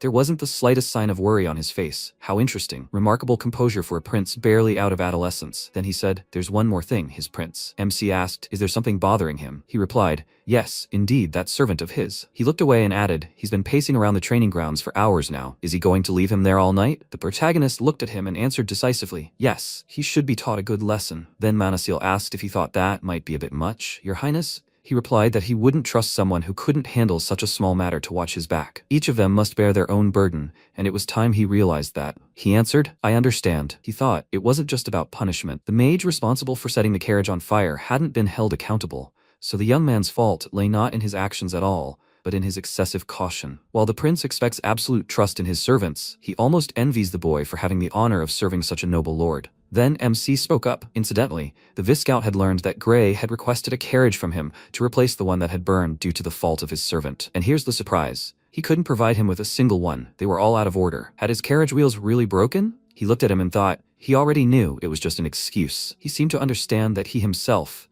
hadn't wanted to welcome Gray into his estate, even if it cost him part of his property. He had known all along. Then he smiled and, placing his hand on his chest, said that as the owner of such a modest estate, he couldn't afford to carelessly give away priceless carriages. Otherwise, he wouldn't be able to travel beyond these lands. The protagonist said he knew his family lived in Ceres, and while the place certainly had its own special charm, he wondered if he missed the warmth of his loved ones. Manasil said he wasn't sure he understood his highness. Then the protagonist handed him a letter and said, Here, with this seal, he could request an audience with him whenever he wished. Manasil looked at him. The protagonist added, he must go with him to the royal capital. After this, Manasil, becoming nervous, said that he hoped the repairs to his carriage would be finished by the time his horses were ready to depart. With these words, he took the letter. After some time, Salisi said, they say Cullion will return soon. She took a sip of tea and added, it seems, wherever he goes, people's rumors follow him. She cannot wait to meet them. At that moment, Plant sat opposite her and thought, 5 months have passed, 5 long months since she last spoke to him. And after all these months, the first thing she decides to discuss is the matter of Cullion's brother. Then he asked, why is she here, if she misses his half-brother so much? She replied that Gray will arrive soon. He asked, what does this have to do with him? She said,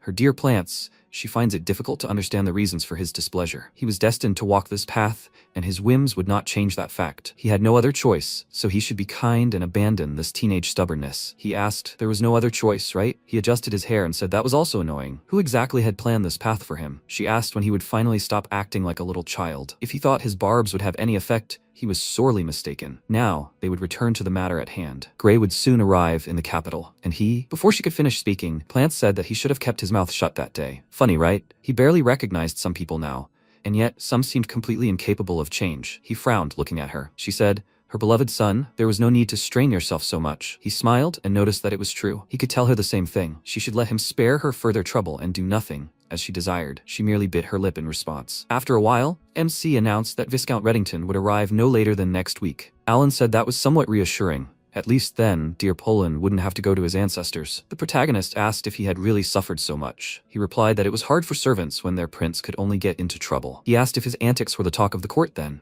What did the king think about this? He replied that His Majesty had decided to speed up the process of forming the Balkan. MC was surprised. What had happened at the Siegfried estate, Romain had said, had made him the center of everyone's attention. That alone would have infuriated Breezen. Now that Gray had publicly humiliated himself, there was even more reason to worry about Kalyon's future endeavors. Under such circumstances, he would have handed over the barracks and territory of the Knights of Pobble to the needs of the Balkan. Alan said in surprise, Your Majesty, surely you realize that this is tantamount to declaring war on House Brayson. He replied, if it helps divert their attention from Kalyan, then so be it. In the present tense, the protagonist said, this will put His Majesty in a vulnerable position. Alan noted that he understood this. The Balkan will be officially announced upon His Highness's return. The necessary ceremonies will take place next week. The protagonist thought, no, it's far from that simple. Even if the mentor is in the palace, that's still not enough. There isn't a single knight in Kyra who can match the Swordmaster's strength. If Gray reaches Ceres before him, Romain will be in real danger. Then he said, Ian, is this the only path to the royal capital? He replied that this was only true if he didn't go and didn't want to wander around in circles. Then MC said, the mentor, it seemed to him that he would cause him some more trouble. He couldn't let Gray enter Ceres. Meanwhile, Gray shouted indignantly, damn it. He held his hands on the ceiling and shouted, to think that he was forced to ride in a lady's carriage. Then he kicked the wall in front of him and shouted, hey him, he has to spur the horses. How come the other carriages were suddenly unusable? Who do they think he is to take away his lady's carriage? At that moment, the coachman shouted, His Grace, someone is following them. Gray looked out the window and asked what he was muttering there. He looked to the side and wondered what the heck. He noticed the protagonist approaching him, and he said, there he is. Gray shouted, what the hell is he doing here? He thought, that's it? How did he manage to close the distance so quickly? Surely some trick his mage mentor taught him. After all, he's just a worthless royal heir. Then the protagonist said, Count Gray. He smiled and added, he sees that he still hasn't gotten the hang of how to properly greet royalty. He looked at him in surprise, then laughed and, clenching his teeth in irritation, shouted, he dares teach him manners? The next second, he kicked down the carriage door and yelled at the coachman to stop the damn carriage. Today, the royal family will be cleansed of this low-born fool. The next second, MC grabbed him by the neck and lifted him up in the air. Gray wondered in surprise, what kind of power is this? And the protagonist said, malicious intent, a fake insult. He started it all himself, and he's just here to defend his honor, don't you think? He formed a weapon in his hand, and the next second he struck, saying it was for insulting the prince's lineage. Then he struck again, and Gray, lying on the ground, grabbed his leg and cried out, enough. He begs him. He was wrong. He must spare him. He begs for mercy. But the protagonist raised his leg and asked, haven't you ever wondered why his brother had disappeared so suddenly? Gray cried out, what was he saying? He replied, Marquis Breezen had been paid a considerable sum to remove Renan from the scene, and then he disappeared. And then an idea occurred to him. Should he try to convince the Marquis to get rid of the firstborn who was seeking to take his place? Now he would ask him a question, and he had better answer wisely. What was the name of the one who had struck him down today? The next second he clenched his teeth and said, Evan, Marquis Evan, his own father. Then the protagonist struck again, and placing his foot on his back, he asked, how could a father be so merciless to his own son? He supposes that's exactly what's going through their minds right now. Isn't that right, gentlemen? With these words, he looked at Gray's escort, and they looked at him with fear. He said that he was sure they knew what to say when they started asking about what had happened. The coachman smiled awkwardly and shouted, "Of course. The count will return to his estate at once." They carried him away and shouted as they left that it was just a minor disagreement between father and son. The next second, MC asked, he had been watching them, hadn't he? It was for him too, Kairi. That moment, Carrie emerged from behind a tree and said, blood on his face, his prince. He handed him a handkerchief and said, regarding his behavior. He replied, "It's not worth it." Obviously he had changed his mind, otherwise he wouldn't be here now. Before he knew him even better than he knew himself. Kairi asked in surprise, what did he mean? He looked at him and said that there was something he should know, Kairi. It's a long story, beginning decades ago. However, this detour should give it enough time. After some time, the villagers shouted joyfully. Prince Kalyan had returned. His Highness, they say Sisvanian herself bestowed sacred light upon him at his coming-of-age ceremony. His brothers never received this blessing. He may be the youngest, but if anyone deserves to be crowned prince, it's Kalyan's principle. The great Sisvanian is on his side. He is confident that His Majesty Romain agrees with him. Prince Kalyan will inherit the throne. After some time, the protagonist approached the door and his subordinates shouted, His Royal Highness, Prince Kalyan, enters. He went into the dining room, and his brothers looked at him. Afterwards, he bowed to them and remarked that they hadn't seen each other recently, dear brothers.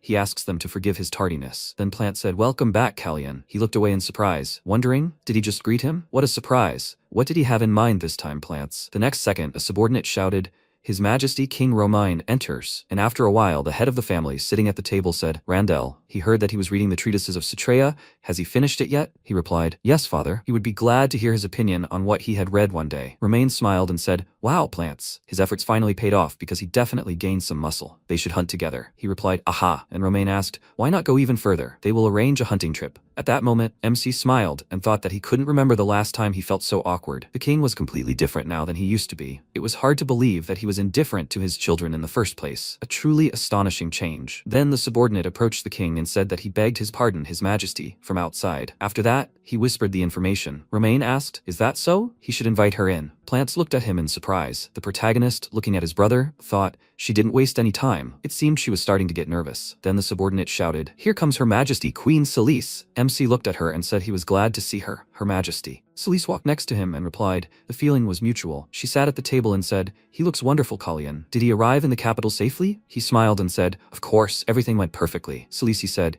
she was so worried that he might catch a cold again, just like last time. She hoped the journey hadn't taken too much of his strength. MC replied, On the contrary, the trip had been quite comfortable. Besides, his recent bout of cold had only done him good. He smiled and said, And there are fewer worries outside the palace. Celeste smiled and said, That's good to hear. All that impressive news from the Siegfried lands had made her quite worried about his safety. Doesn't he agree, His Majesty? The odes of praise for Kalyan could be heard even in her chambers. This is undoubtedly an incredible event. The only thing that bothers her are the persistent whispers circulating around her. She asked to be allowed to ask directly, Does His Majesty really intend to make Kalyan heir to the throne? Everyone around them widened their eyes in surprise, and Celise smiled. MC barely held the glass in his hand and thought, Celise, is she no longer trying to hide her intentions? Is she really that desperate? Romain wiped his hands and said, Not long ago he spoke with Lord Manisil, and he said one thing. Why doesn't he send the son he cares least about to Camulon? That way he will get rid of the problem child. He doesn't have a son for whom his soul wouldn't worry, but thanks to her efforts, he is tempted to think about it. He fixed his gaze on Plants, and Celise slammed her hand on the table and screamed, They will see how long his arrogance lasts. He will regret how he treated her today. He will regret this bitterly. With a loud clatter of heels, she left the room and slammed the door. Romain lightly slammed his fist on the table and asked Plants to forgive him. He asked him not to misunderstand him. He didn't mean him, and he holds no grudge against him. Plants replied that he knew. Romain put his hand to his head and said that they all knew perfectly well how their uncle was doing. He wouldn't wish such a fate on any of them.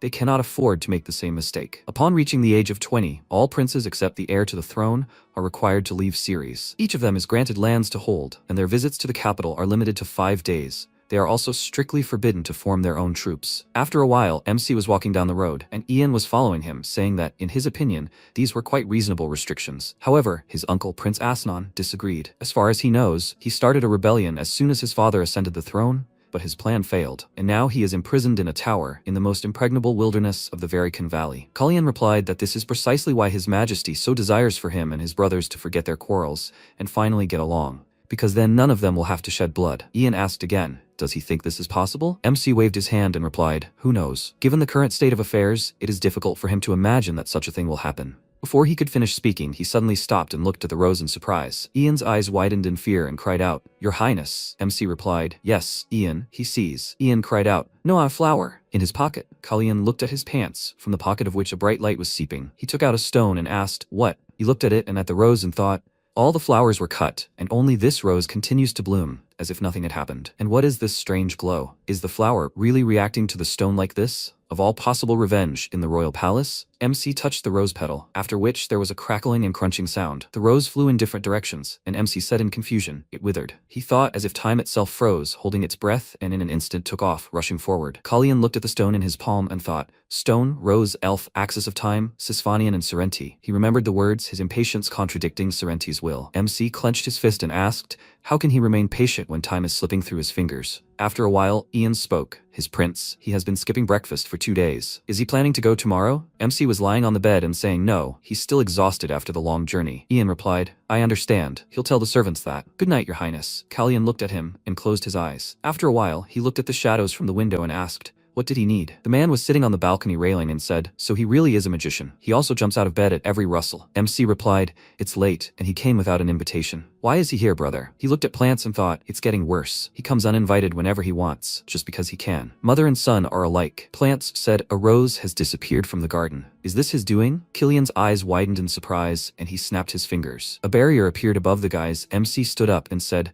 only one flower has disappeared, but there's so much noise. It must be really bothering him to show up like this. Plants looked around and said, dear brother, he couldn't help but notice that it wasn't just any flower. Isn't that why he'd been skipping breakfast? MC thought, he knows then. It was from Randall's garden. His mother was from Tencel, so he figured what he saw had something to do with the holy power in his blood. Plants exhaled and said, he knows, he asked. He asked Randall if he knew anything about the never-fading rose in the garden, and every time he answered that he didn't know. MC asked again, every time? Well, what did they expect? That one day he would say, yes, he knows? Plants said more easily, only someone with holy power can prolong the rose's fleeting life. One thing he can't understand is why Randall feels the need to hide his powers. MC's eyes widened in surprise and thought, so Randall can use holy powers. Plants jumped off the balcony railing and said, he just wanted to let you know. He told Randall that he burned the rose. He turned around and said, so now he can pretend to be a fool as much as he wants. He thinks they'll see each other tomorrow. MC rushed after him and, blocking his path, asked what he was doing. The guy's glances crossed, and Plants chuckled. He said, well, he skipped breakfast to not let anyone notice how much it bothered him. MC said he understood perfectly what he meant. He asks why act differently than usual to shield him from the showdown with Randall. As far as he remembers, they were never close enough for such a favor. Plants chuckled and asked, he remembers then? Kalyan asked again. What? Plants said that no matter how much power he had, Randall could not be defeated, and neither could he. MC looked at him in surprise and asked again if he understood him correctly. It sounds like he decided to help him because he realized that Randall didn't stand a chance against his mother. Plants grinned and replied, I think I understand. MC said he never wanted to become crown prince. After a while, he sat on the bed in his room and recalled the words, no matter how much power he possessed, Randall couldn't be defeated. Flowers, sustained by holy power,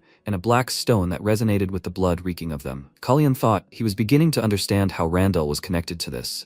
He needed to provoke him to take the first step, to make him open up and reveal his secrets. And the only way to do that is to take away Celeste's power. He walked to the window and thought, but time was running out. After a while, Celeste slammed her fist on the table and screamed, what nonsense. She ordered to repeat, what happened to Count Grey? The maid replied in fear. She was told the Count was seriously injured. He then returned to his estate. Celeste thought fearfully, so that was the reason? It was worth guessing when right before his arrival in the capital, he stopped receiving reports. She asked again, is it true about the injury? The girl answered, shortly before arriving in Ceres, he was attacked by Marquis Evan's men. Celeste asked in surprise, what? Why would father do such a thing? The girl said, well, Celeste ordered her to speak. The girl replied, the Marquis warned him never to return to the capital. It seems Count Breezen was planning to obtain the title of Marquis. Celeste's eyes widened in surprise and wondered if her father could have found out about their agreement. She asked her brother to help Plants become the crown prince, and then her father's title would be his. She thought, no. She was sure no one could have found out about this. Besides, the timing was not right. At such a vulnerable moment, her father could not directly intervene. She said, Grey is a master swordsman. Who could have wounded him if the attacker was not her father? The maid replied, well, perhaps the Count had been coping well with his previous injuries, but they left him unable to properly defend himself during the attack. Celeste smirked and ordered the medicine sent, and let him find out how badly he was hurt,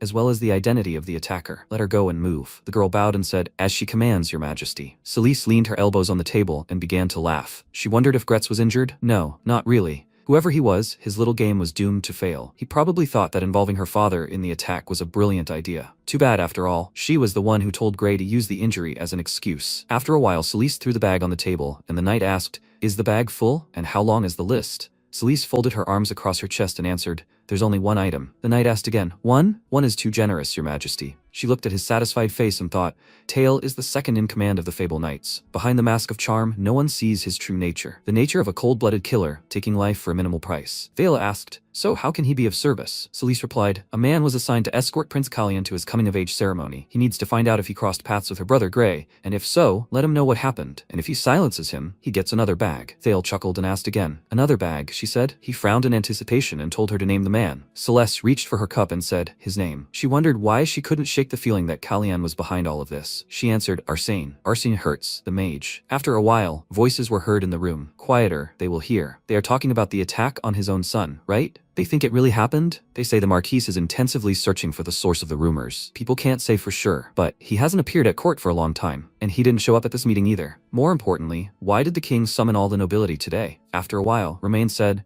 ladies and gentlemen, he has an important announcement to make. For generations, they have turned away from magic, relying on the power of their swords, and to correct this mistake, he decided to form their own troop of mages. People cried out in surprise. What? A troop of mages? Here in Syres? Doesn't His Majesty see how many places here are occupied by knightly families? And where is the Marquis of Brisson when this is happening here? Romain said they will be called Vulcan. The ceremony to mark their formation will take place in a week. There are also agreements to transfer the barracks and training grounds of the Knights of Fable to Vulcan. He said that everyone is free. He needs time alone. The man bowed and answered, as he says. Romain walked down the corridor, clutching his head. Suddenly MC's voice was heard. He supposes the nobles didn't receive his news with delight. Romain looked at him in surprise. Kalyan asked if everything would be alright. Romain exhaled and told him not to worry. He had thought of everything. Did he want to talk to him about something? MC answered, yes. He wanted to ask a question, if possible. He plans to visit the Knight families. Will there be any problems with that? Romain asked again. Knight families? He thought, so he's going to secure his allies, and he wonders if he considers them a threat to his rule. Bold, but he doesn't even mind. He smiled and wondered how he grew up so quickly. Romain told him to do as he wished. Kalyan smiled and said that he was very grateful, but if he was going to talk to the right people, he would have to avoid the Brisson family. If he doesn't mind, how would he feel about holding the joint hunt he promised plants? After a while, a loud cry was heard. Finally, his prince acquired his own power. Ian shouted joyfully, a squad of mages. MC said he wanted to point out that he had no official affiliation with Vulcan.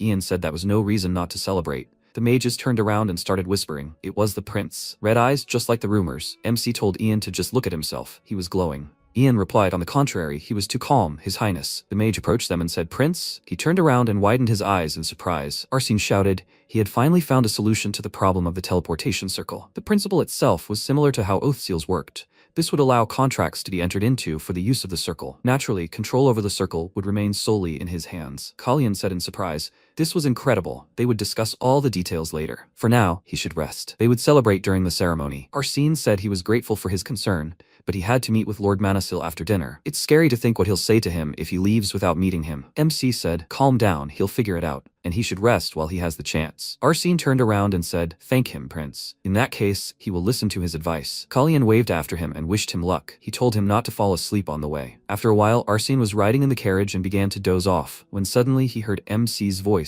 He told him not to fall asleep. There was a cry. Mr. Hertz, ambush. They outnumber them. Arsene looked out of the carriage and looked around. The coachman screamed. There's a whole gang behind them. Arsene jumped out and ordered him to speed up and not look back. The man swung his sword and threw it towards Arsene, who quickly blocked the attack. He said, oh my god. He expected this outcome. He is the second in command of the Vulcan Mage Squad, and his name is Arsene Hertz. After a while, Alan said in the hall that the banquet was quieter than usual. Sir Hertz is absent, right? MC replied that he could assume he was busy right now. Early in the morning, news about Count Grey reached Celeste's ears. She would not sit idly by. Alan asked, so Sir Hertz was bait? He thought he was using Arsene to the fullest. Does he still harbor a grudge against him? Kalyan replied that he was sure the Queen was now doubting Count Grey's loyalty to her. She was well aware that his decision to help was not born out of family love. Grey can receive his father's title only after the Marcus's death. Therefore, the Queen certainly does not rule out the possibility that Marcus Evan could have learned of his son's plans and begun to act preemptively. Alan said therefore she would need time to collect her thoughts. MC replied, precisely. Besides, Celeste had never encountered Sir Hertz before, so she knew nothing of his magical power. She would likely only send a few skilled knights after him. Sir Hertz was perfectly capable of dealing with them himself. Alan spoke. Apparently his faith in him strengthened after successfully completing the initiation rite. MC responded naturally. His face was the last thing he saw before entering this time period. At that moment, Arsene was fighting the mercenaries, quickly attacking them. The knights begged for mercy, and some tried to escape. Thale turned around and thought, what's wrong with this mage? Don't spellcasters need time to select targets and cast spells?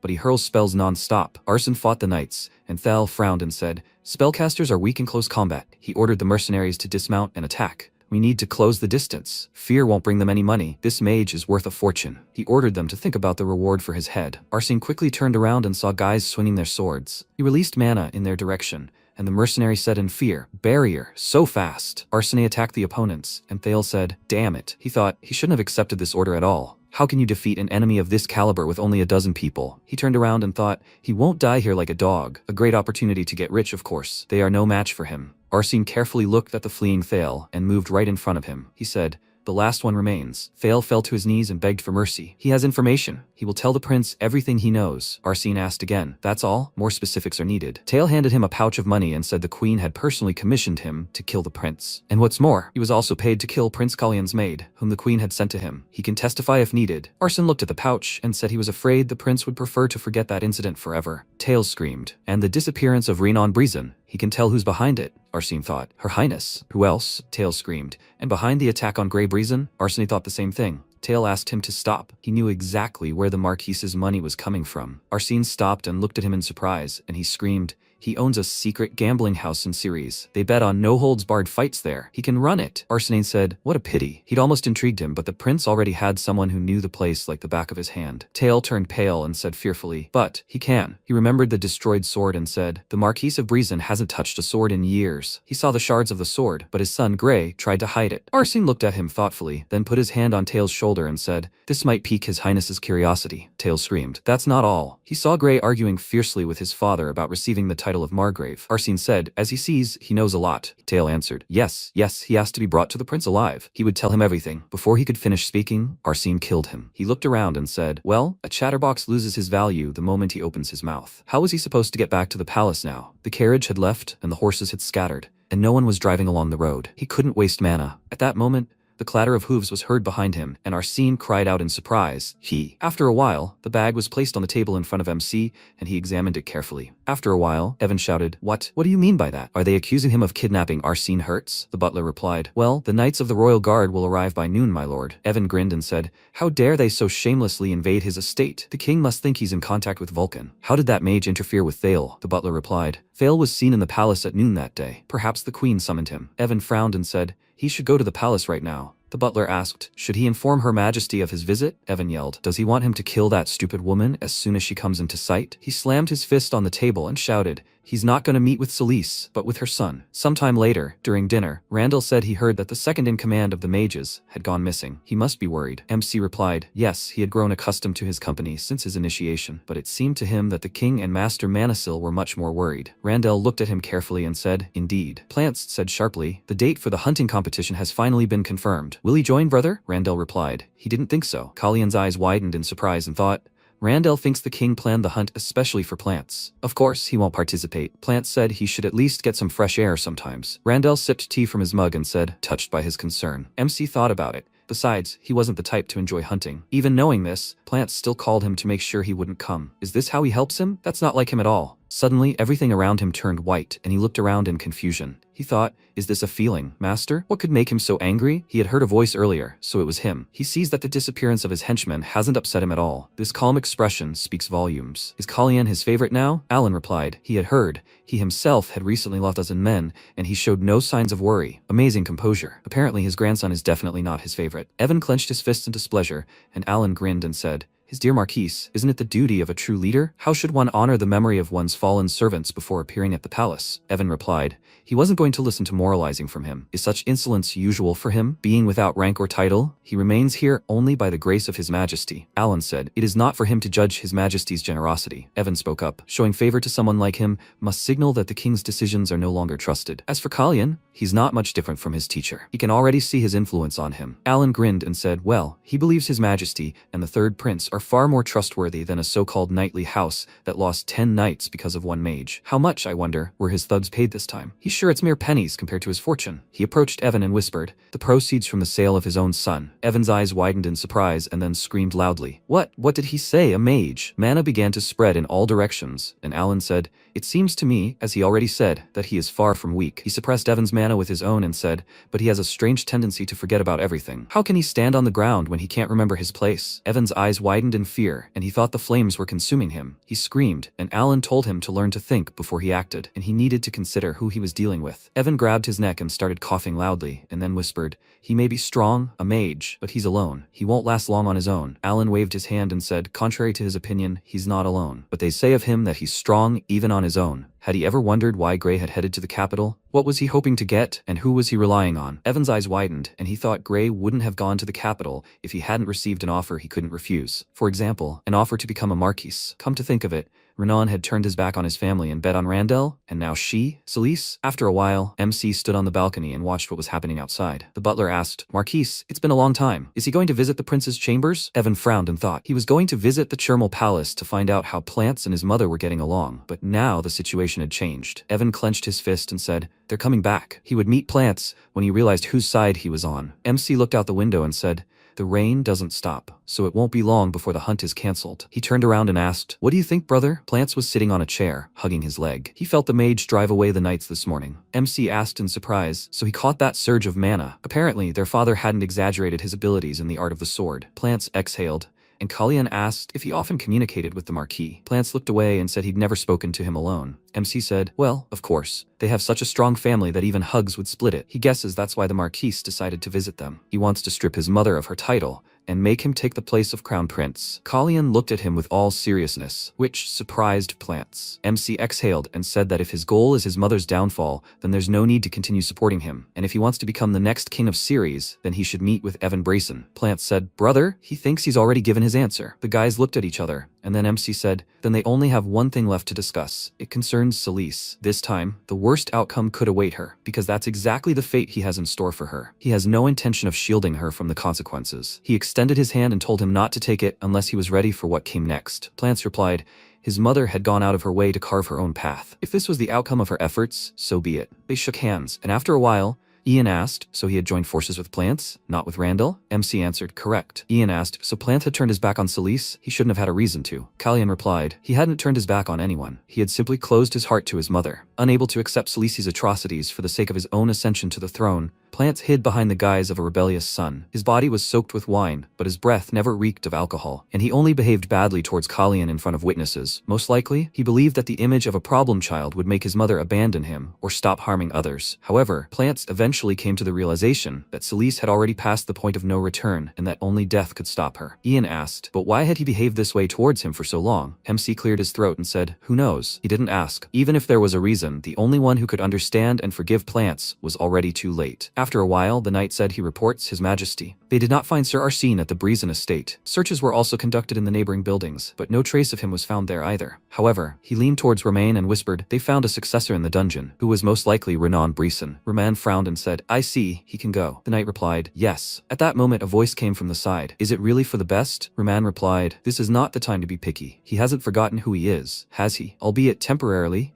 He is considered the commander of the Vulcan mages, Alan." He picked up a piece of paper and said, "He wanted to tell you what power the new squad of mages in this palace possesses." Alan replied, "That's why he raised the royal guard and intensified the search." Some time ago, Evan asked if he was accused of kidnapping and detaining a mage. He turned around, and the knight said, "That's the king's order. Please, let him not resist." Alan spoke thoughtfully, despite the fact that until recently they had all been ordinary people. Romain replied that those who see only regalia and titles will consider him just another mage until they realize their mistake. Alan thought, so he was aware of how Evan perceived him. Romain said, which brings him to the question. "He became a Viscount in Reborn, right?" Alan answered, "Yes, that's true. But most know him as an Archmage, Viscount in Reborn, Baron in Secretia. But he must admit that he liked the title of the prince's mentor best." Romain put on his glasses and said, "In that case, fine. They will keep the role of the third prince's mentor, but they will also add the title of Count of Ceres." Alan looked at him in surprise, and Romain asked, "What's wrong?" Alan laughed and said it sounded so ordinary, as if they were talking about the weather. After a while, MC happily approached the window and said it had finally stopped raining. That meant the hunting competition wouldn't be cancelled. Ian said, "Good morning, Prince." He screamed in fear. Was he outside alone again? Kalyan smiled and said, "Good morning, Ian." He held out his jacket and said, "It's a short walk." He needed to pass on something. Ian took the jacket and asked, "To whom?" Well, perhaps he should be grateful that the outing took place in the morning and not at night. By the way, His Highness, he needs to look at something. Gifts from Baron Paulin have arrived. After a while, MC looked at the horses and said, "Nice horses. It looks like Viscount Reddington has reached the capital safe and sound." Alan said they'll check. The gift list included horses of the same breed agreed, Raven. He showed the basket and said,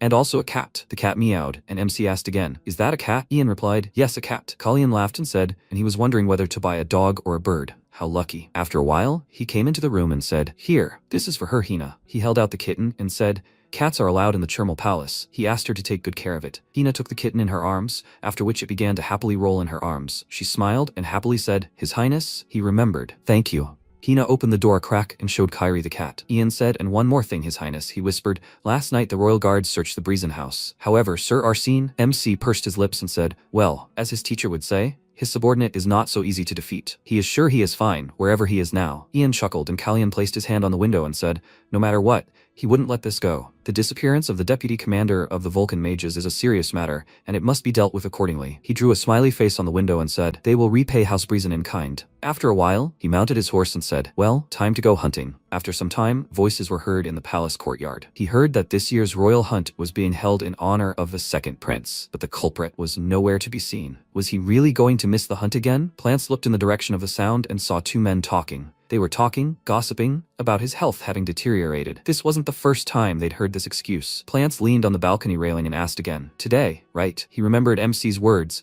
no need to participate in the hunt. He will be lying in bed with a terrible cold. Plants asked again, what was he talking about? MC smiled at him in response, and Plants said, well, he really will be unwell on the day of the hunt. Kalyan said he was sad to hear that. There was no need to worry. He would talk to the king so that he would understand everything correctly. Currently, Plants looked down thoughtfully and thought, he did not know what he was planning there, but if he wanted him to remain in the shadows, so be it. He only hoped that nothing would happen. Suddenly, his thoughts were interrupted by the meowing of a cat, which he saw next to Hina. Plants thought it was Kalyan's servant. Just a minute. This road leads to the Rose Garden, and, if he is not mistaken, Randall is there around this time. Suddenly, the knight drew his sword from its sheath and pointed it at Hina, who staggered back. The knight asked who she was and how she ended up here. He ordered an answer, and Hina's tears welled up. She hugged the cat and thought, she must tell him that she is Kalyan's servant. But he won't understand sign language. Should she write on the notepad? The knight looked at her and ordered her not to move. One more move, and he would consider her a spy. Hina closed her eyes and thought, without the notepad, Suddenly, a voice was heard behind her. And who were those guards? Hina turned and looked in surprise at Plants,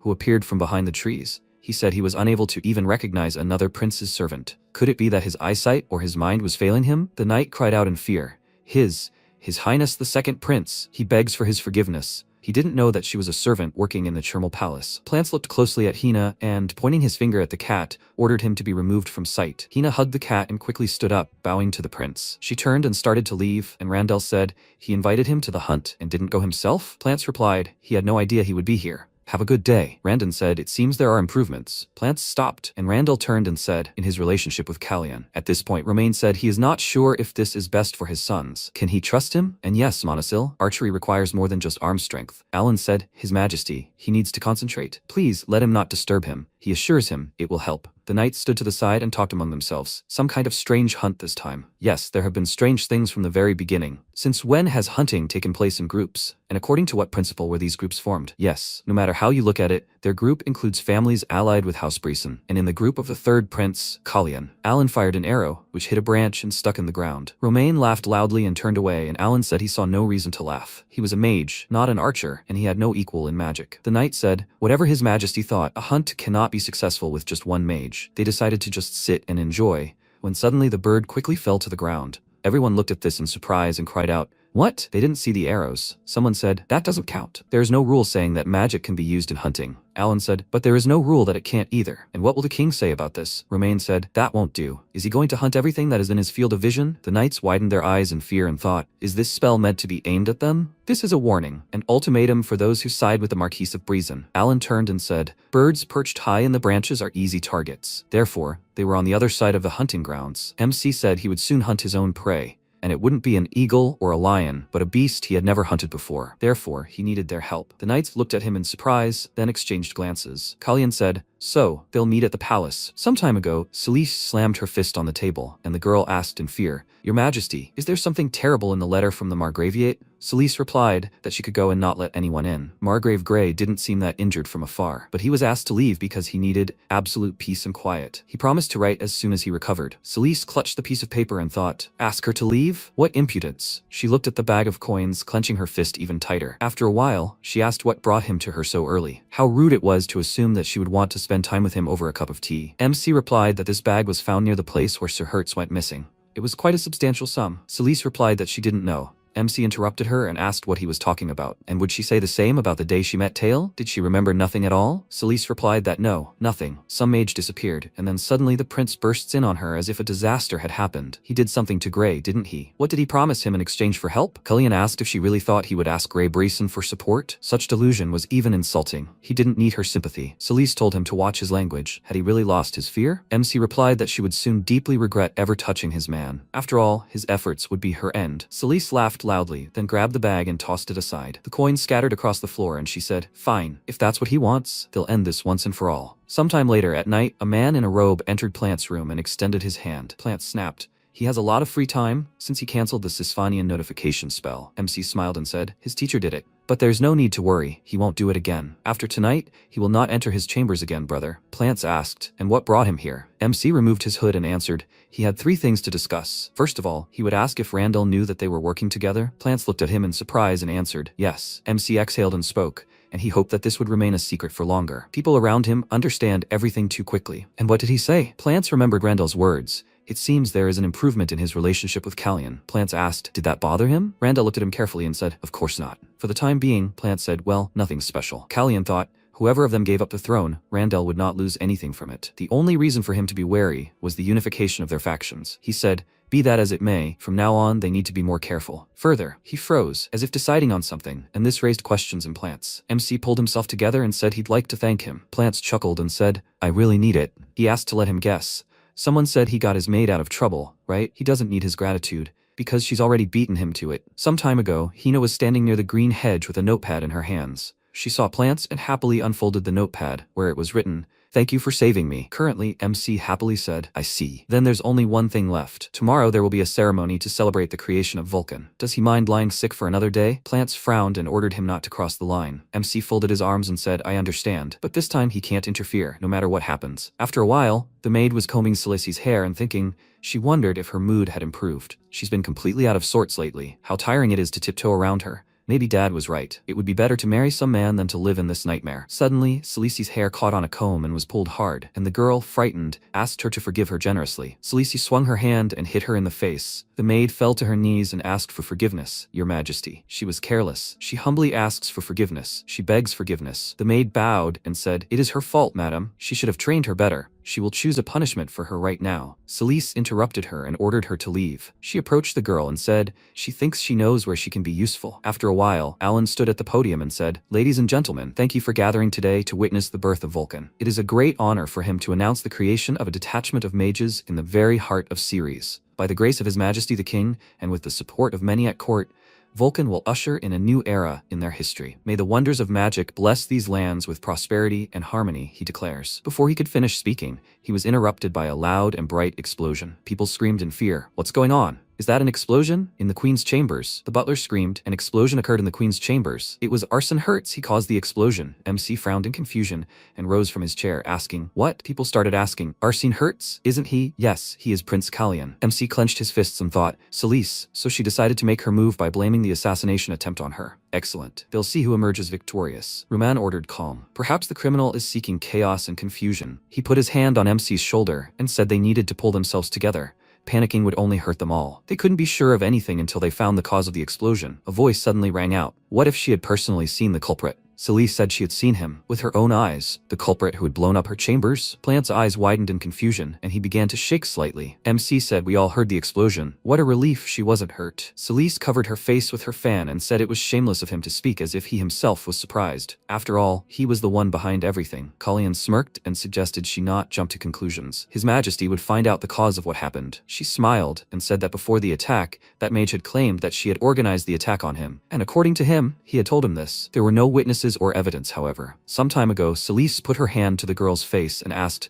she was too cruel to her, right? But she's not without sin either. She certainly owed her a favor. Let her take this and put it in the box at the entrance to the living room. She can handle it, right? The maid said, Yes, Your Majesty. She left the room, went to the box and put a small sphere there. After that, there was an explosion, and Celice said, If he was so sure that it wasn't him who set fire to her estate, then let him bring him here. She thought that if she pointed to Arson Hertz, he would have no choice but to track down his mage to prove his innocence. MC said, Sir Hertz is currently missing. The truth doesn't matter. Celise said, then he'll have to find him. She saw him cause that explosion. If the mage is missing, he won't be able to justify himself. This is a trap he can't escape from. Suddenly, someone asked, did she mean him when she spoke of the mage? Celeste looked fearfully towards where Arsene stood. He smiled and greeted the queen. His name is Arson Hertz. He is the mage she was talking about. Celeste thought fearfully, what was this man doing here, especially in her father's company? How so? MC stood behind her, clenching his fists. She turned around and he asked, does she see this? Her end, Arson Hertz, never disappeared. Some time ago, Arsene turned around in surprise and said, Kyrie was sitting on his horse and looking at him. He was only given a 5-day leave for fending off the attack on himself. However, Arsene's disappearance sowed a seed of doubt regarding Grey Breezen in one person, one who could neither ignore false accusations against him,